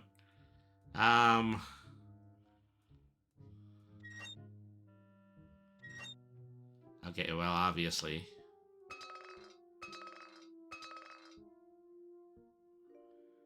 Whew. And go back into the laundry room myself. Watch another cutscene. Lieutenant, I'm glad you're here. What kept you? Well, I hate to say it, sir, but there was some trouble with one of the humans. Trouble? What sort of trouble? Nothing I couldn't handle, but I've noticed something about the humans that may pose a problem. Opposable thumbs. Do continue. Well, sir, in general, they seem to be a bit larger than us tentacles. You know, taller, heftier, more massive. I get the picture, son. I don't mean to carry on, sir. It's just that it makes me feel inadequate, small, inferior. Before you go off the deep end there, let me tell you why I called you here. You see, I've invented something which will end our troubles with those glandular leg walkers for good. Well, I know you made a shrinking ray. It's all you've ever been talking about. What? It's a shrinking ray, Dolt. Oh, I get it. Now I need you to get me a few parts so I can finish the thing. Come over here.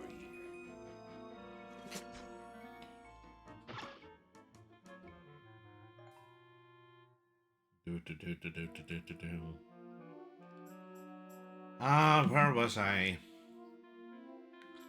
Yeah, I had to go back in the laundry room.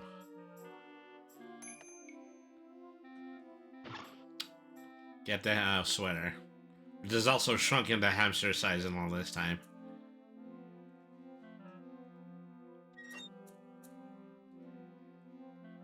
Ooh, cute. This ought to warm him up. Okay, I think that's all I need in order to actually solve this puzzle. Need to go back in the basement and use them on the generator. Whoops. Wrong room.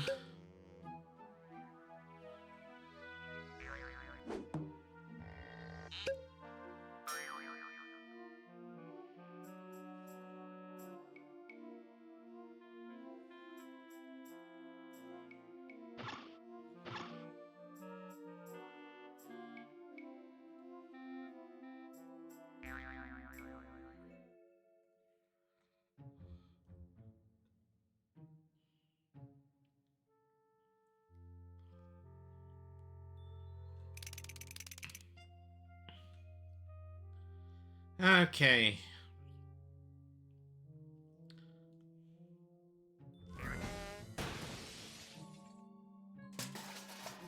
This was unnecessary. But just another way to pad out this puzzle.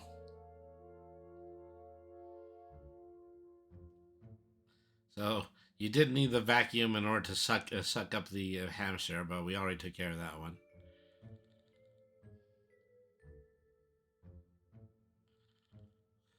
They had to put emphasis.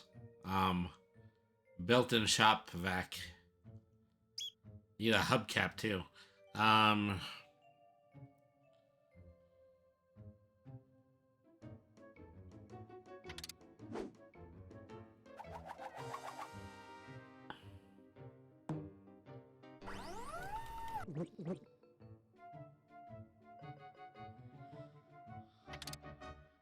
Imagine what this poor future traveling hamster is going through.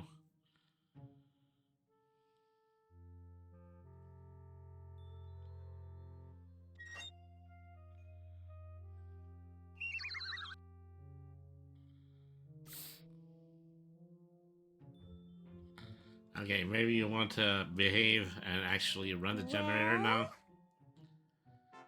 They add that well because that's the end of a long puzzle right there. Go. He just keeps running and running and running.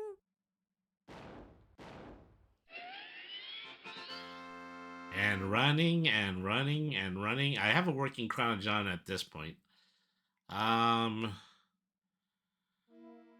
Last thing I have to do is I have to solve the log puzzle.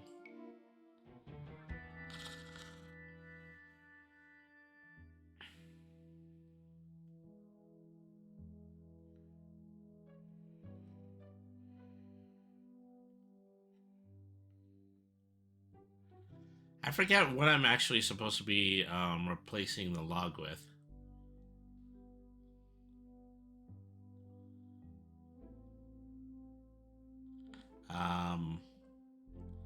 So Day of the Tentacle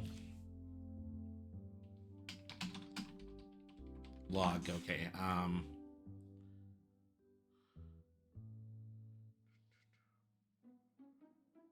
Okay, well I've got a whole one here.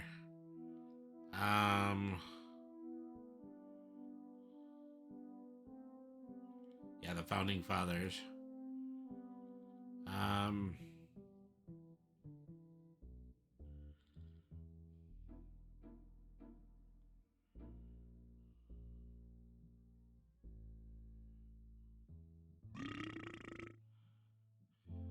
Oh, okay, that's what it is. As I recall, this is probably the one that I've been avoiding doing. I need to, yeah, get the chattering teeth into the grate finally. I can't get hold of it.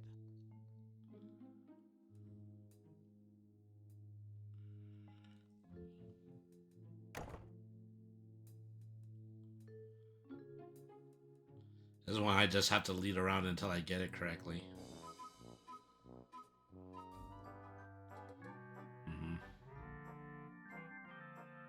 Okay, there we go. Okay.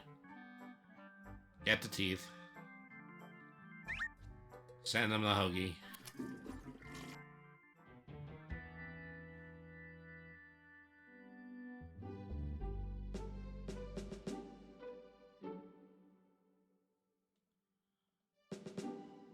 Could you use these? No thanks. I already have some false teeth. Okay, I actually do have to get rid of... Okay, I need to do something with this guy so I can get one of his cigars, but... I need to swap with the other guy in the other room. Okay, so... How do I get this guy, to stop, complaining? So... What is it? Dwayne...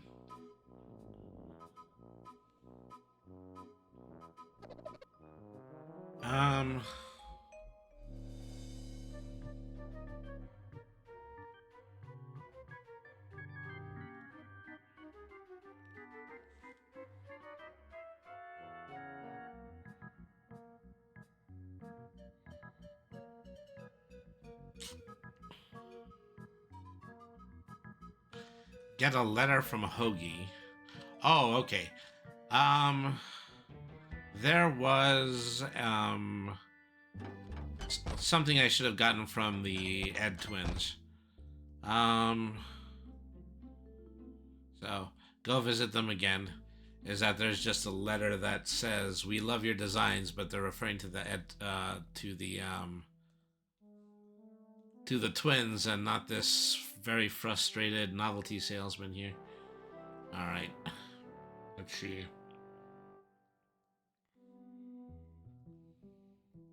There's a drawer Brody, here. man, I don't go through people's underwear. It's upstairs, actually.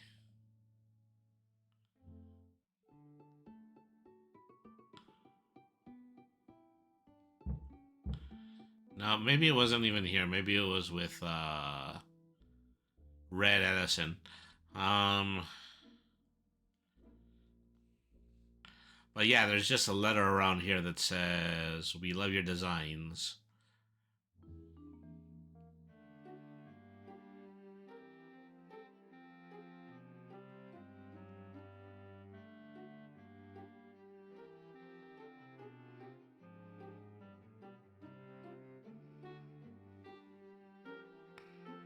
Maybe it wasn't even here. Maybe it was with Benjamin Franklin, who I don't even think we've even met yet.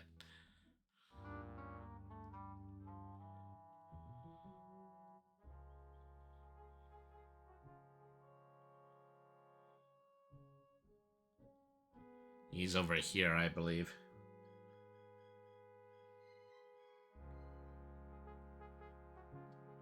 Hi there, mister. Franklin, Ben Franklin, soon to be known as the inventor of electricity. Do you know Red Edison? He's a scientist guy, too. Red Edison? A scientist? He's just an innkeeper who pretends to be a scientist, and he's not very good at doing either one. I can't believe Washington and Jefferson picked his inn, of all places, to write our Constitution. Shouldn't you say the discoverer of electricity? You think the ultimate power in the universe is just under some rock waiting to be discovered? Ha!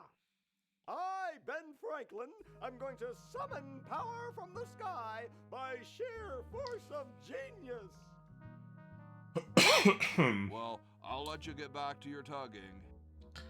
Yes, back to science. Okay, so all I can tell at this point is that, yeah, it has to do with one of these three characters. I still think it's Franklin. I'm gonna go into Franklin's room. All right.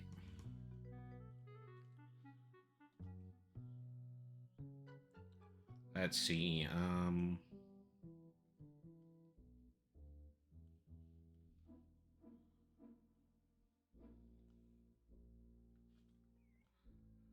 Something I only realized, this is actually a pretty clever joke, is that once the tentacles have taken over in the future, everything that resembles a staircase is removed from the manor.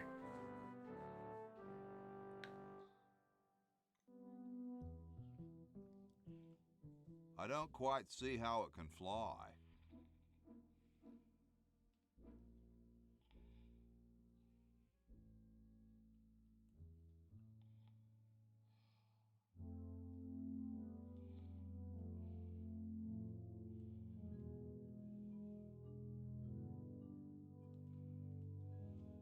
I don't understand that technical stuff. Okay, I give. Where is the letter? I'll do the find search on this thing. See.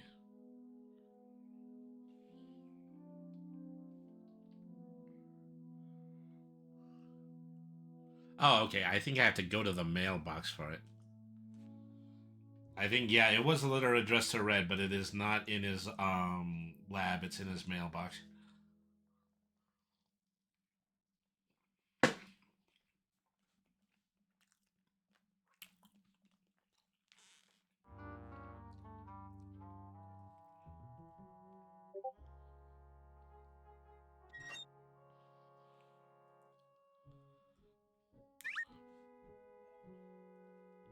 You're brilliant. What a novel design. Come to Baltimore at once. Okay, well, give that to Bernard. Okay, now time to pick on some poor innocent convention goers. Alright.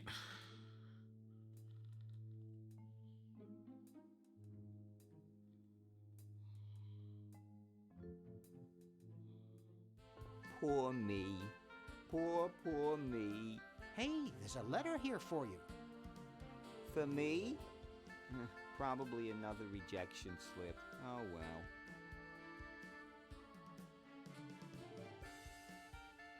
You're brilliant. What a novel design. Come to Baltimore at once. Well, we gave the guy a little bit of false hope, but that's probably what he needed.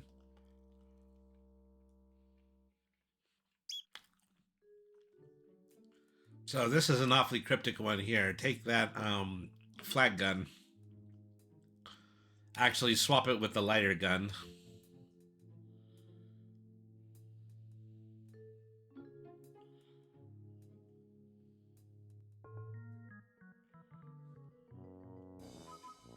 What's that strange hovering saucer-shaped object?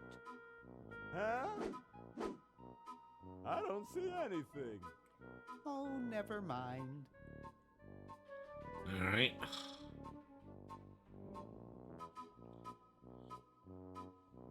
And I have to talk to him in order to have him give me another cigar. What can I do for you, kid? Nice cigars. I import them from the finest Cuban munitions factories. So, want another cigar? Okay, but only if you promise not to light it this time. Would I do a thing like that?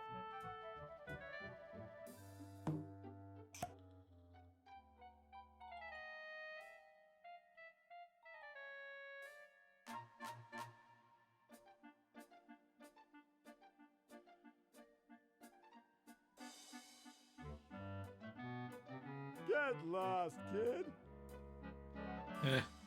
There, I just ruined his fun. Give Hoagie the cigar, give Hoagie the lighter.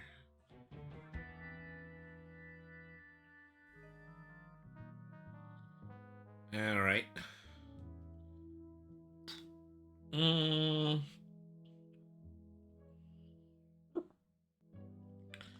Then let's see, go over to the main hall. So then it's Washington gets the cigar and the lighter. Excuse me. Yes? Mr. President, may I offer you an excellent smoke? Can you also provide me with a light? Sure. Well, in that case...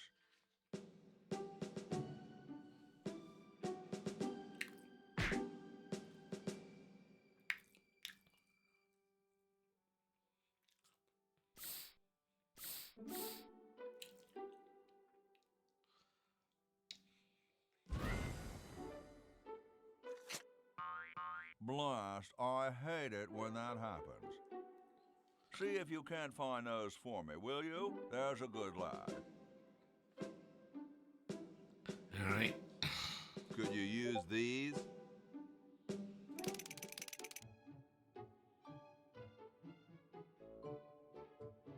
Why, thank you, young man. Strange. I wonder if I should cut down on the coffee. Hey, Tom, look! The father of our nation is cold. Better build a fire. You're right. Huh? I guess you can have my log. Me? Why should I build the fire? You build the fire. I'm bothered by the smoke. You build the fire. I'm bothered by your attitude. You build the fire. No, you build the fire, Mr. Penmanship. No, you build the fire, log lover. No, you build the fire. No, you build the fire. Yep. After 2 hours. You big baby.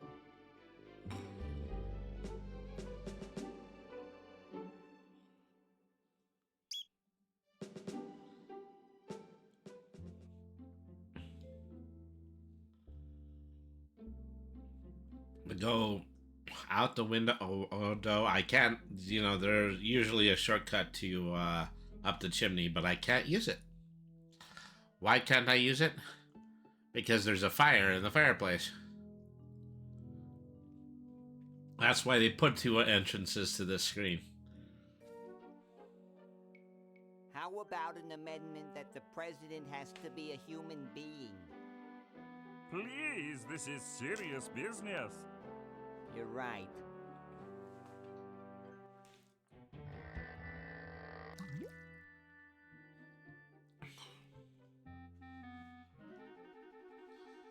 Once again, don't try this at home, kids.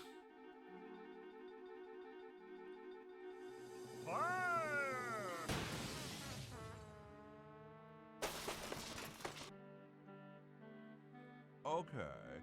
Who was the idiot who started the fire?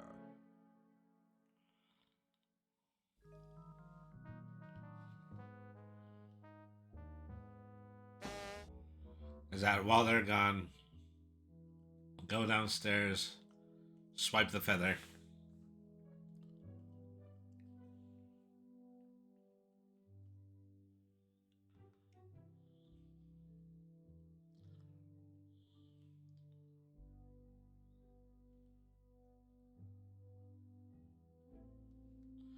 Funny that the smoke on the blanket doesn't actually seem to bother me. Alright. Well, once again, I'm a roadie. It looks pretty clear in here now. Say, did you get the pen on our way out? No, I found a blanket blocking the chimney.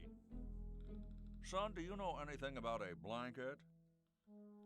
Didn't the dude next to you have one earlier? They have been so mean to the leaders of our country. Hey, catch you later.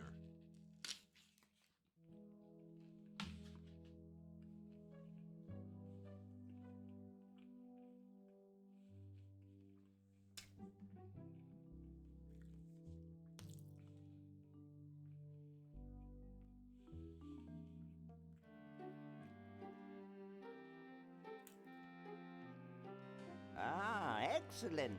I need that for my super battery. Ah, excellent. I need that for my super battery. Ah, the final element for my ingenious battery. Stand back, boy. Give me room to work.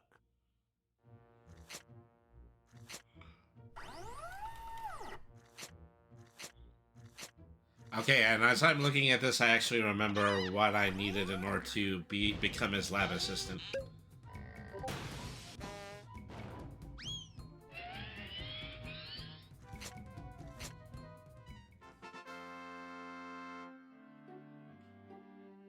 A miracle of modern science. It will look lovely here on the shelf until I take it with me to Baltimore. I think I can just take it from him. Don't look now, but the British are coming, dude. Eh? Where? Is that supposed to be funny? I'm very busy. Okay. Then I need yeah, I need the help wanted sign in front. The only way you see it is from outside of the door, but it's actually this object right here.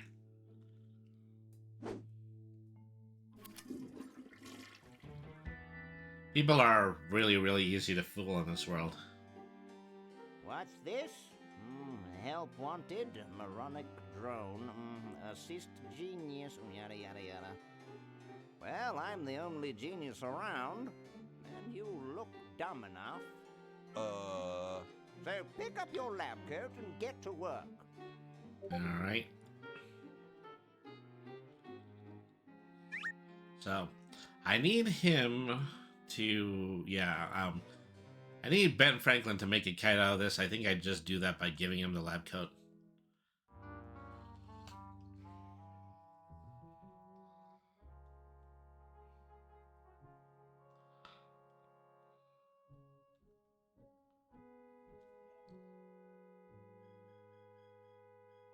It looks kind of small for me.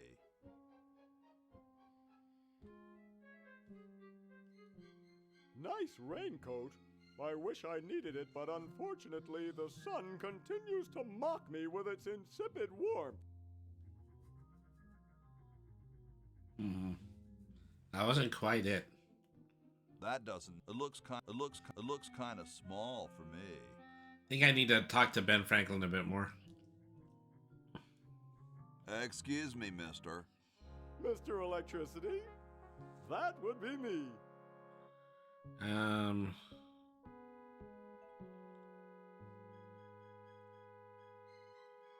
Aren't you the $100 guy? The $100 guy. Not bad. I need Red to help me save humanity. So he's a missionary now, eh? Well, why not? Can't be any worse at that than he is at inventing. Well, see ya. Carry on.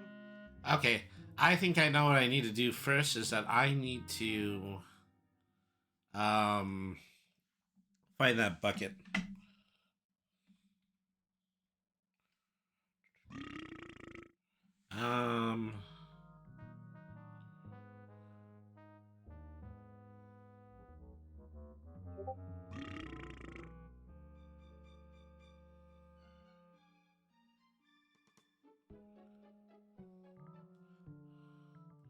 Okay, the bucket is okay, I believe it's in the dust room, but it's in the dust room in the past. Let me give that a try.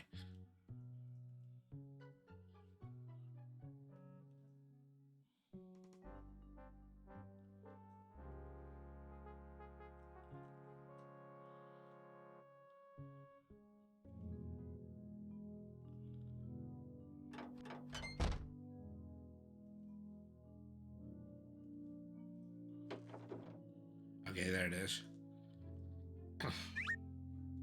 So, say use the soap. I don't wanna. Okay. I think I also need a sponge for this. I think I can also find it in here. There it is.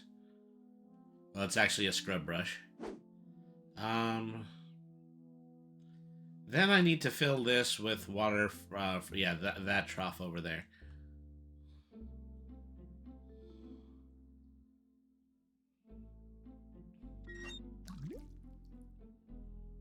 All right.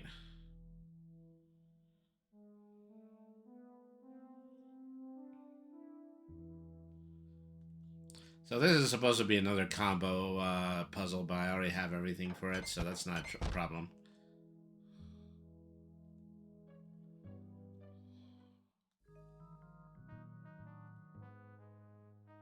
You know, what do you need to do in order to make to create a rainstorm? You I don't wanna. It's full of water. I know it's full of water. It's full of water. I won't be able to get it very clean without soap. I don't wanna. I'm supposed to be combining these items.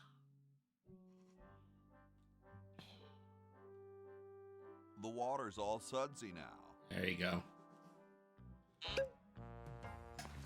You know, how do you make a rainstorm? You start to wash your car, or your carriage in this case.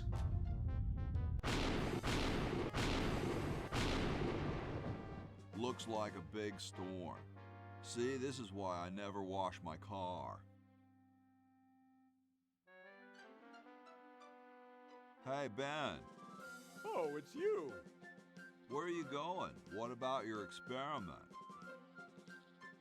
Even science sometimes gets cold on account of rain, my boy.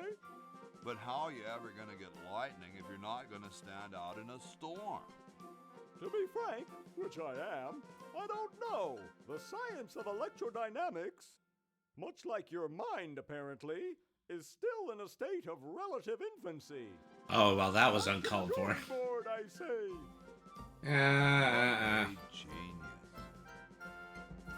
Okay, well, then I have to meet him in his drawing room, and then I have to let him make the kite out of the lab coat.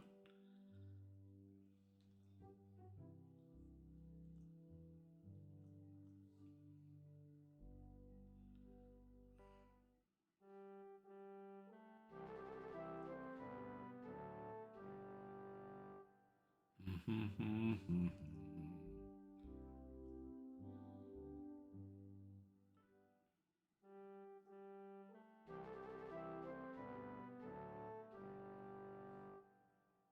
looks kind of small for me. It looks kind of small for me. Give the lab coat to Franklin. Yeah, there you go. I got something good for you, mister. Mister. Mr. Brainstorm? Yes, hand it over. Doesn't this belong to somebody? Yeah, Red Edison. Ah. I'm sorry, but the man has no vision. A lightweight, durable fabric like this going to waste down in his basement. When I'm done with it, it will fly. Eureka! The all-season Francocopter, ready to make history.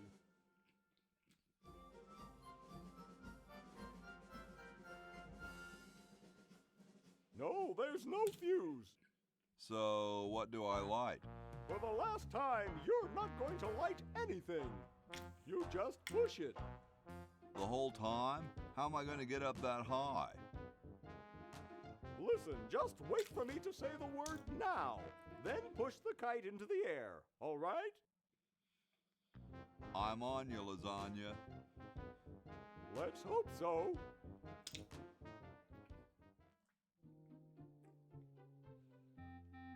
Now! Oops. What part of the word now didn't you understand? Look, it's very simple. I say now, and you push the kite. Means I actually had to have the push command ready. Got it. Marvelous. All right.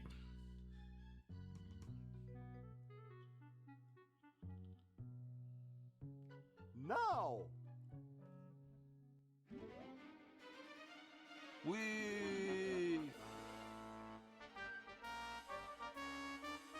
She's handling kind of funny. You got it. Just hang on there. She's too heavy. I can't control her. Hang on, Ben. Hang on. She's breaking up. She's breaking up. Run for your life.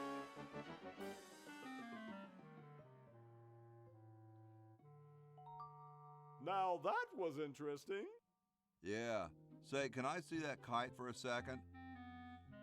No, I'm taking it back to my lab in Philly right now so I can study the results. Wish me luck.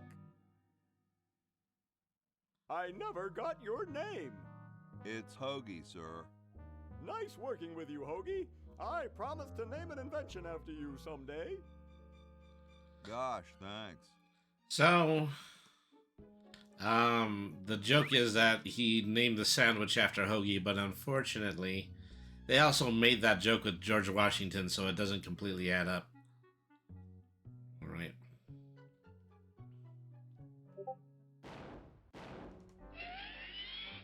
Okay, I've got this ready, but then I still have to wait to finish Bernard's arc. So I need everybody's help with the other one.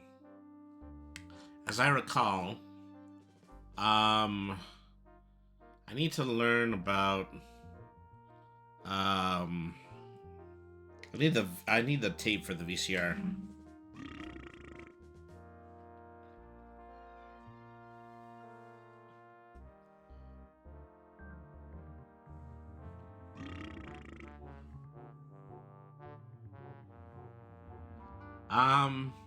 Strangely, I think the videotape is actually in the security room where Edna was supposed to be.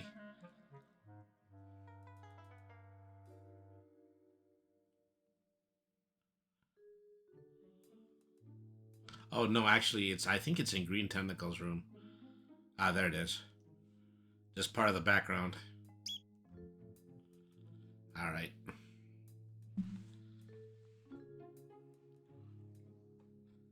Okay, so get a bit of a recording of this going.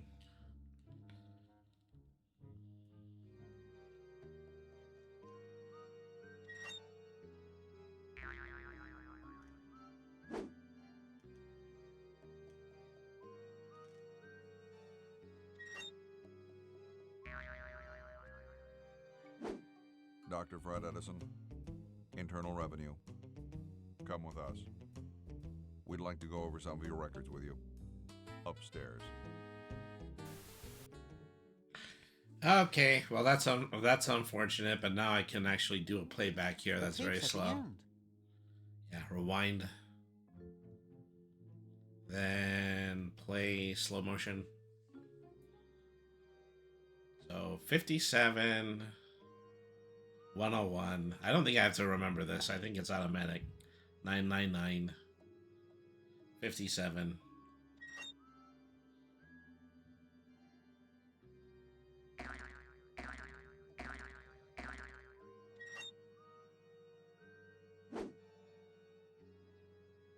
Dr. Fred Edison, Internal Revenue. Come with us. All right.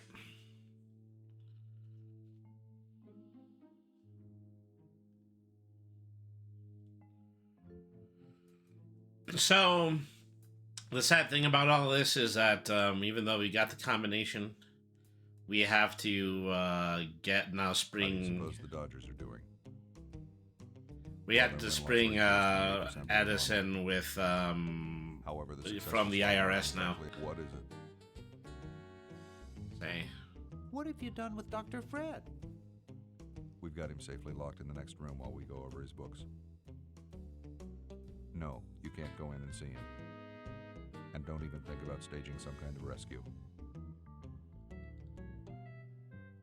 I'll just be moseying along. Keep your nose clean, kid. All right. Is that a W390B frivolous spending report?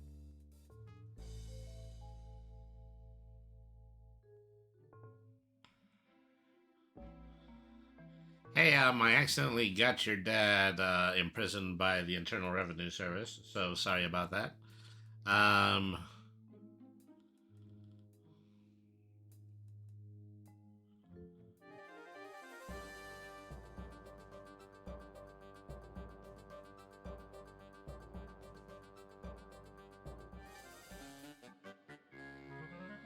Of course, the tentacle would run Republican. Let's get this safe going. I'd rather not. Let's see, it's 101 999 57.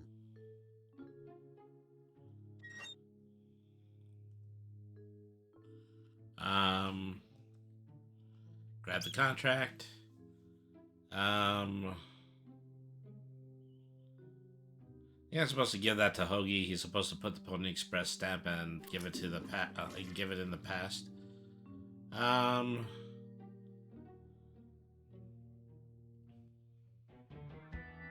Then, yeah, use the stamp with the contract.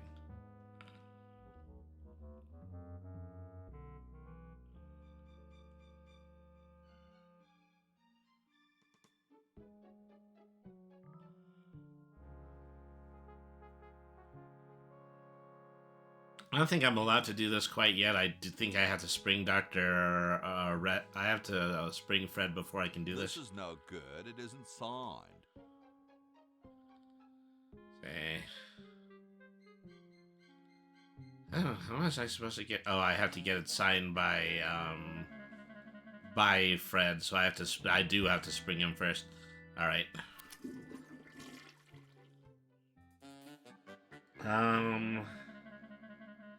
I forget exactly how this is supposed to work. I need a rope.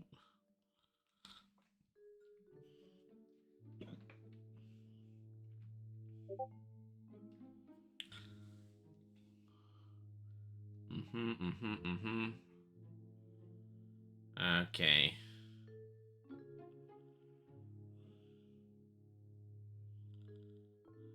So, okay, I have to get the rope from the chimney, and I'm only able to do it from at the beginning of this sequence.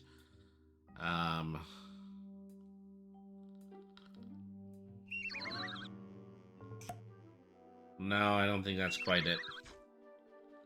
Okay, so where is the rope supposed to come from?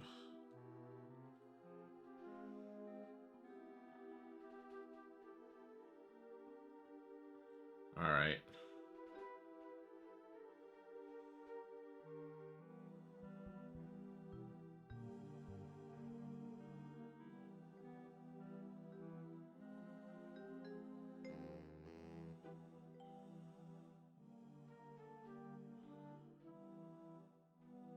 Okay, I think I can actually, from out here, I can actually climb in the window where they're holding Dr. Fred. They put emphasis on the fact that he's bandaged up just like Dad, Uncle Ted at this point.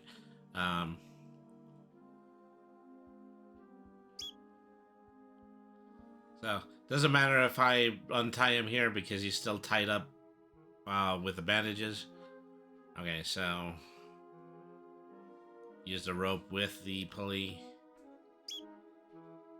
And then I believe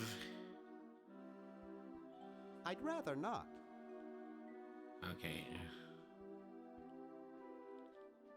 I'd rather not. I don't think I can escape this, but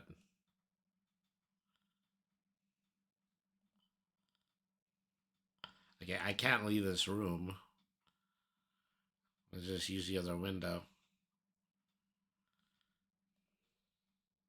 All right. I'd rather not.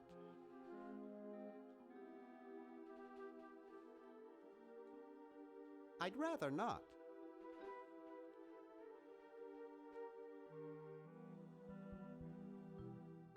Nah, not right now. I need to get back downstairs. Use chimney, I don't think it's working. I'd rather not. Uh-huh.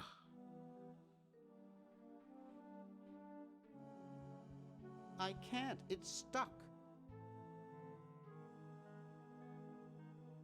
It's already open.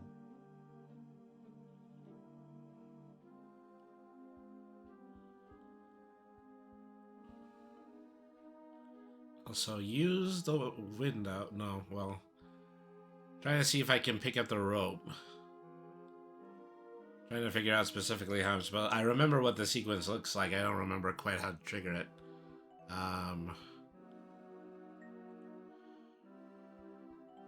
I'd rather not. Yeah, I don't think that's quite it.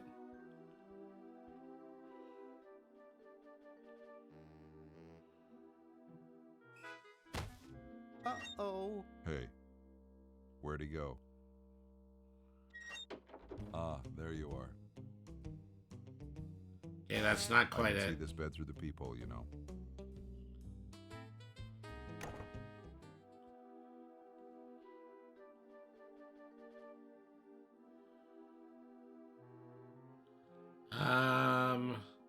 Yeah, I'm not able to mess with Fred's body until I can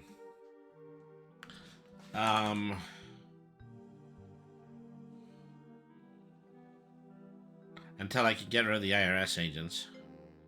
Let me see.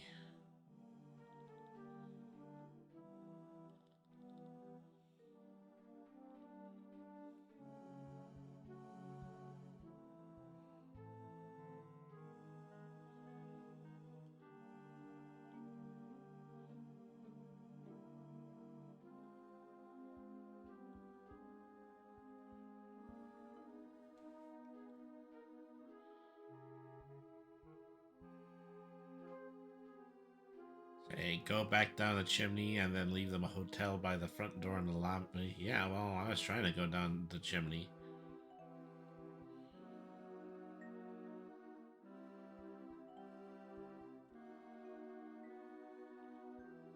Well, I guess all the other times is automatic. I don't see why it wouldn't be now. Okay, so... You know, I actually also, due to the fact that the tape that is on Fred right now is red, I also have to create a decoy. That decoy being dead Uncle Ted. Alright. There you go. Ted is red. See red Ted. Okay, alright. So use the dangling rope with dead cousin Ted. Yeah, there we go.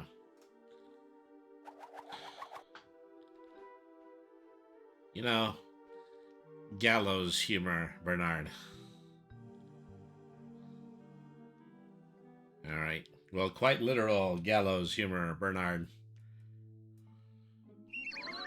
Alright,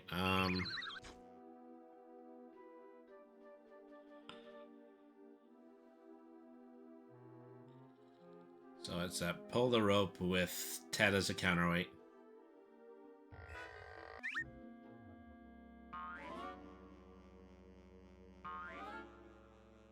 It's a good thing he's already dead.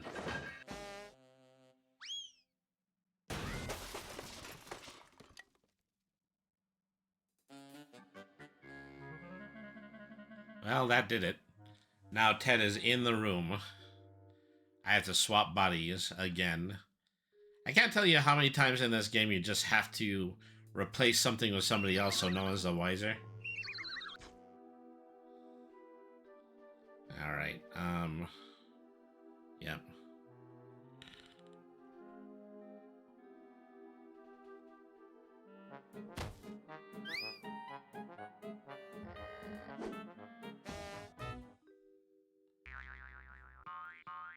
We get a few fun sequences while he's making the decoy.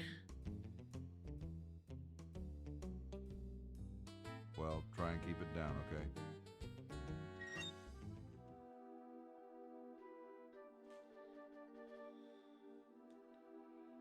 Okay, well, then... Now I've got Fred on the other end of the rope, so down he goes. I'd rather not.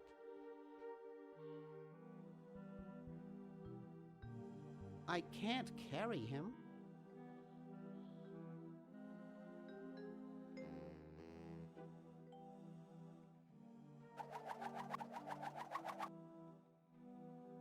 Okay, well, now I can bring him down. Simple Archimedes principle. I'd rather not.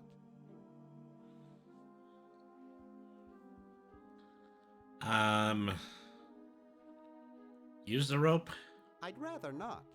Well, pull the rope. Probably only one of the handfuls of I'm not times. gonna make that mistake again.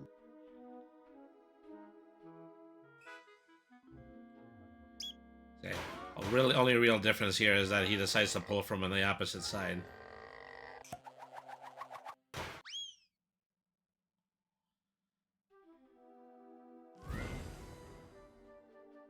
Oof.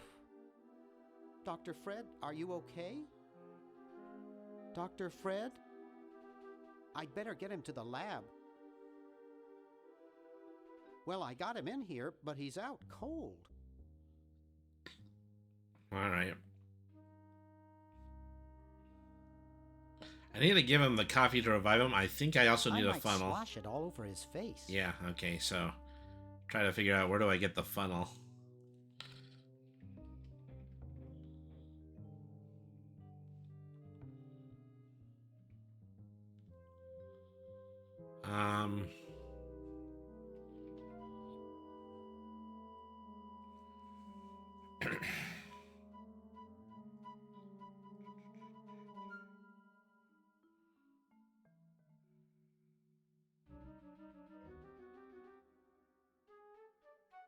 Okay, there's a funnel inside the cabinet in the kitchen. Alright. That's what it is.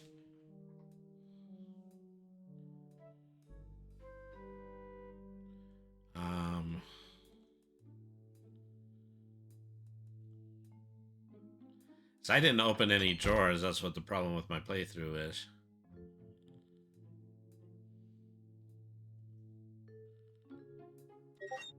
There it is.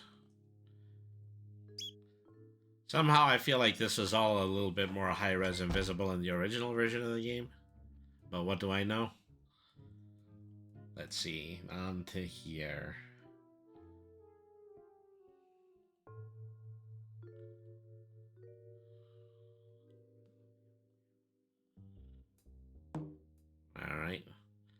Funnels in his mouth. Then in goes the coffee.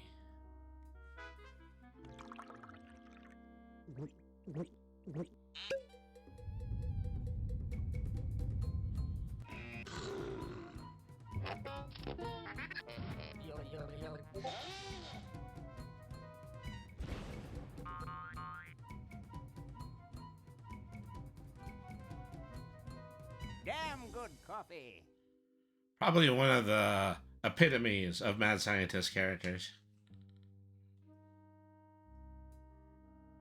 I'd rather not.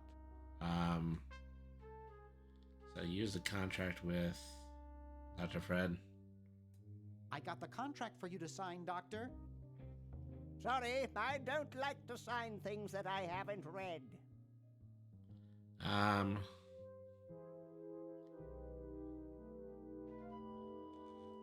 Okay, so read it first.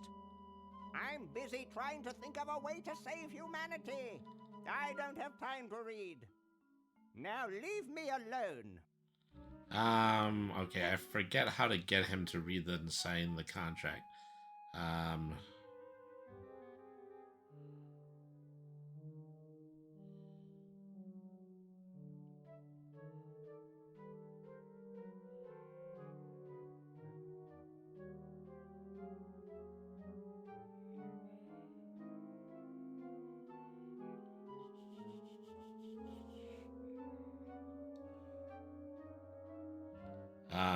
Contract.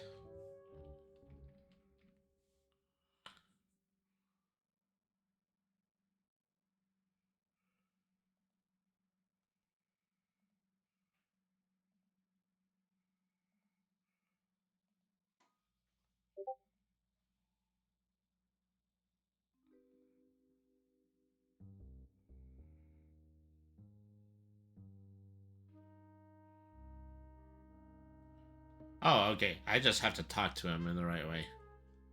Will you please sign this contract? I don't sign things I haven't read. All right. Oh, forget it. I'll get rid of Purple Tentacle myself. Oh, yeah? How? I offered him a bribe and I he took it. offered Purple Tentacle a bribe and he took it. Where did you get that kind of money? I used one of your checks. Brilliant! I'll just stop payment on it tomorrow. Exactly. All I need now is your signature. There you go. Who says he doesn't sign anything without reading it? Well, good luck. All right.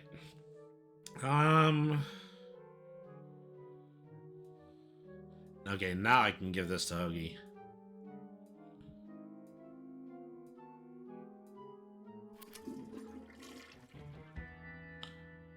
In with the Pony Express stamp.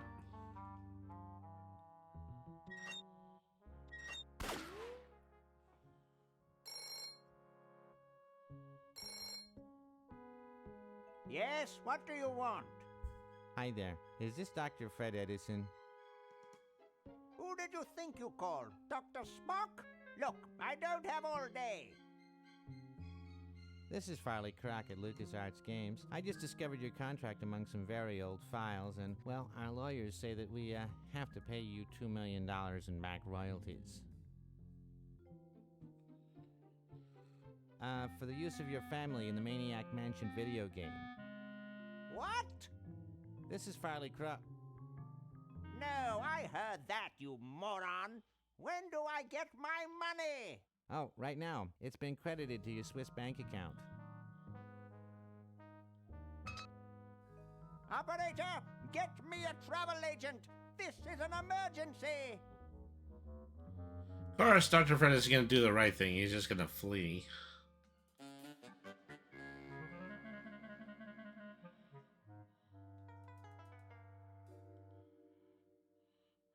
So it's up to us once again to do the right thing for him, is buy that diamond.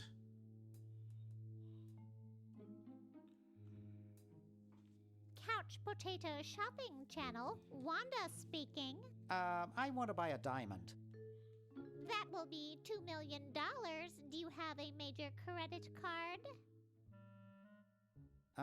I have a numbered Swiss bank account.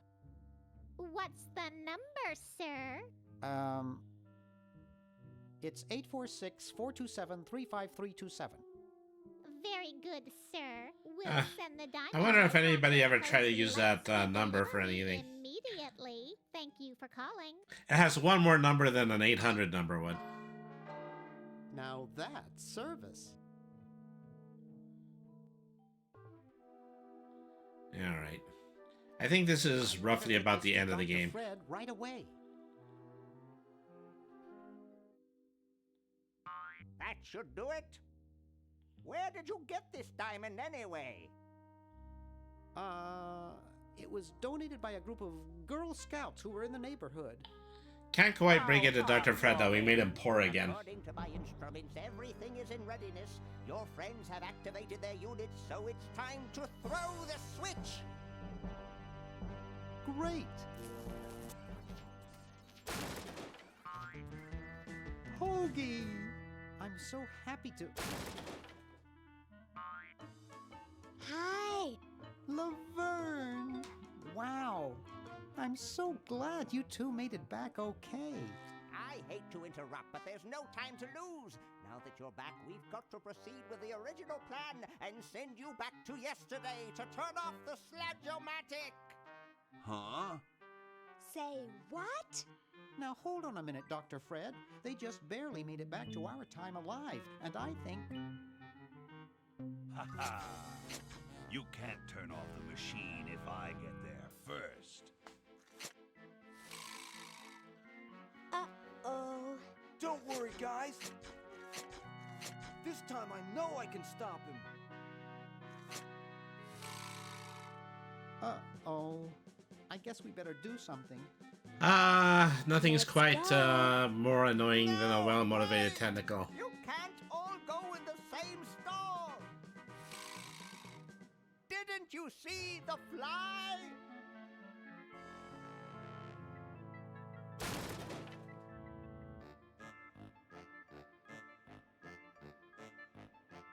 You know, just to help economize things.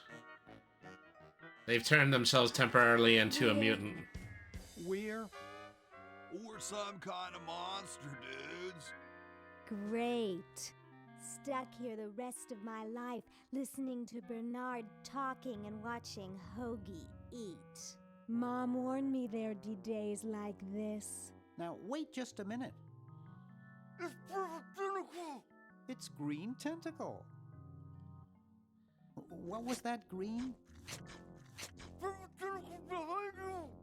What? I believe he's trying to warn you about me. Oh. We're going to turn off the Sludge-O-Matic and defeat your evil plan, overgrown worm. You sorry lot are no match for me. But there's 3 of us. Well, sort of. Nevertheless, I mean to crush you. Yeah? You and what army? Why, this army, of course. Just use a single time machine to bring every single tentacle into modern times. These are all versions of myself from the future. I've been This represents a part of the timeline that any time you went into the future, this is how he managed to turn himself into a whole race, merely by time cloning himself multiple times. Go to the basement and guard the Sludge-O-Matic.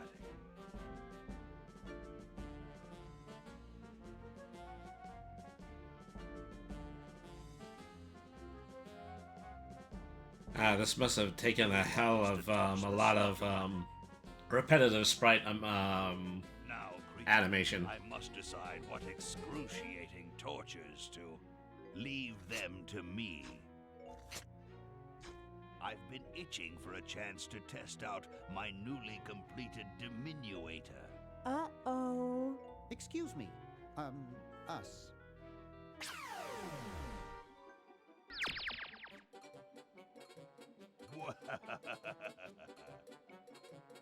All right, the rest of you come with me. Next stop, the world. So we're being chased after by an old man with a ray gun that doesn't actually work very well. Wears off. Aha! Run for it! Damn. The battery must not have had time to recharge, but it will. You know, he could have tried to just, like, step on us or something.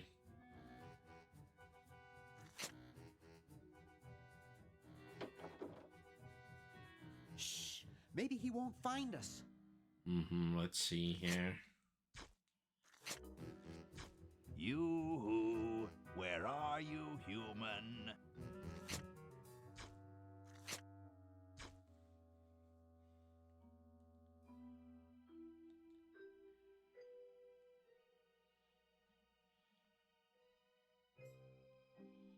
So I think I have to be relatively quick about this, is that...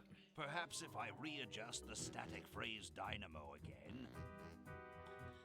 Aha! Uh-oh. Take that. And this. I mean, all of this doesn't actually keep us from trying to escape from him. Get myself into the next door. I'm still small, and then go inside of the mouse hole. Okay, so then go through to the next door. We're too little. Wait for it to wear off so that I can actually go through the door and exit the other side. There's a bowling ball I have to pick up here. Okay. Hey! Where'd he go? Alright.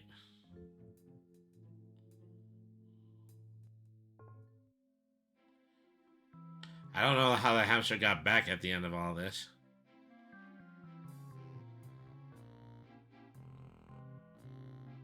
I don't think you can pick him up again. Alright. Further up the stairs.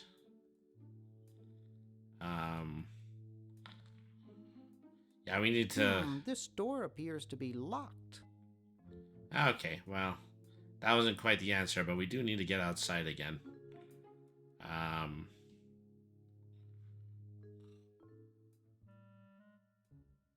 This door appears to be locked. Okay, well, conveniently, there's some places where we can't get to yet. There's more than likely a way that I can just juke my way downstairs.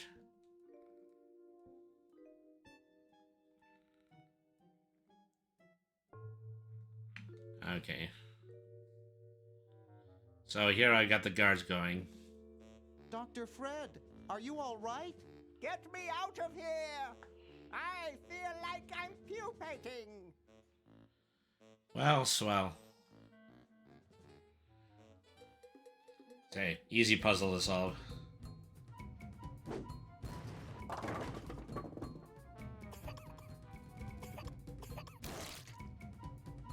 Great! Now we can turn off the machine and prevent all this tentacle mayhem from ever happening.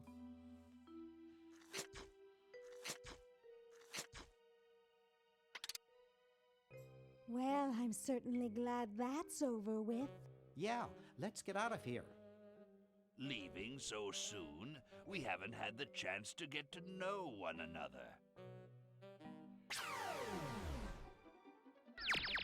You humans are so small-minded. Ha ha ha ha!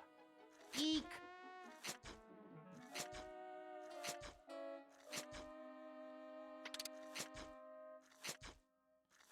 And the switch goes on and off. I don't know how this keeps the us from polluting the river, but Can't stop me. apparently it does. All right. What do you have against humans anyway? Just what is it you have against humans anyway? Humans are our oppressors. They made us live in this horrible motel. They created us in ungainly forms, so we could not rise against them. Try walking around with your legs tied together and glue on your shoes. You'll see what I mean.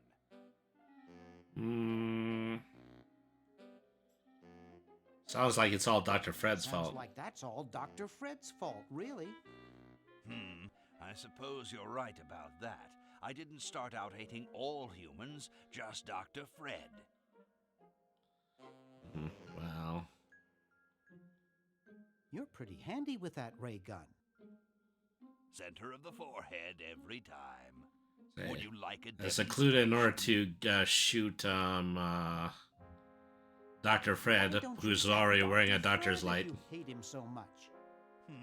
Perhaps that would be entertaining.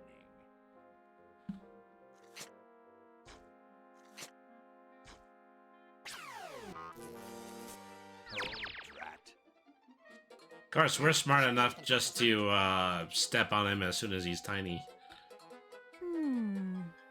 Talk? Surely.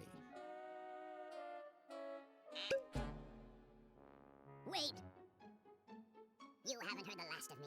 I'll be back, and the next time, the world and all its piffling inhabitants shall be mine. All mine. Of course, there was no need to actually do any of this upcoming sequence because he's gonna cease to exist as soon as we turn the pollution machine off. All mine. Okay, little fella. Mail this to Siberia.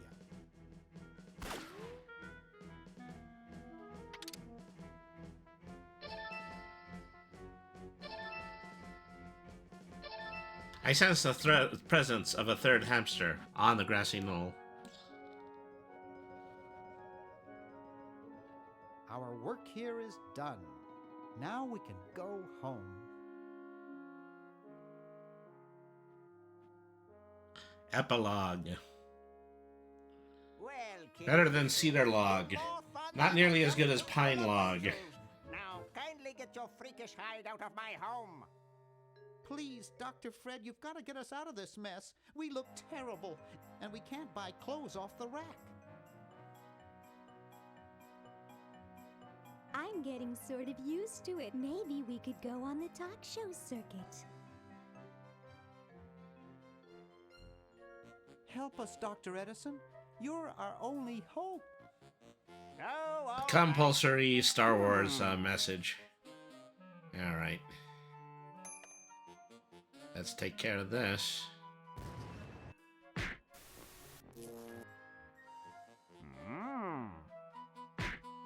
Idiots! It seems you're not exactly the sideshow attraction you imagined. You're just three complete goofballs stuck in one suit of clothes. What a twist. Just one of a million things that is just completely hilarious about this game.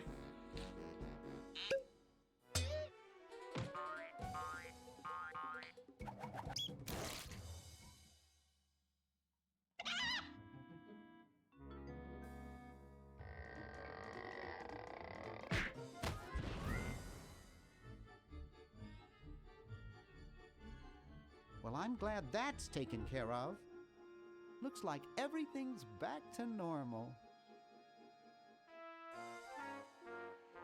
Okay, folks, well, that's a third game in the can. I am going to go ahead and I am going to take another break.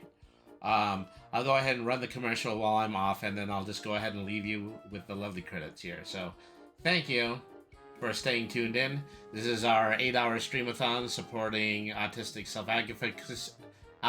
Self-Advocacy Network. Well, stay tuned for more games all the way through until 4 o'clock today. Thank you everybody for tuning in. This is Brainy the RPG Cat. Stick around.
Okay, we're back. It looks like I just came back just in time. We're already done with Day of the Tentacle. Go ahead and just close up some stuff. Just windows of programs that you use that are open up slightly whenever you're playing a point-and-click adventure game. How do you like them apples? All right, so let's go ahead and let's pick out something else to play. I think, well, I can stand to do just a little bit of figuring out, and while I'm doing that, I can play another game I was talking a lot about during April the 20th. I wanted to play some UFO 50, so I think that's really just going to be what we're going to be doing next. UFO 50, it's a compilation game. It means that there's just a lot of games in it, and then I can just kind of create skip around for a few games a little bit while I'm trying to come up with something else. So yeah, we're just going to do that right now. I have a few other compilations, but maybe I'll save it for another time. The Disney Afternoon Collection from Capcom immediately comes to mind. But yeah, for now we're just going to do UFO 50. Where did I put that thing? Just jumbled around in perfect alphabetical order using my Steam list. Here we are.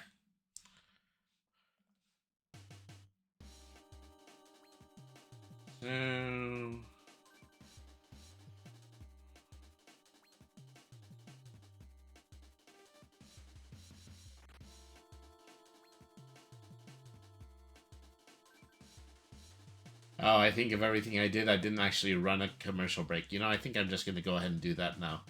Let these opening credits run a little bit while I'm setting everything up. All right.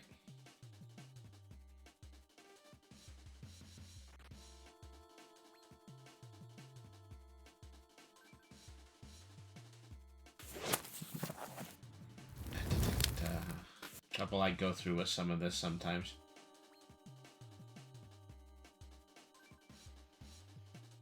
There we go. All right. So, yeah, maybe about 90 seconds left in the commercial break.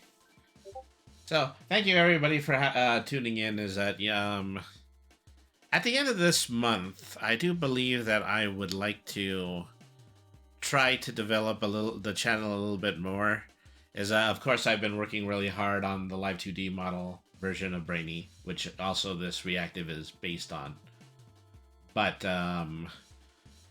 need to have that finished first of all. Second of all, I want to add a lot more things. At one point I want to completely dump Streamlabs for stream elements, throw in a whole bunch of new sound effects, just do things in order to make things a little bit more fun and a lot more animated on this stream. Interesting choice of words, isn't it? But yeah, basically that's what I'm going to be working on. And just a lot of things that help make this thing a little bit more aesthetic. Probably things that I should have been working on earlier during this playthrough, but still not quite something that I was able to finish. Sometimes I think I'm Superman. Sometimes I think I can work on things a lot faster and easier than I usually can. And the fact that I did start my new character design arc slightly before I had finished Live 2D. That was one of those things. Okay, officially we're back. No more padding. I'm just going to go ahead and I'm going to start playing some UFO 50. I don't even know what I'm going to start with. I think the last time I made an attempt to play this, the very first thing I wanted to play was Warriors of Disconia, so I want to do a little bit better than I did during that stream, because that stream kind of ended up in, kind of a bad place, and then I eventually chose to just delete the VOD of that one and try to come up with something new. So, Bushido Ball, this is one of the 2-player co-op games in here. Basically, it's samurai swords combined with Pong. Alright. Here we have rival swordsmen.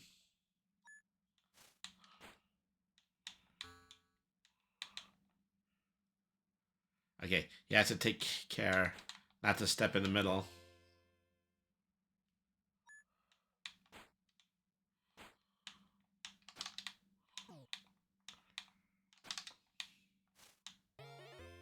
So you have a dodge button, you also have a sword slash button.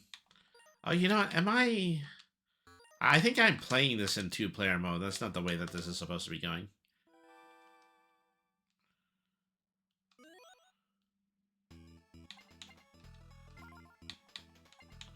Yeah, something strange going on with the two-player mode here. Wonder why that can be.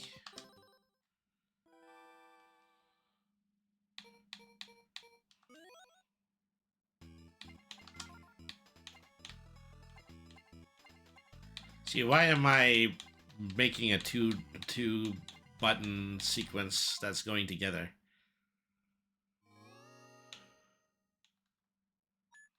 Yeah, my characters are moving together and they're mirrored. I don't know what the deal is with that.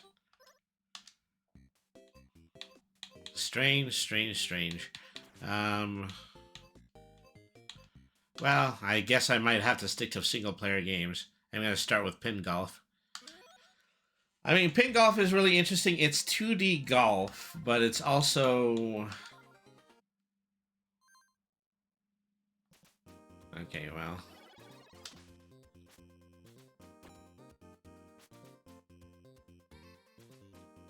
See, I'm controlling both sides. Yeah, I don't know why, is I only have one controller going right now. Maybe it has something to do with my settings. Settings. Joypad configuration. Player. Okay, player, pad assignment. Okay, no pad assignment. Maybe that'll help me. And they will know that I'm only playing this one player. There we go. Now this is working the way that it's supposed to. Okay, well. Back to Bushido Ball.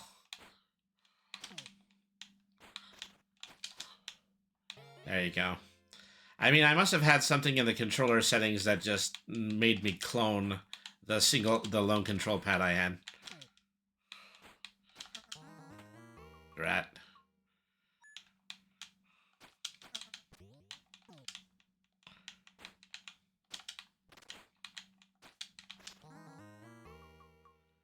Okay, 1 and 2.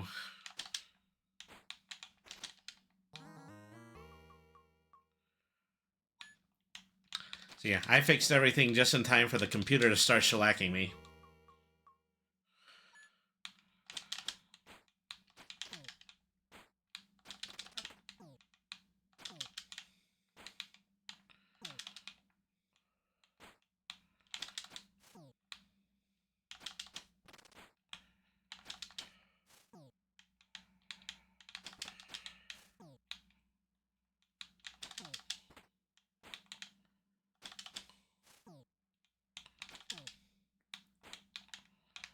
Alright.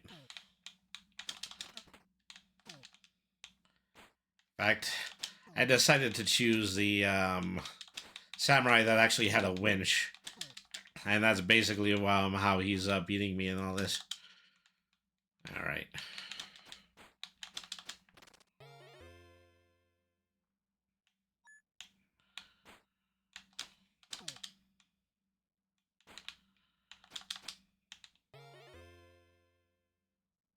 So there we go.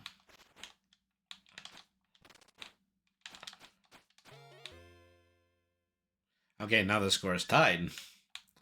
Now we're getting somewhere.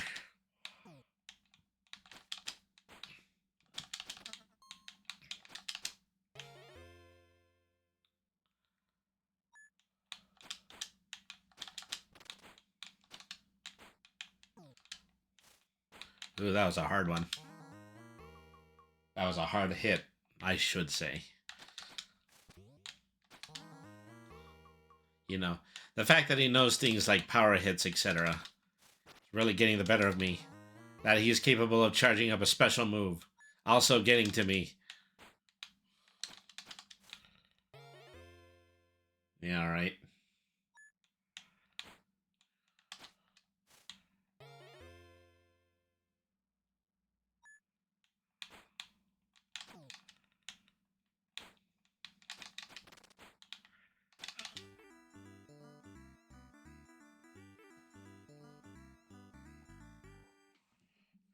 Okay, well. See if I can get myself out of this game before I have to commit honorable seppuku. It's not a very funny joke. Yeah, I do need to override my current game. Okay. Oh. This is actually the other golf game that we have in here. I want to go back to pin golf. Alright. That's my choice. That's a decision that I choose to make.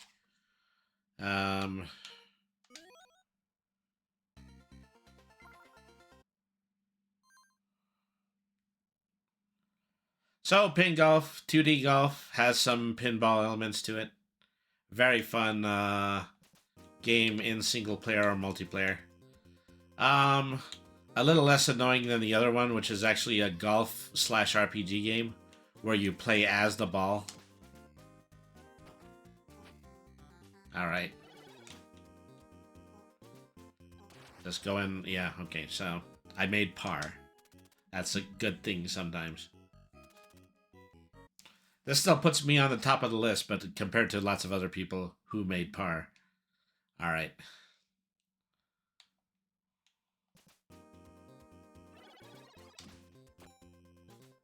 Dag. Oh, gee, you know, second stage, you know, don't go making this complicated or something. God forbid. Perish the thought. Okay, well, this is still a par 4. Doesn't mean I actually think I'm gonna... Okay, well, never mind. You know, I'm actually proving myself to be pretty good at this, at least so far. Okay, well, somebody actually made it 1 under par at this point, so I'm a little behind. Alright. So, how's that for an obstacle? I actually have to swat a couple of bouncing birds. Birds bouncing on a trampoline. Alright.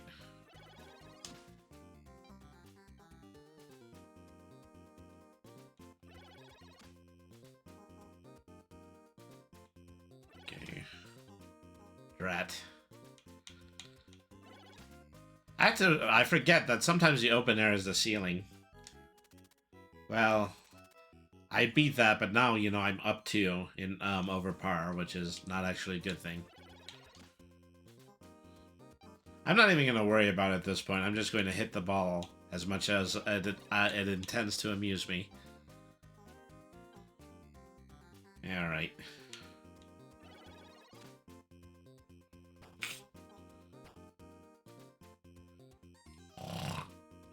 Alright.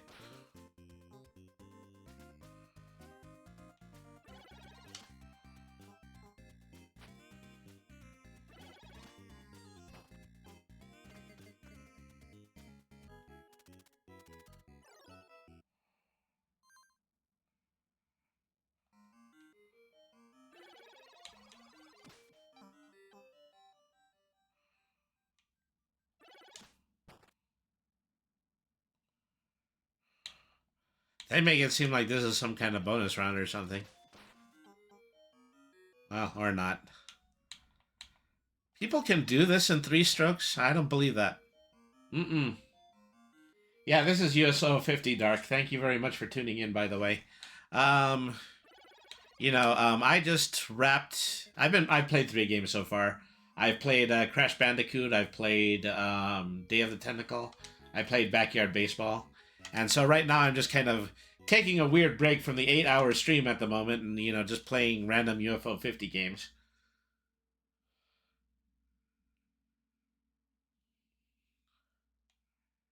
You know, I do like the sports titles in here.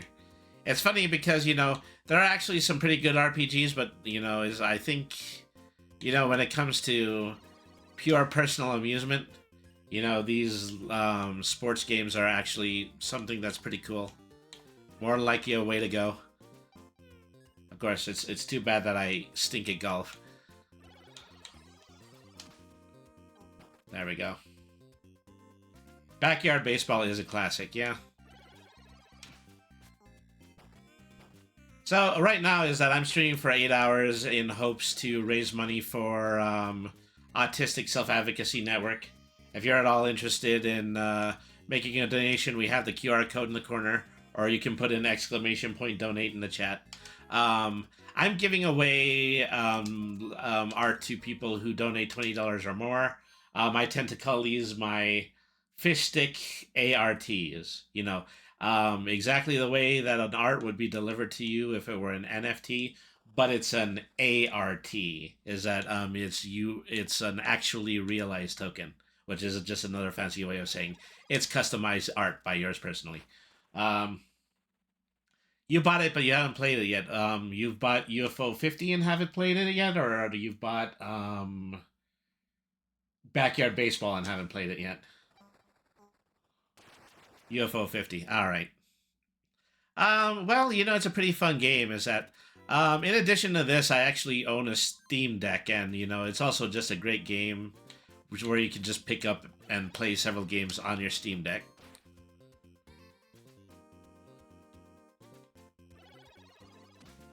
All right.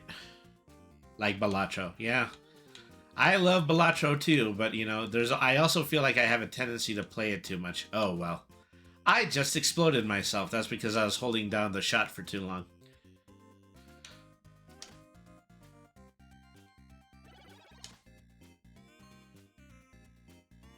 At this point, I don't even care about making par, is that I just really, really need to see the entirety of the golf arena.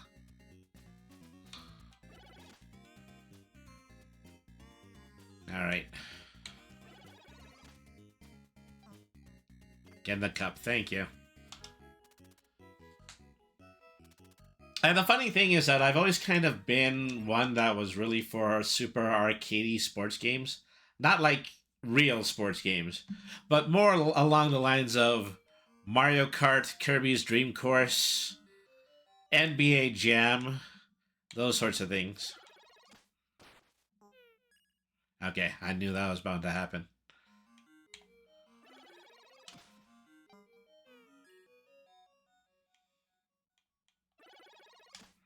Yikes.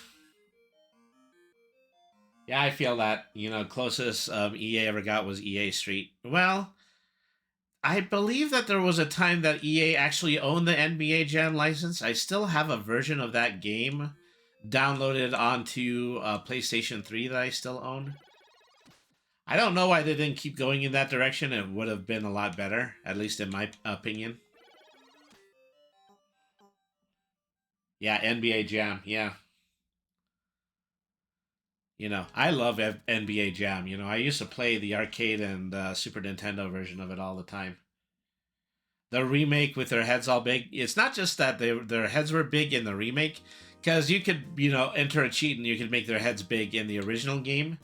But it's also the fact that they composited their heads out of multiple photos of actual NBA players. You know, it's kind of like Jib Jab. Jib Jab is one of those way back in the day web cartoon companies, and they had the same basic kind of art style. You know, I mean, that makes big head mode a lot better, because what you're doing is you're enlarging the photo of their actual heads. Okay, well, I'm happy to have gone from 7th place to 6th place. Yeah, I remember their faces looked funny. Yeah. And it was great. I don't understand why they just kind of stopped doing it. Maybe it wasn't a good seller or something like that. You know. I don't have much of a call to put a console on stream these days, because one of the main consoles I'm playing right now is just my Steam Deck, and I might as well just play games on my PC in that case. But maybe sometime I should try to hook my PlayStation 3 up to the video capture card. See if I can do something there. Wow, nothing but water hazards over here. I'm playing one of those quirky launcher games that used to be all over the World Wide Web, but... Alright. I think there's this whole era of live service that made things like that not as common, possibly. Also, just more of the sense that, you know, programmers wanted to create something. They just didn't want to continue to follow in, you know, specific types of footsteps. There was another game on the PlayStation 3. It was called WWE Mania. And ordinarily, I don't even like pro wrestling games, but it was a more arcadey wrestling game. I wish I could do a little bit more with that. I also believe that I have 2K23 on my Steam list. I picked it up at a really deep discount. So at this point, I'm even, you know, I'm not even that much into pro wrestling at the moment. So I haven't had a lot of reason to actually play that.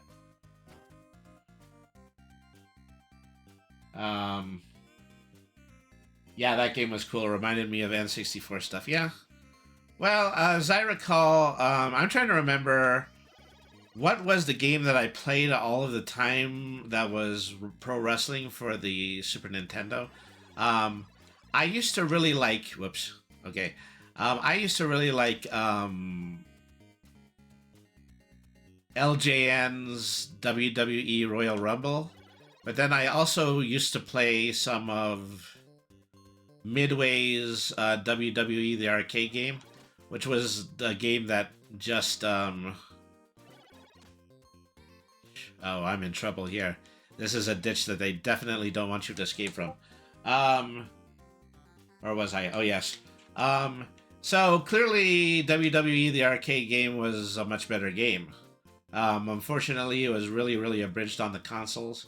It's much better if, you know, you actually download the arcade ROM, but once again, you know, make the moral decision that you choose when it comes to that. All right.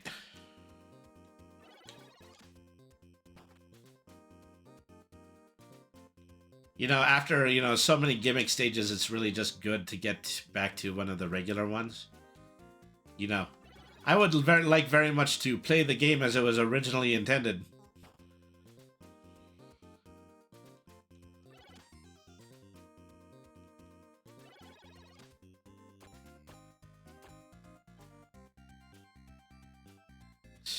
Bumpers, man. Where did we go wrong? I think they want me to launch it off the ramp, and it's because I'm still trying to shoot the pop fly. That's why they're not... the bumpers are not cooperating with me.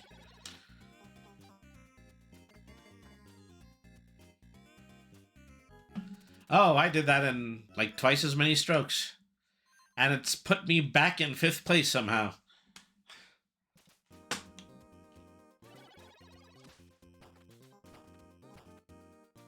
Whew, I'm glad it landed on top of the ramp. Alright.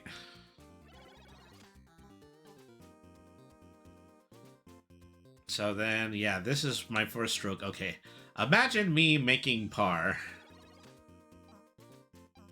I guess anybody could have made par except for me.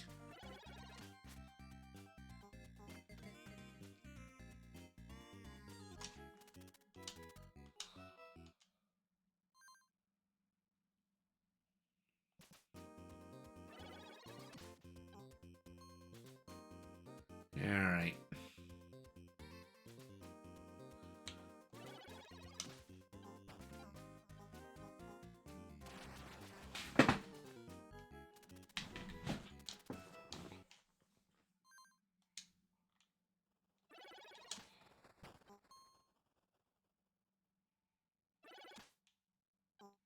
I could have angled that just the tiniest bit.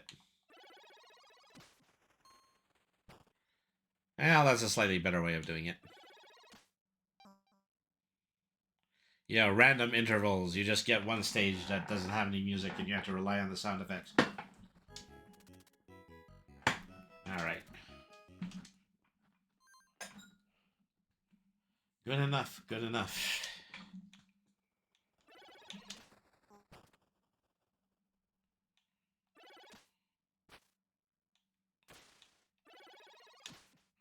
Maybe I have the music taken away from me as a result of me not really even doing that hot. Uh-oh. Awful time to land the water hazard.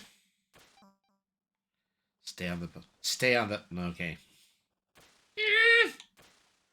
Oh, backbiter, huh?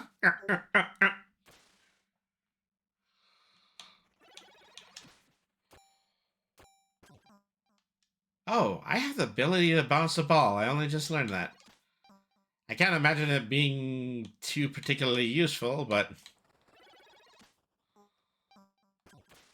I mean, I guess, you know, if I was actually at the right angle, I could body slam it and then actually have it land on the ground. I don't seem to be that good at it. Okay.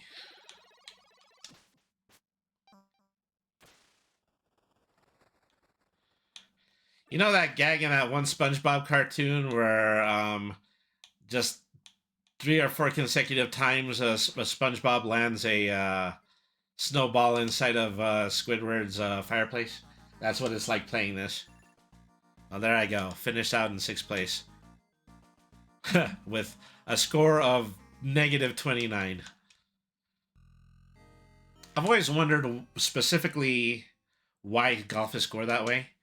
Is that it's negative that goes into positive. It could just as easily be positive that goes into negative.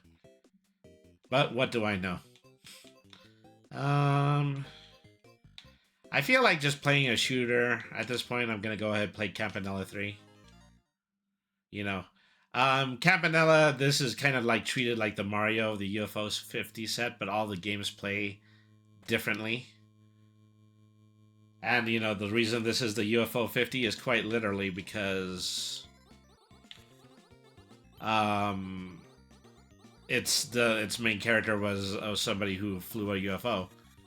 You know, here you have two sets of guns, one that fires in 3 dimensions, another one that's horizontal. And so you have to use a combination of the two to shoot all of the blocks that are approaching you in 3D. Ouch.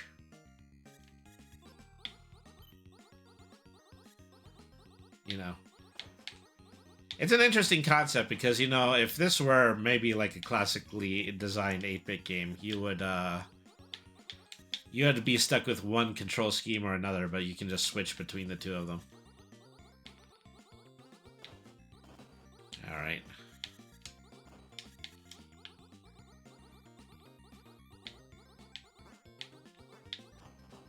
Ouch.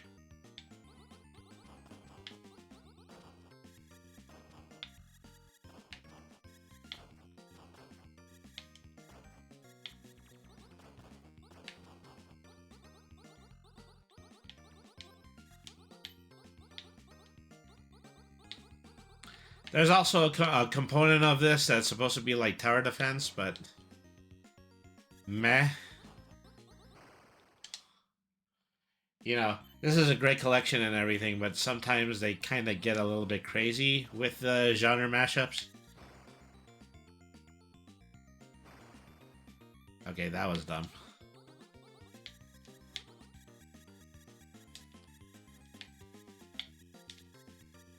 You know, I gotta practice a little bit with a vertical gun here. I think it just shoots in the opposite direction of where I'm flying.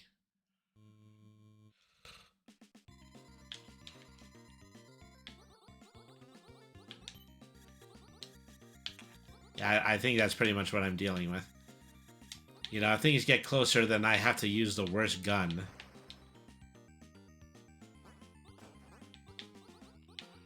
Alright.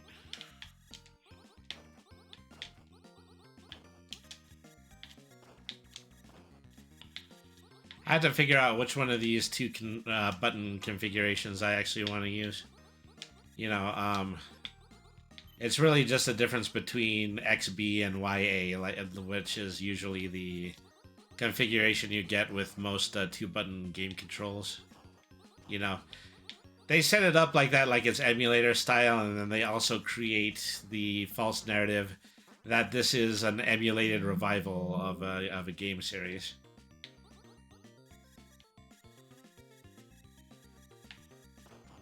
All right.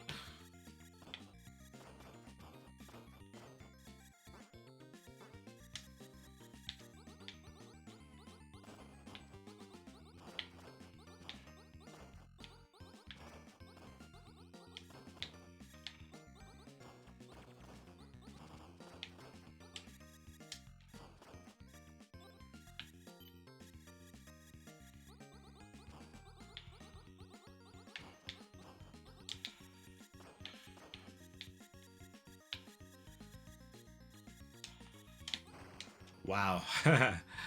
That was merciless.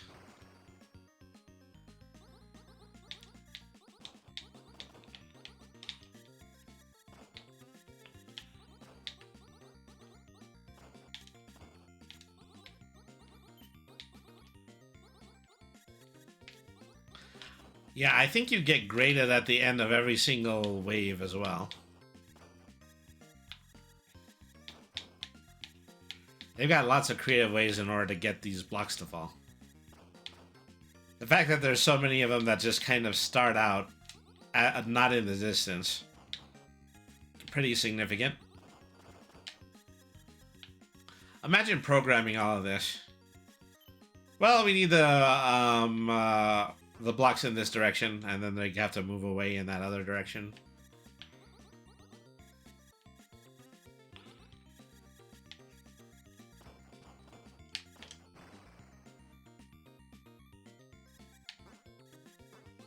So, like I said, there's two other versions of, you know, just this gameplay using this character.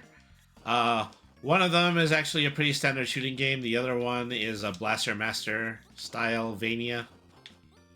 You know, everybody always talks about Metroidvania.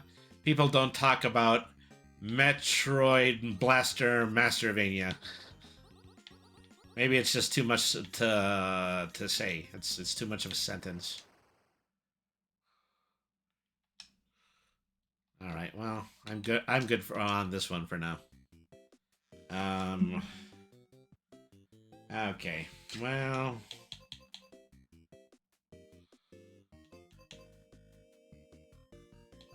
Say Magic Garden. I've seen this one played pretty sufficiently in the past. Mostly it has like a combination of Lolo and Snake.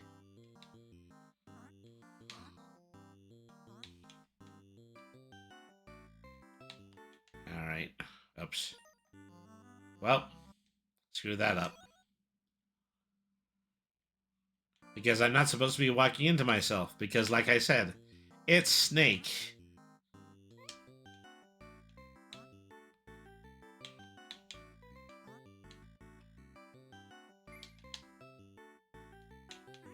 Alright.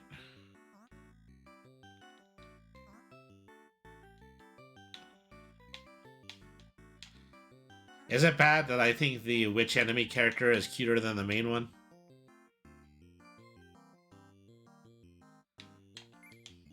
Ouch.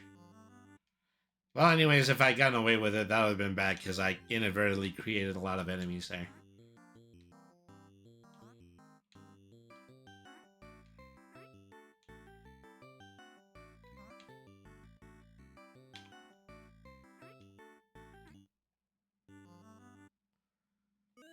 Okay. I'm not supposed to be running into the walls.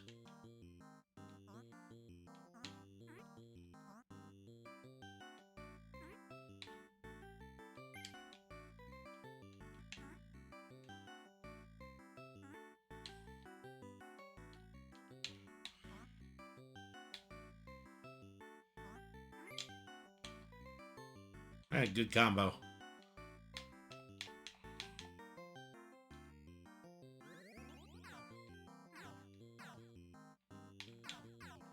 You know, odd magic potion that lets things go Pac-Man for a little bit.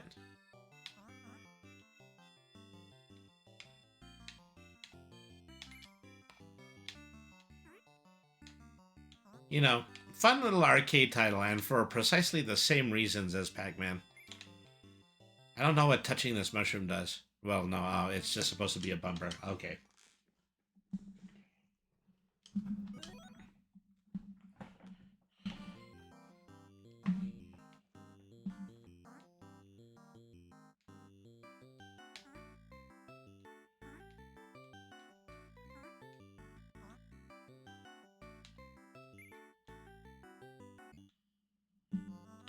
I mean, but something that's actually pretty hard for me when I play this game is I don't really have that much of an idea about how things are supposed to be played spatially.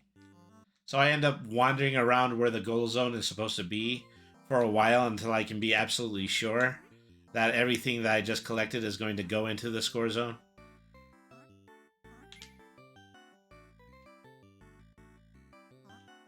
All right.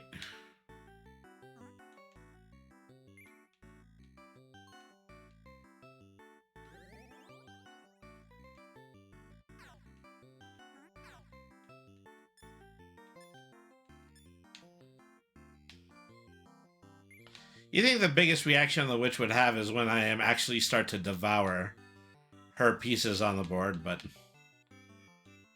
doesn't seem to bother her all that much.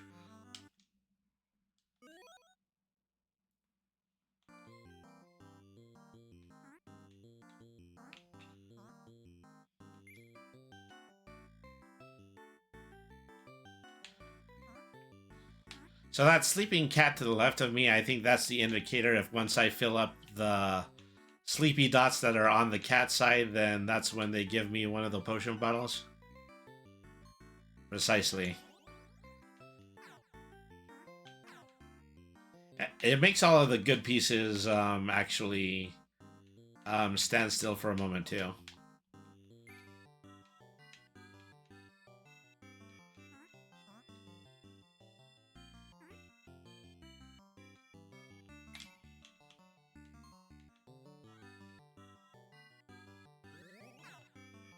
That was a red potion. It does the exact same thing as a blue potion. Maybe it has like a different time limit on it or something like that.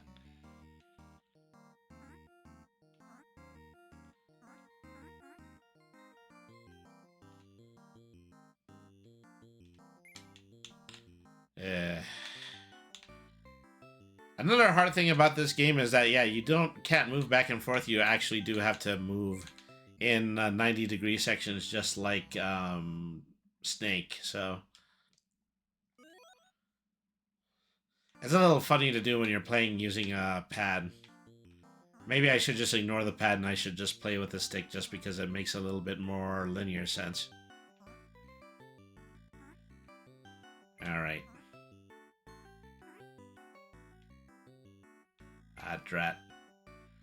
Ooh, I thought it was for the can right there. See, different color.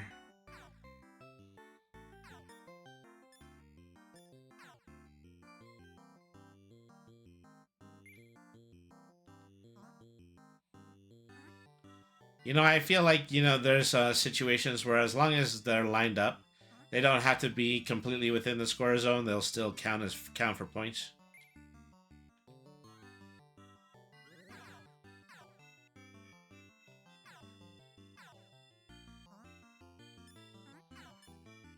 Kitty is telling me I have a score multiplier.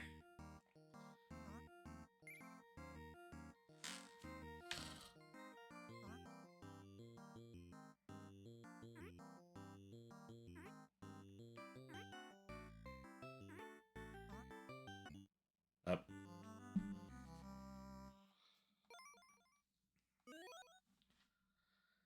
Maybe just a couple more games of this.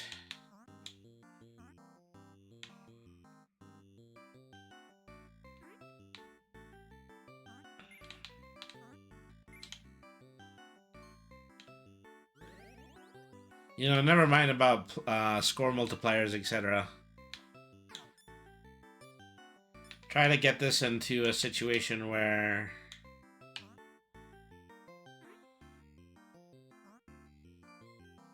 I can just deposit as many of these things as I possibly can.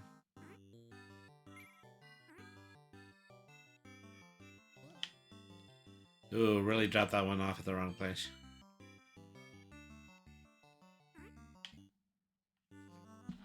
This is more than likely to hit a wall because I'm desperate. Because I just pressed the button in the wrong direction.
Okay, this is probably going to be the last run.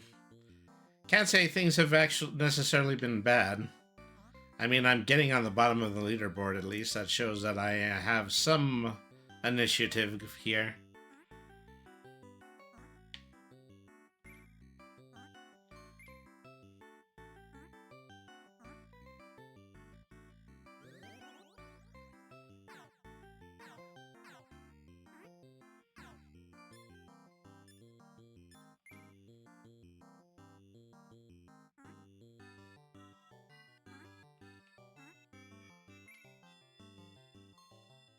Alright.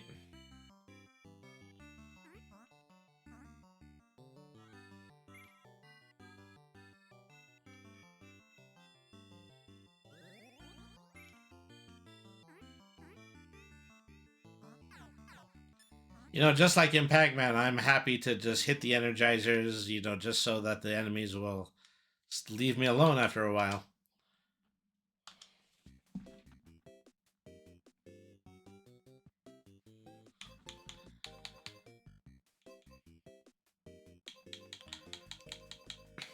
So I want to play Lords of Disconia. I think I already mentioned that to begin with.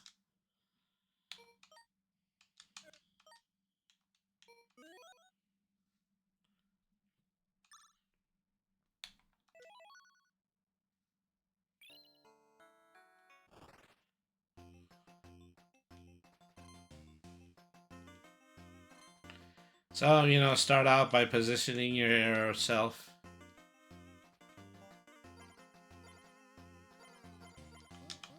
You know,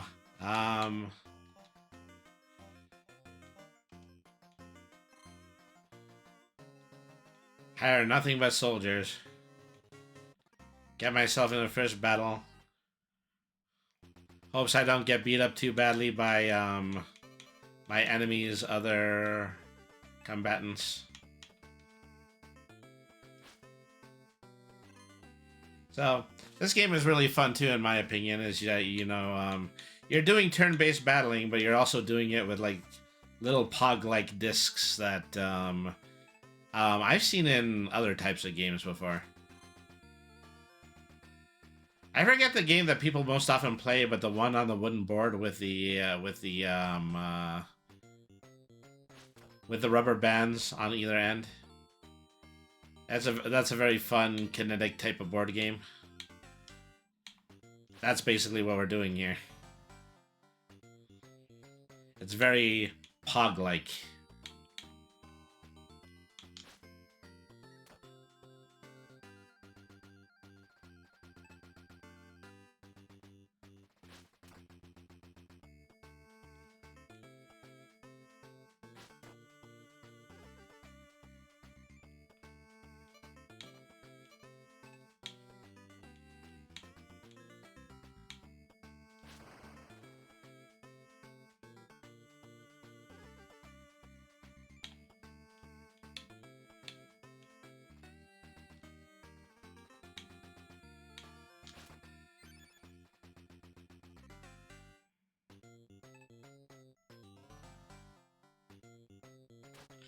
So for the first time in the arena, I see what looks like a holy water puddle, and I think that the enemy team is taking pretty good advantage of it.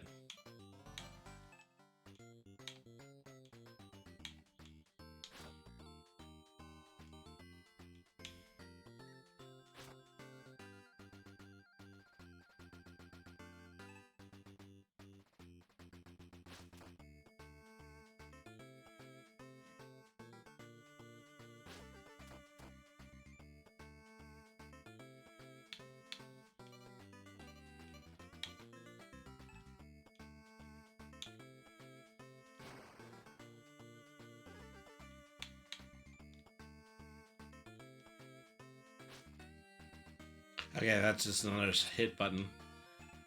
Trying to see if it's at all possible in order to move more than one type of piece per turn, but I haven't quite found that yet.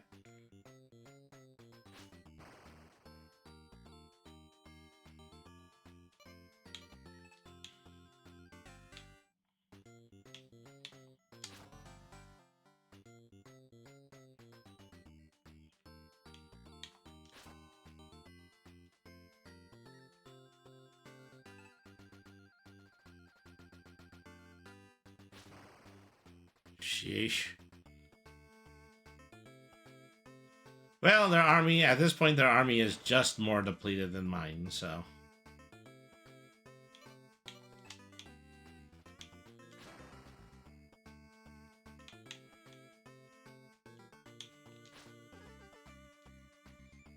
Darn cottage. All I have is this total unit in order to defeat. He does 2 damage every time he runs into somebody, too. We're gonna beat this guy up, and then we're gonna chase after the rat.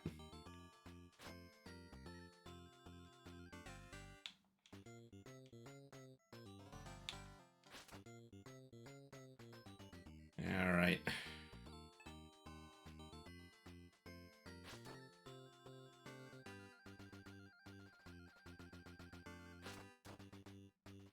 Ouch. Ooh, the rat gets to take an extra turn, too. I did not know that. I think I have 1 soldier left, and I needed to beat up both of these guys. I think that there's a very distinct chance that this might not happen.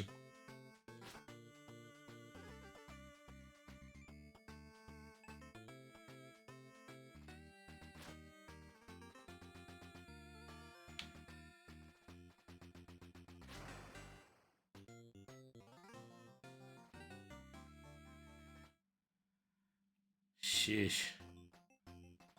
I run home to fetch reserves. I have 10 gold. And I think just 3 soldiers left.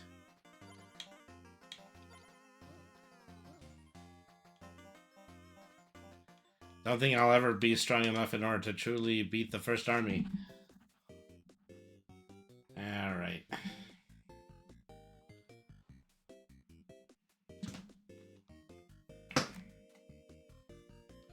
What else do I want to play? You know, Rakasha. Castlevania type game.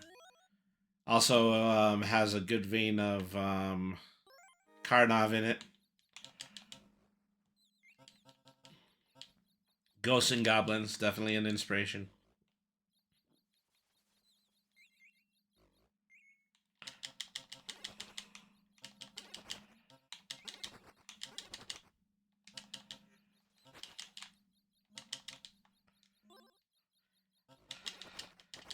Anytime you die, you have to fight off shooter-type enemies in order to get back into your body, and that's how you keep playing. Which is a really cool mechanic. Oh.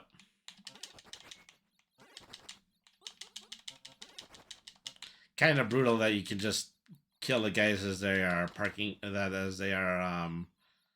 out of the doors. Oh, I should be shooting the torches for power-ups. Alright.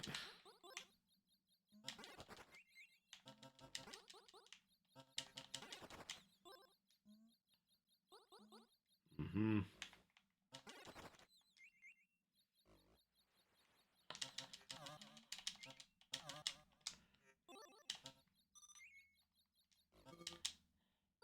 There's also a time limit here. First boss time. He's oogly.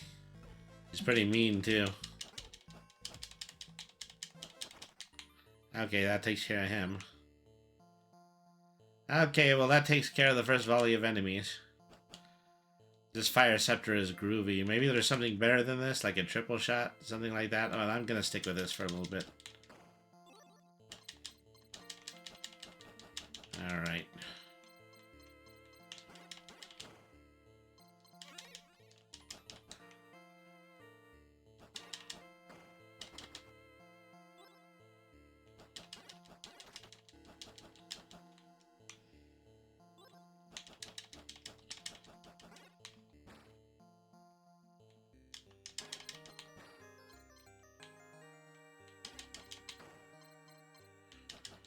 And they don't stop coming, and they don't stop coming. They forbid you from shooting straight up, or otherwise this would have been way too easy. Up, there we go. Finally got hit by something. Let's hope that if I can actually retrieve my body. There we go.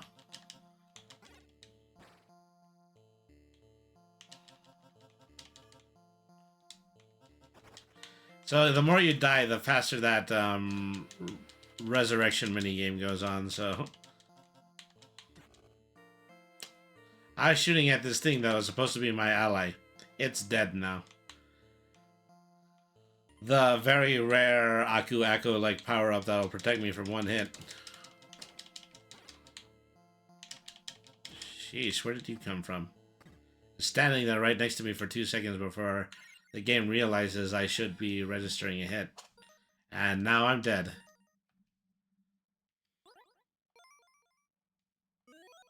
Let's give this another playthrough. Wow. I didn't even try. Rise from your grave. Welcome to your doom.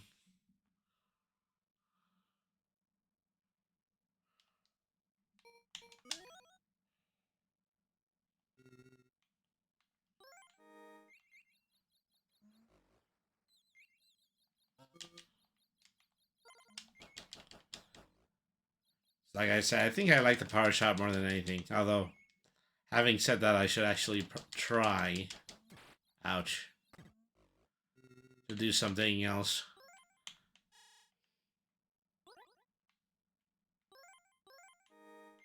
Alright.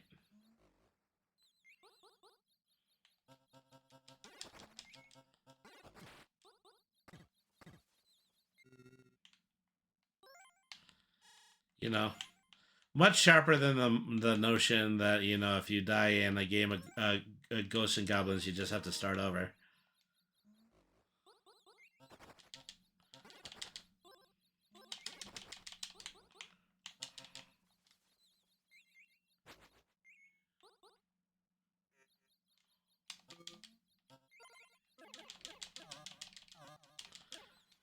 Pretty interesting dude out here.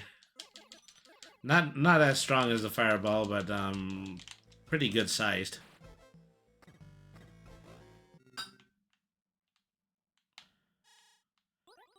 So yeah, the more you lose, more of these little sun tokens show up, and that you have to end up collecting.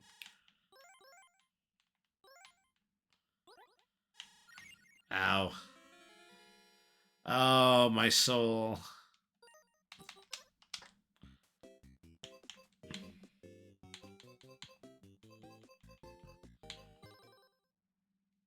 Up.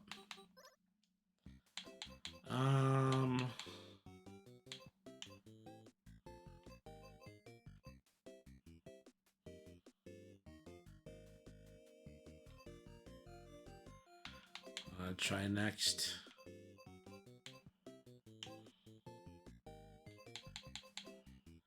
Waldorf's Journey.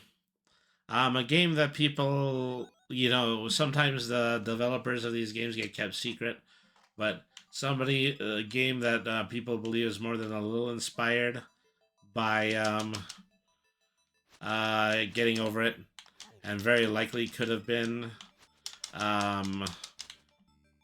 Created by Bennett Foddy. Of course, that's all a bit of speculation.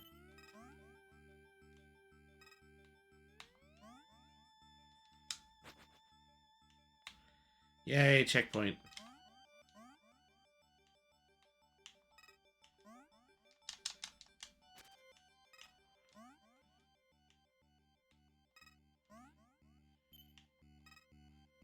You know, this is a game I feel technically does have golf controls too. Because you have to launch your walrus using golf controls. Uh-oh.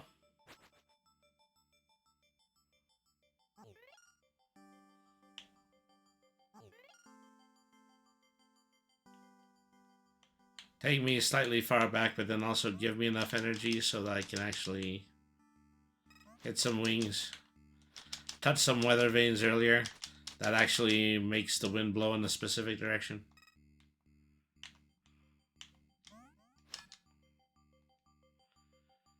Yeah. Okay, there we go.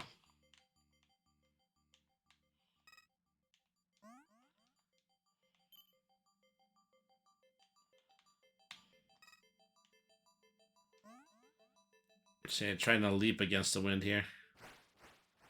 It didn't work out.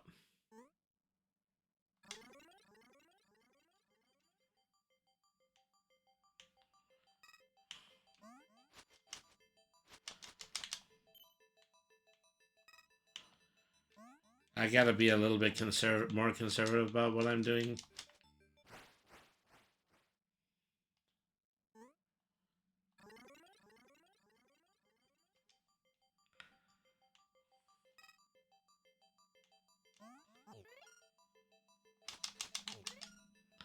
You know, at the start of the stage, more than likely, where you're gonna get the most. Shoot. Now the wind is against me. How do you like them apples?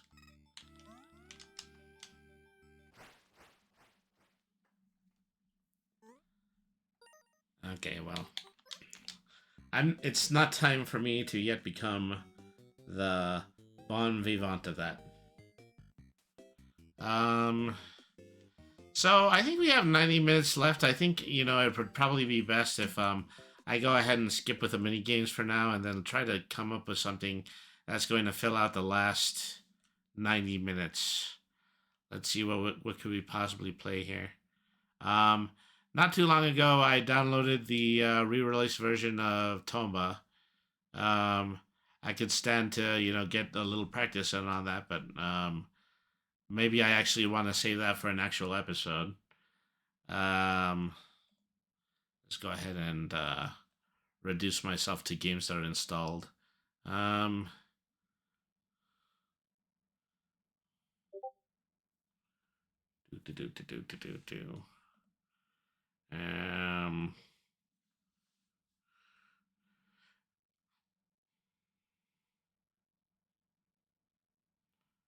This update for Hello Kitty Island Adventure.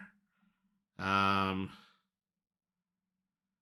haven't picked that up in a long time.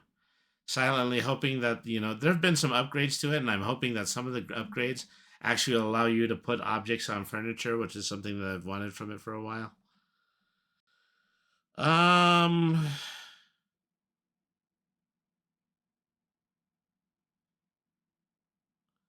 Is looking at everything and just trying to figure out, okay, what is going to keep my attention for the longest time. I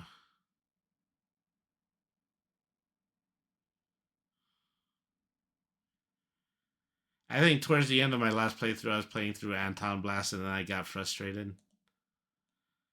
I already talked about possibly playing the Disney Afternoon Collection.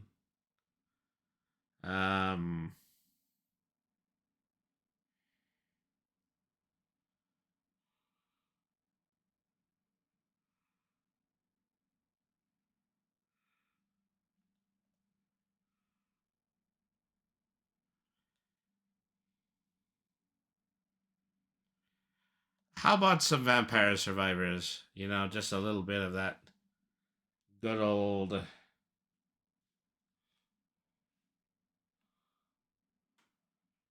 type of gameplay. Let's see. I haven't played this. This is my first time cracking it open, but I have a very thorough idea of what it's about. Okay, so game capture here. There we are. And I do have the vanilla version of this. I know there's been a lot of DLCs for it. One of it that quite literally just turns it into Castlevania.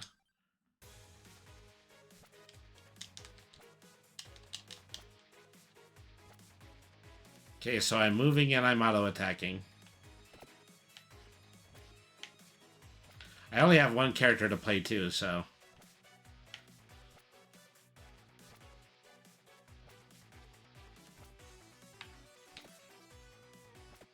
So what do I gotta do? I gotta battle waves and waves of enemies. Get together enough juice so I can give myself power-ups and then allow me to survive the onslaught for a bit longer. And survive. Survive, survive, survive. Alright.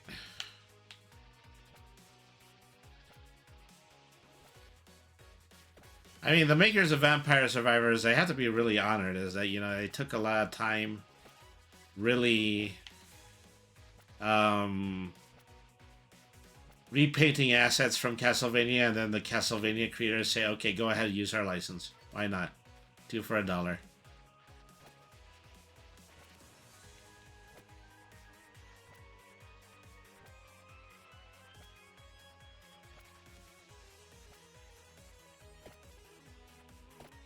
I just want everybody to know I'm not doing this to show off. I'm just really, really slow on the uptake when it comes to this. Let's get some axe going.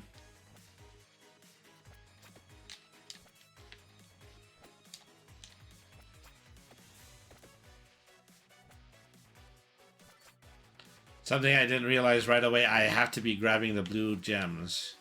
Destroying the enemies and then picking the blue gems off of the ground. I don't know if they fade. More than likely that they do.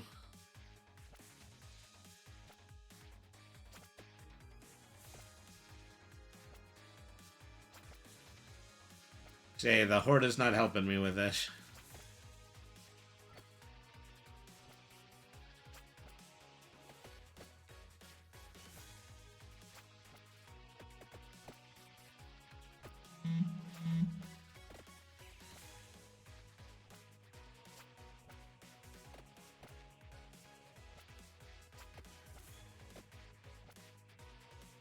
People really wondering what I'm doing here? I am vampire surviving. Yum, floor chicken. Too bad it's too surrounded by bats, otherwise I would eat that MRFer up.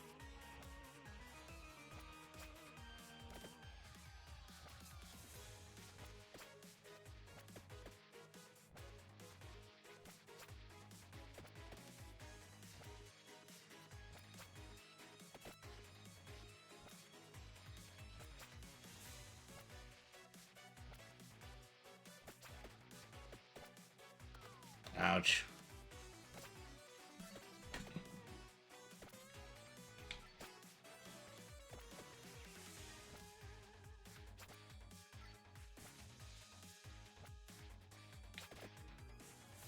Also, I have to admit, you know, after relatively cleaning up this game, after it turns into a hit and it actually gets better graphics, etc., it's actually quite fun.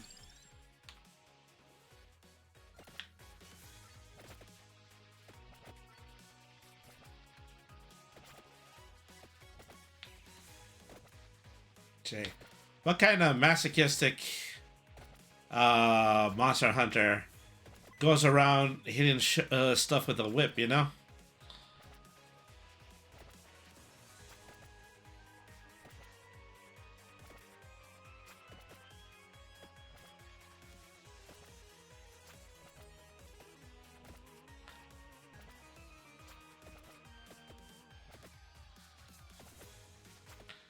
Skeleman. So many Skeleman, it's like a top-down Sea of Thieves. Ha ha ha ha ha ha ha ha ha ha ha.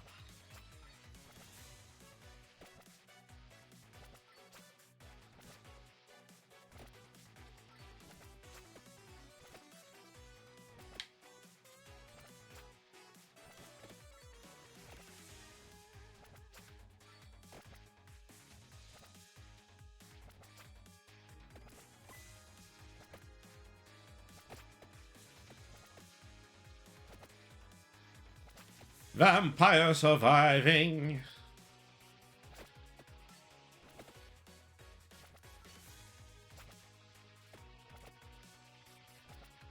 Are you winning, son? I'm not winning.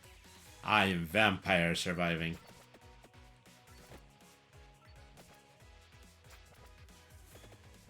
Oh, wow. Just sun ring of piranha plants.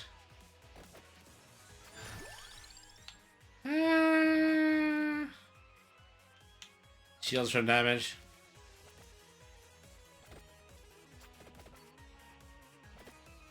Sure, this is not how the most powerful vampire survivors do their thing, but as long as it's working out, I don't really have anything to complain about.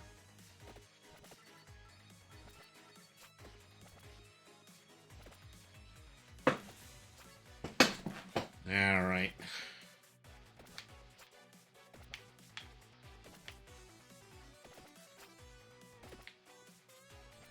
See, I bought a bunch of games on the Steam sale. This one was only about $2 or $3 bucks. I picked it up at the very end. I was like, okay, why not? I think I've got everything else that I wanted.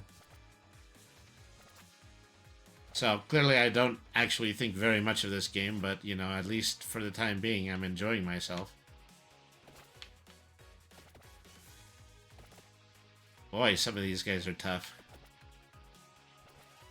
I'm trying to hit them with a wrong projectile. That's what my problem is. I'm the lone locust of the apocalypse. Think of me when you look into the night sky.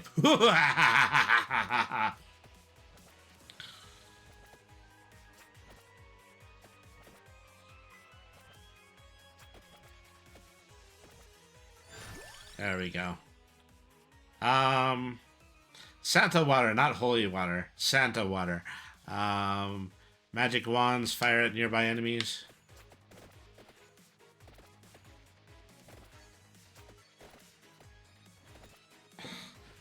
You know, I'm pretty sure that, you know, there are some optimum stats that I could be doing right now. I could not be caring about that. I'm doing what I can to vampire survive out here.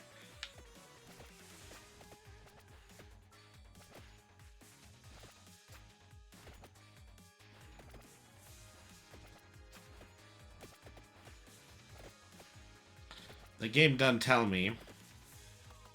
I destroyed 276 enemies. Ooh, they dropped a major... Okay, so yeah, all these great big roaming piles of bats are not helping me here. I mean, technically, if I actually manage to cut through them a little bit, I can grab a whole bunch of gems, but...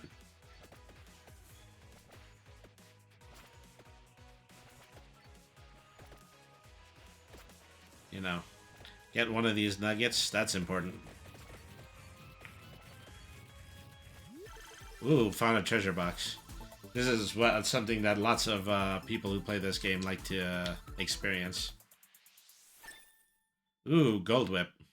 And 105 coins, so at least I got that going for me. Spinach raises inflicted damage by 10%. Cooldown result reduced by 5 seconds.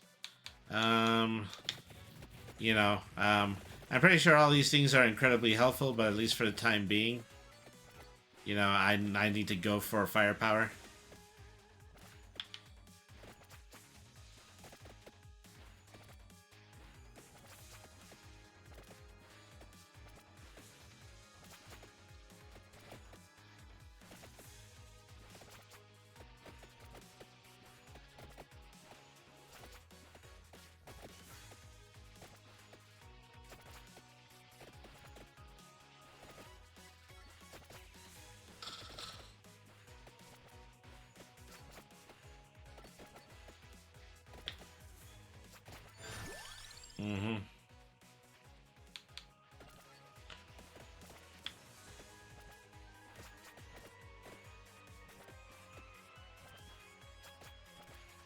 Not too many things in a health pickup, but I think that's by design.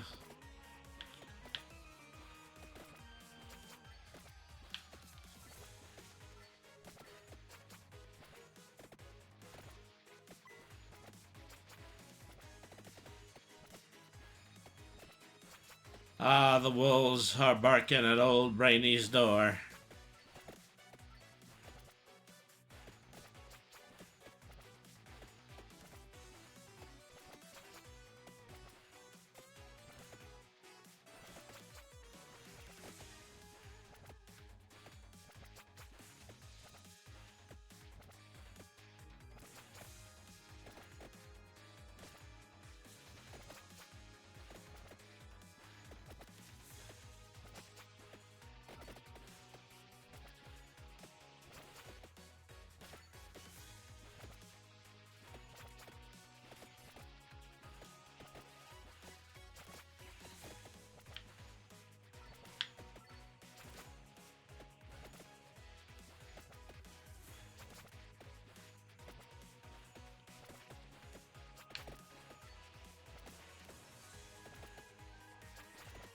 Oh, I have reached the end of the known universe, where there seems to be nothing but piranha plants around.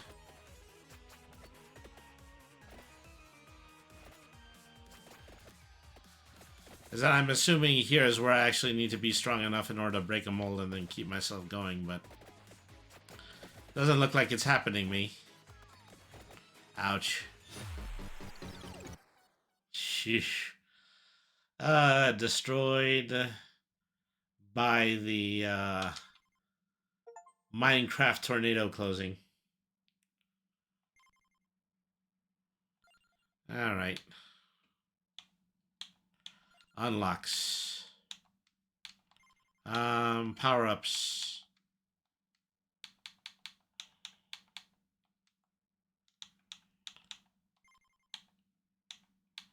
Collections.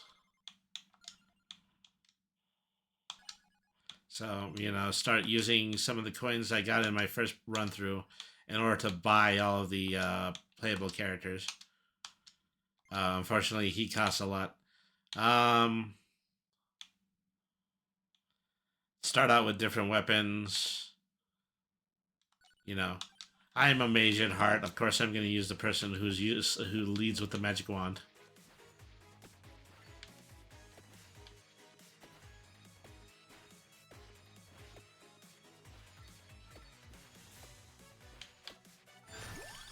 All right.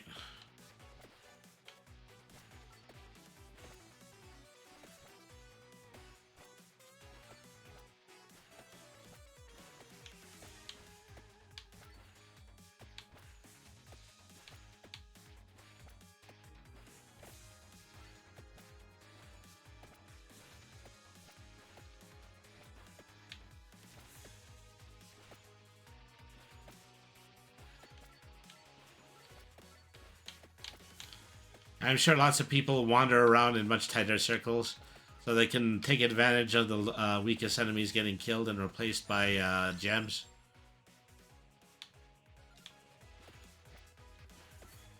Slightly larger max health. It's precisely what I needed. I don't think I'm going to get health back. I think I'm just going to get an increase in my health bar.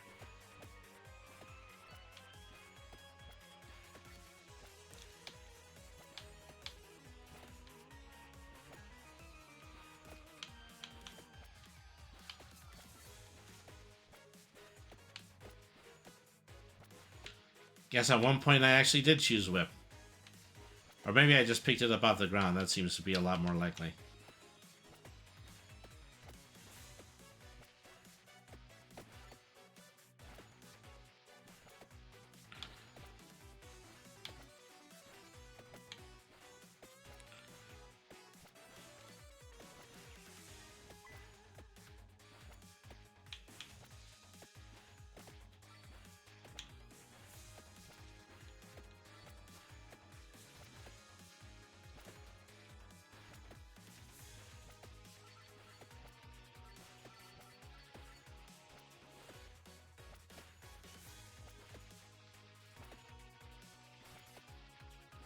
Is that if you can't beat that gigantic ring of piranha plants at the end, what are you even doing playing Vampire Survivors?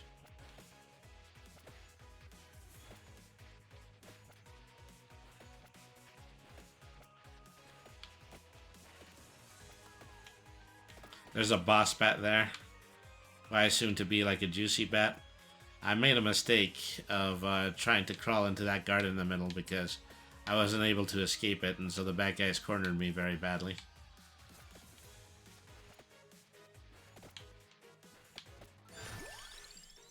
Alright.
I think I can pretty safely say that I am doing just a slight bit worse than during my first ever run. A little bit more of an impetus to vampire survive in that first situation.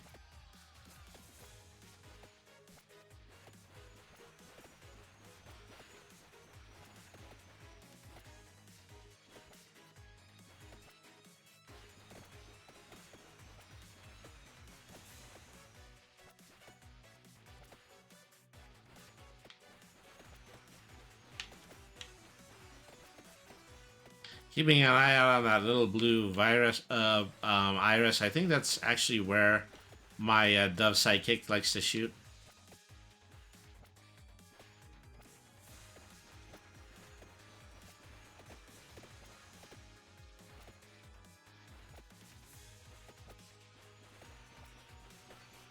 Get me some rare drops.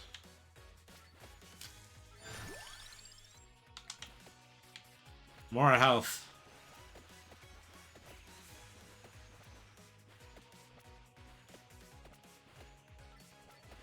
Up here they come again. Okay, small gap here I can get through. No, because there's a tree there. Darn it. Here I thought this was going to be a way out. Alright. Hallelujah. I've escaped the ring and then I have a sizable respite from enemy attacks.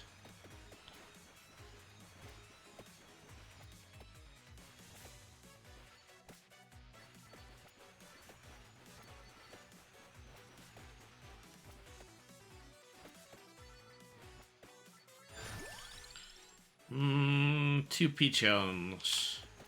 But like I said, I'd rather do things the mage way.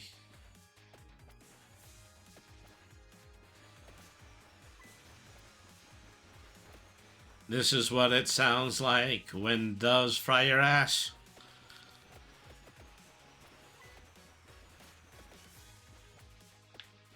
Floor chicken! Floor chicken!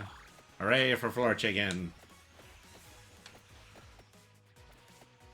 Get me some more of that flair for chicken. Oh, well, it was an answer to my prayers.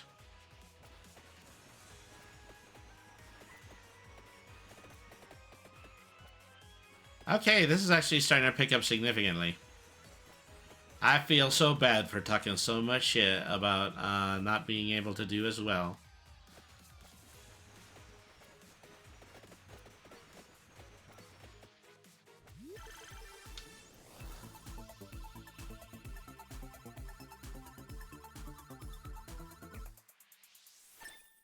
All right.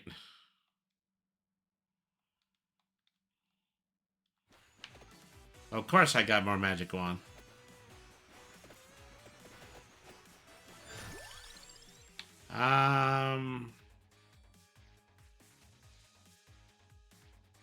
Armor. Well, actually, let's get double whip. It's not quite a party with a bunch of zombies and vampire bats without a nice, cool helping of double whip. Double whip.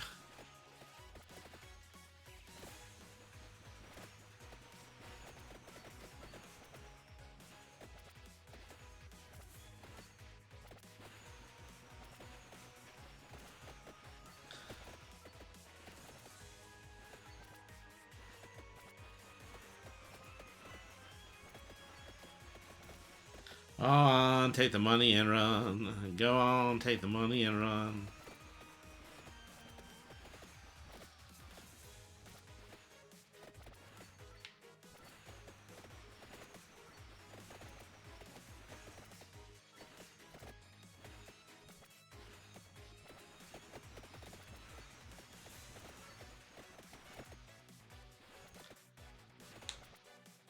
You know, and I can certainly have fun with this in the moment, but, you know, in the long run, I don't know how great it is just to hold yourself to this game. Feels a lot like Cookie Clicker in a funny way.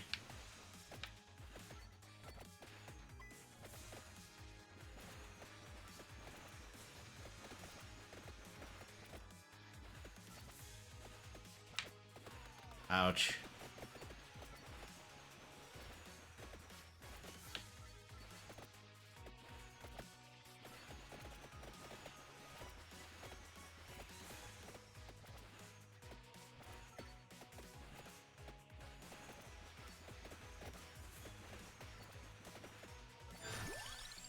All right.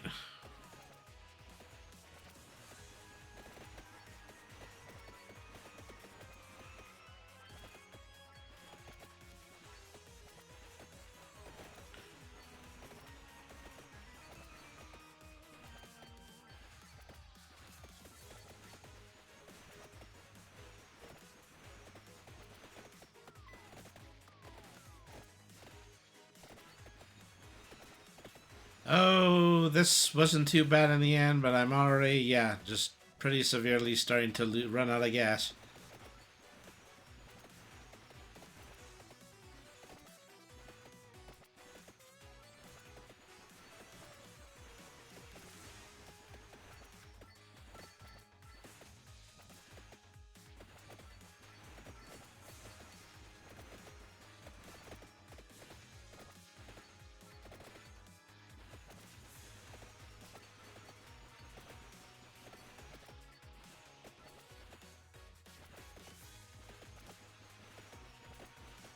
Up, here we go again.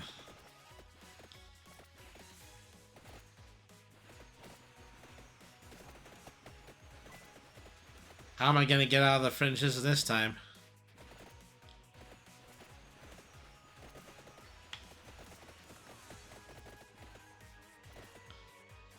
It wasn't a clean getaway, but it was a getaway nevertheless.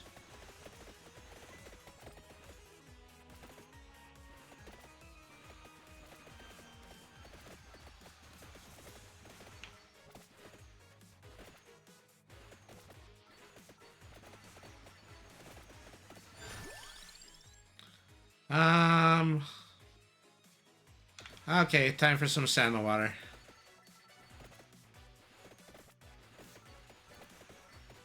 May the naughty tremble.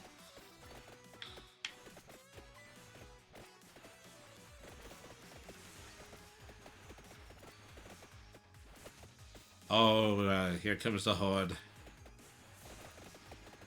The horden. Yeah, I'm not surviving that, I'm afraid. Alright.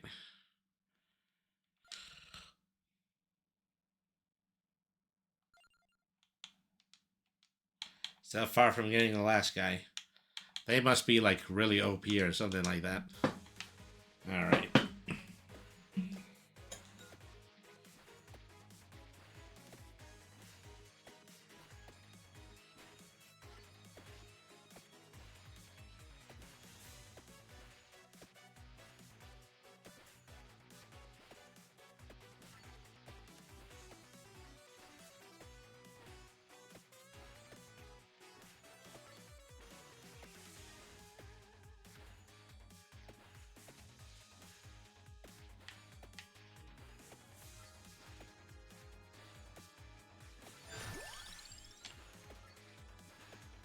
Well, double magic wands for now.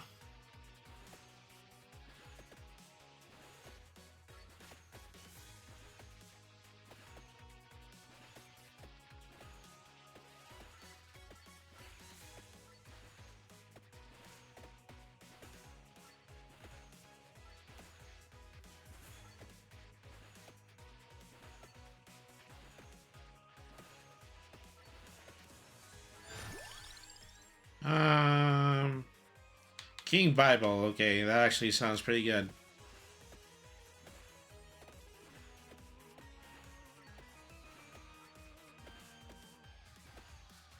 I mean, not very powerful at the moment, but you know, if I managed to pull some upgrades on that, that would actually really kick some ass. That would be pretty sweet.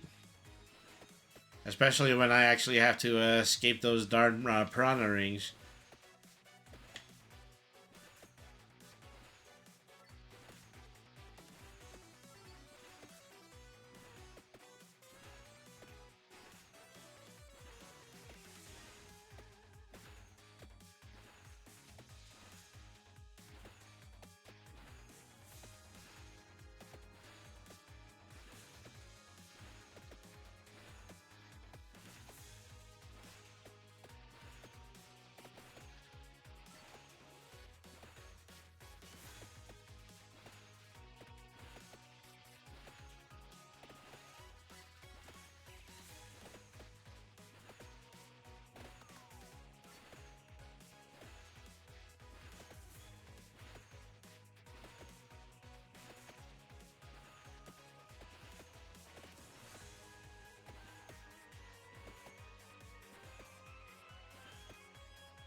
Wow, this has been going pretty well. I don't know what's saving me. Maybe just a cluster of the enemies.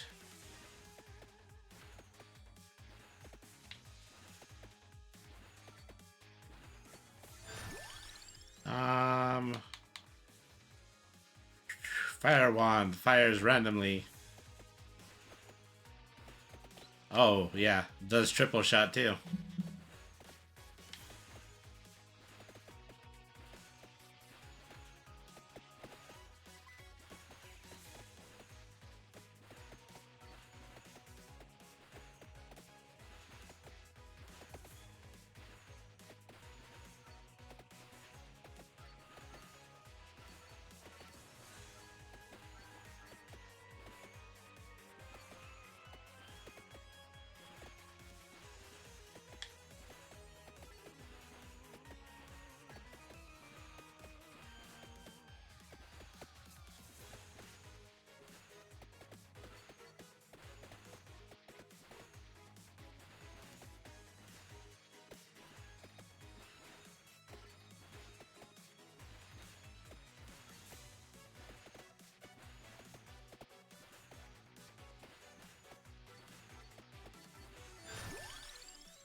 Alright.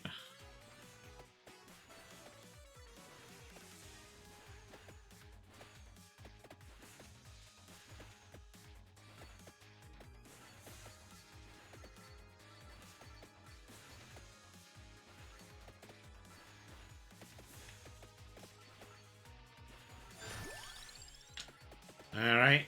More King Bibles.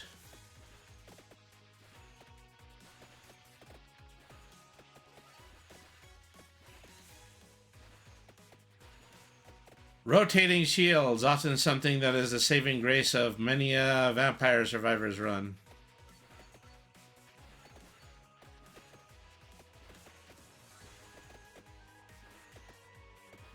Okay, fortunately, the giant mantis decided to intervene quite early on. So I'm liking this character. This is more than likely the character that I'm going to be playing literally every single time that I get into this game.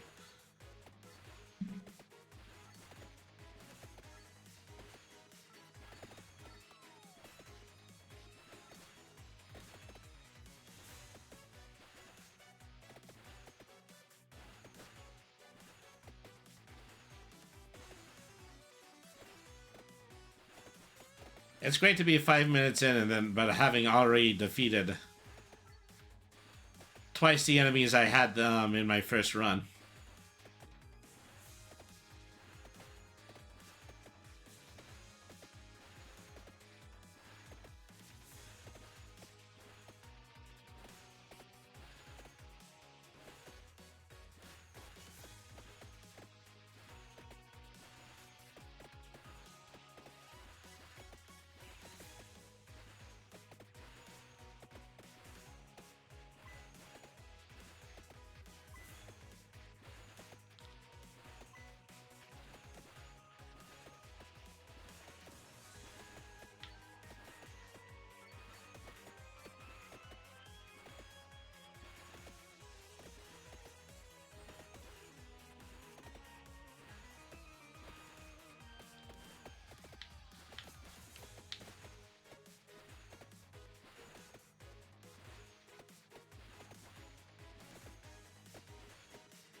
All right.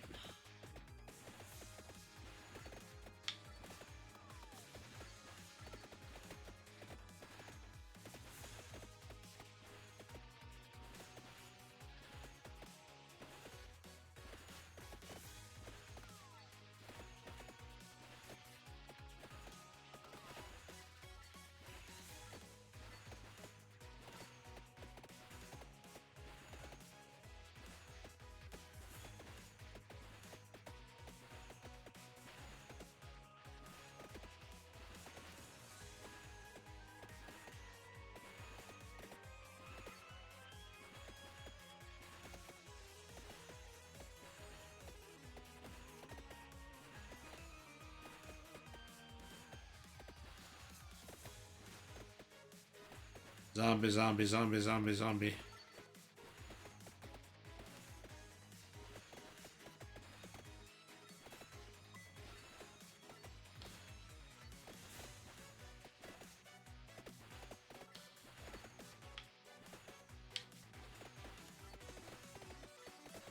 Well, there I went. Just hit the wrong wall in that situation. All right.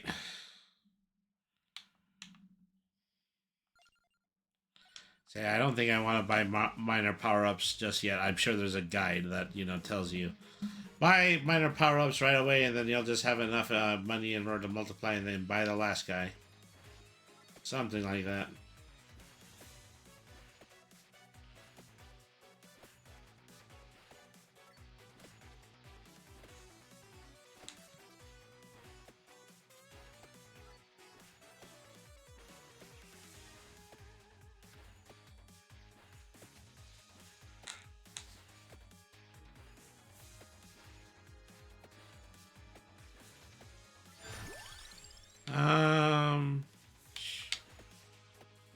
Extra normal projectiles.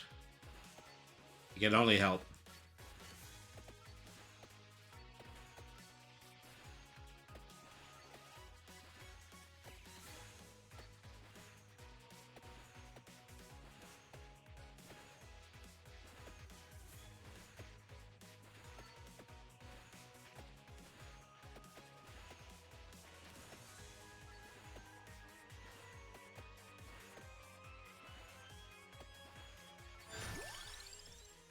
Alright.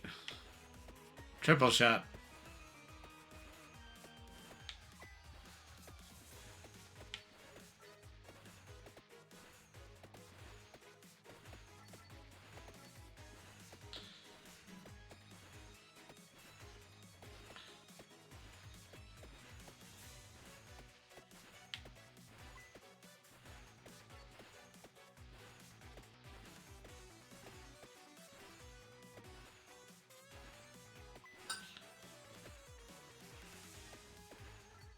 Bum bum ba ba ba bum bum.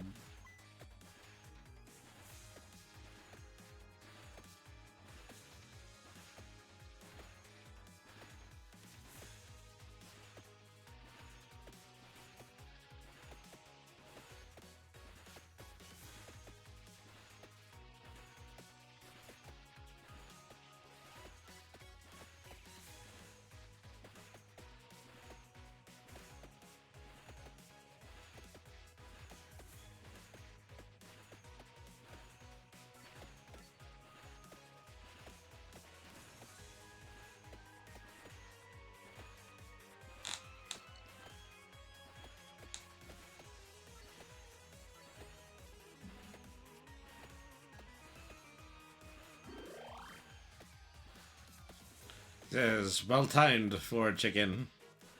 I don't even think I was taking that much damage up to this point.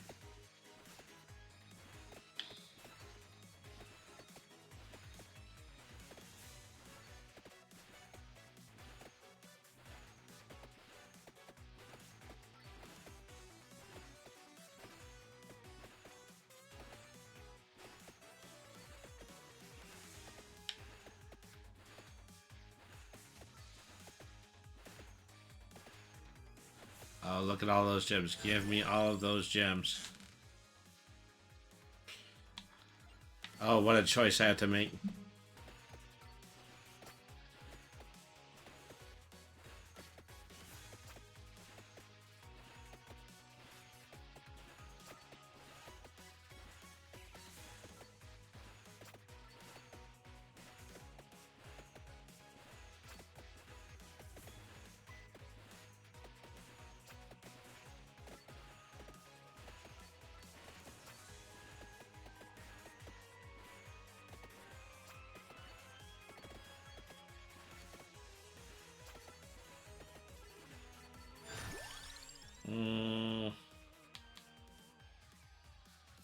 You know, this actually might be a good time for armor.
Ah, heck with it. I'm not even going to try to obliterate the corner at this point. I'm just going to push them out of the way and keep going. Armor.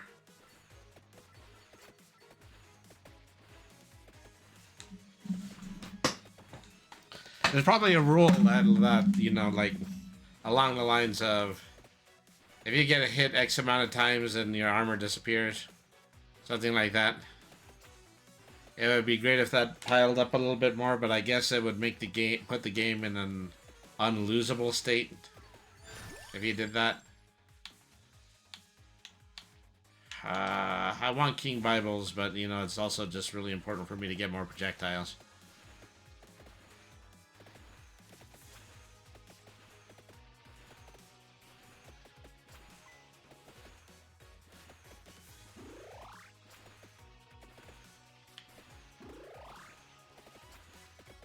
Well, that's really helpful.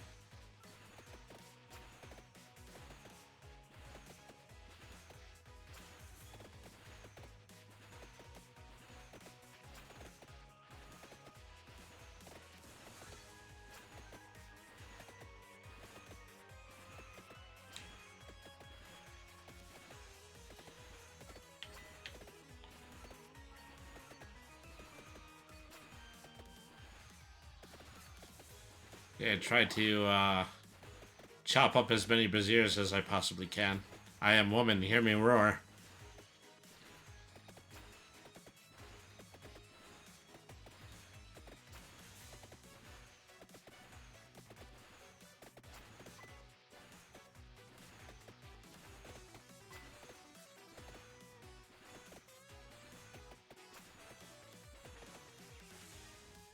Alright, whoops.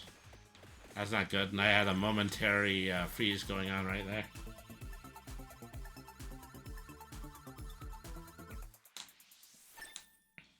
Alright. Wand. Well, because of course. Armor. I like armor.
Okay, I don't even know what killed me. It's like I was touched by death all of a sudden. Alright. Garlic, find 5 floor... They're actually called floor chickens. Okay, I thought I was just saying that in order to, just to be sardonic, but I guess that's not actually true. They're actually called floor chickens. Alright, I think one more run. One more run and I think I'm going to be good for the stream.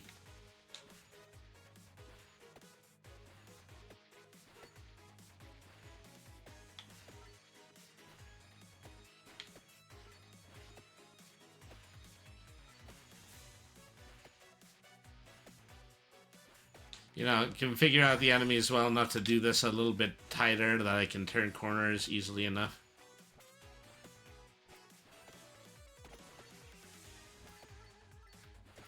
Alright.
Ooh, rare stopwatch.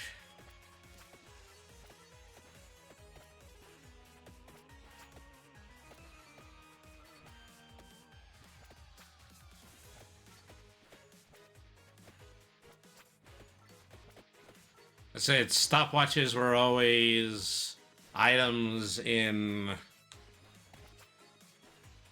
Castlevania. I feel like they're a little bit more useful in this game. Just a little bit.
All right.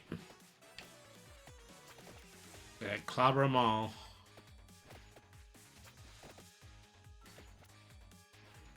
Let Dracula sort them out.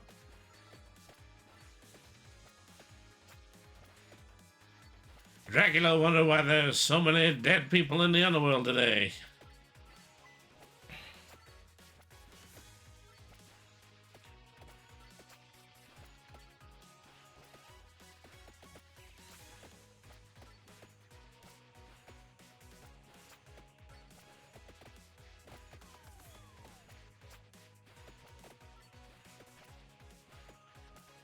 I guess that's what a lot of people just have a tendency to do. No, never mind, you know, the ring. Just try to fight past it.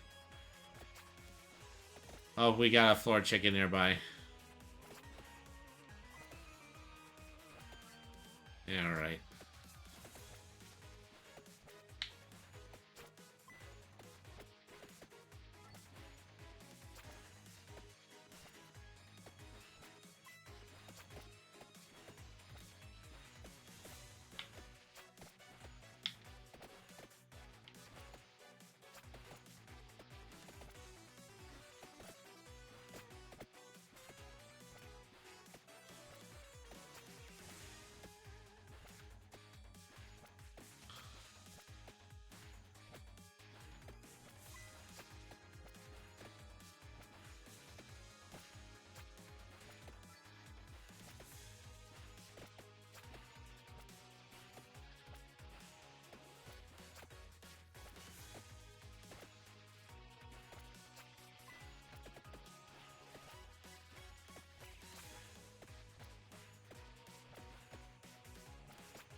And moonwalk in.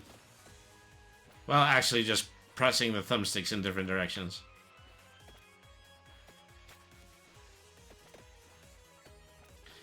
You know, this would be a bit more fun if it were a twin stick, but, you know, I guess you can't have it all.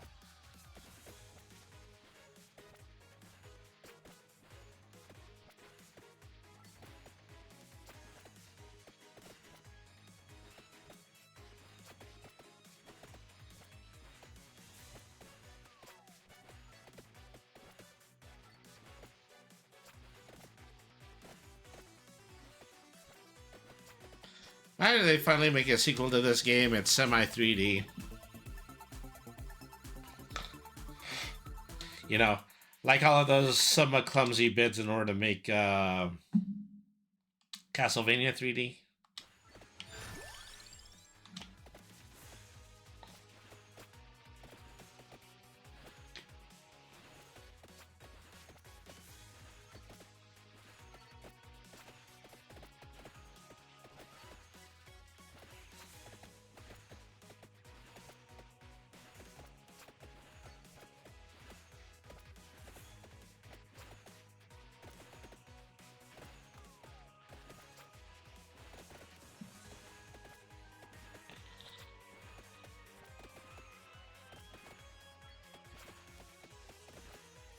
You know, as good as I'm doing right now, I'm also just at half health now, so...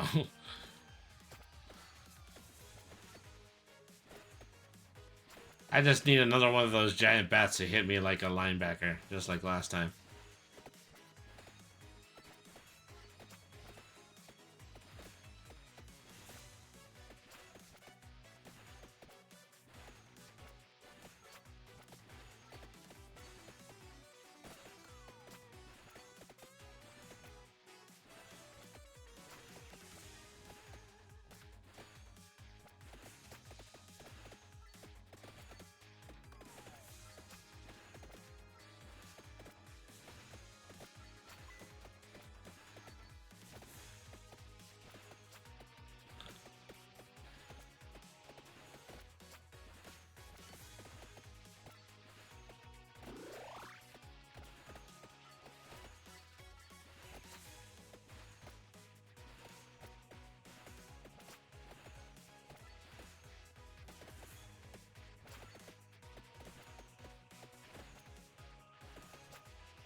I'd like to say I escaped that unscathed, but that would be a lie.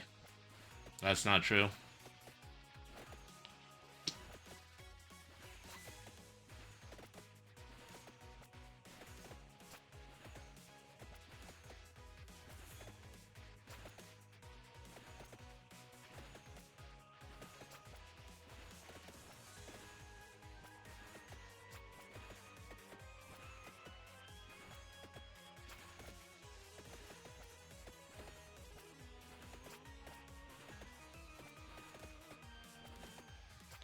I don't know if I get more gems for taking out the big guy.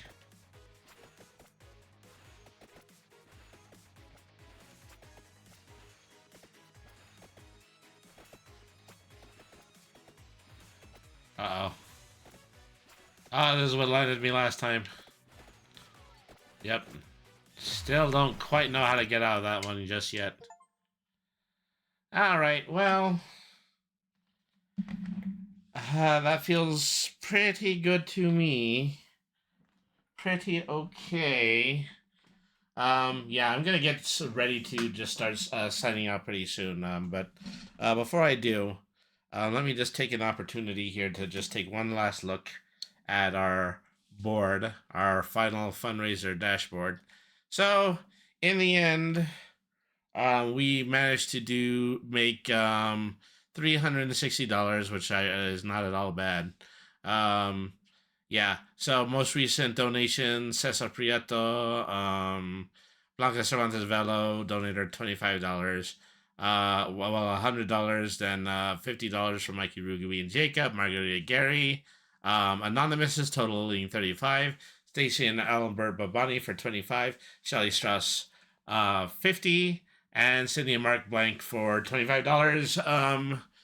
Thank you, everybody, for tuning in. I'm going to be contacting you at the beginning of May, and we are going to start giving out your fish stick ARTs is the reward I promised you for doing $20 or more at any point of the telethon. Once again, thank you so much for anybody who has given a donation. This has always been something that's very close to my heart, is that, the fact that, I'm actually able to leverage this platform in order to do something this useful. I just personally, I feel really good about, and I both believe that everybody who has actually made their contributions should feel even better than me. So, thank you everybody for tuning in. I am going to make a raid right now. Let me see, who would I like to pay a visit to? I'm gonna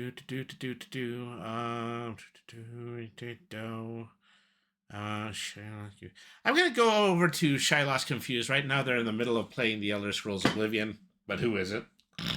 All right, so thank you everybody once again for tuning in. Join us in May. There's going to be lots of really great and interesting choices.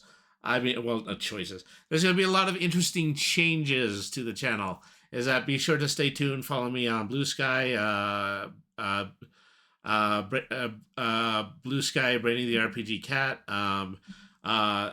Thank you everybody for tuning in. Thank you everybody for joining. Thank you everybody for donating. It has been a great April. Remember, BINY means smart. Nothing is too hard if you use your head. Always be the change you want to see in the world. Have a good day, everybody. Happy April, and have a good day, everybody. Thank you very much for watching. All right. So throwing off to, gosh, who did I say? Shylock's Confused. All right. So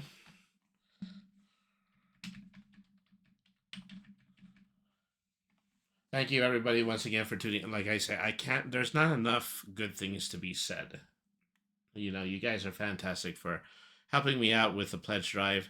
Going to try to do my level best in order to make sure that I bring you a better experience with every single stream that I bring you.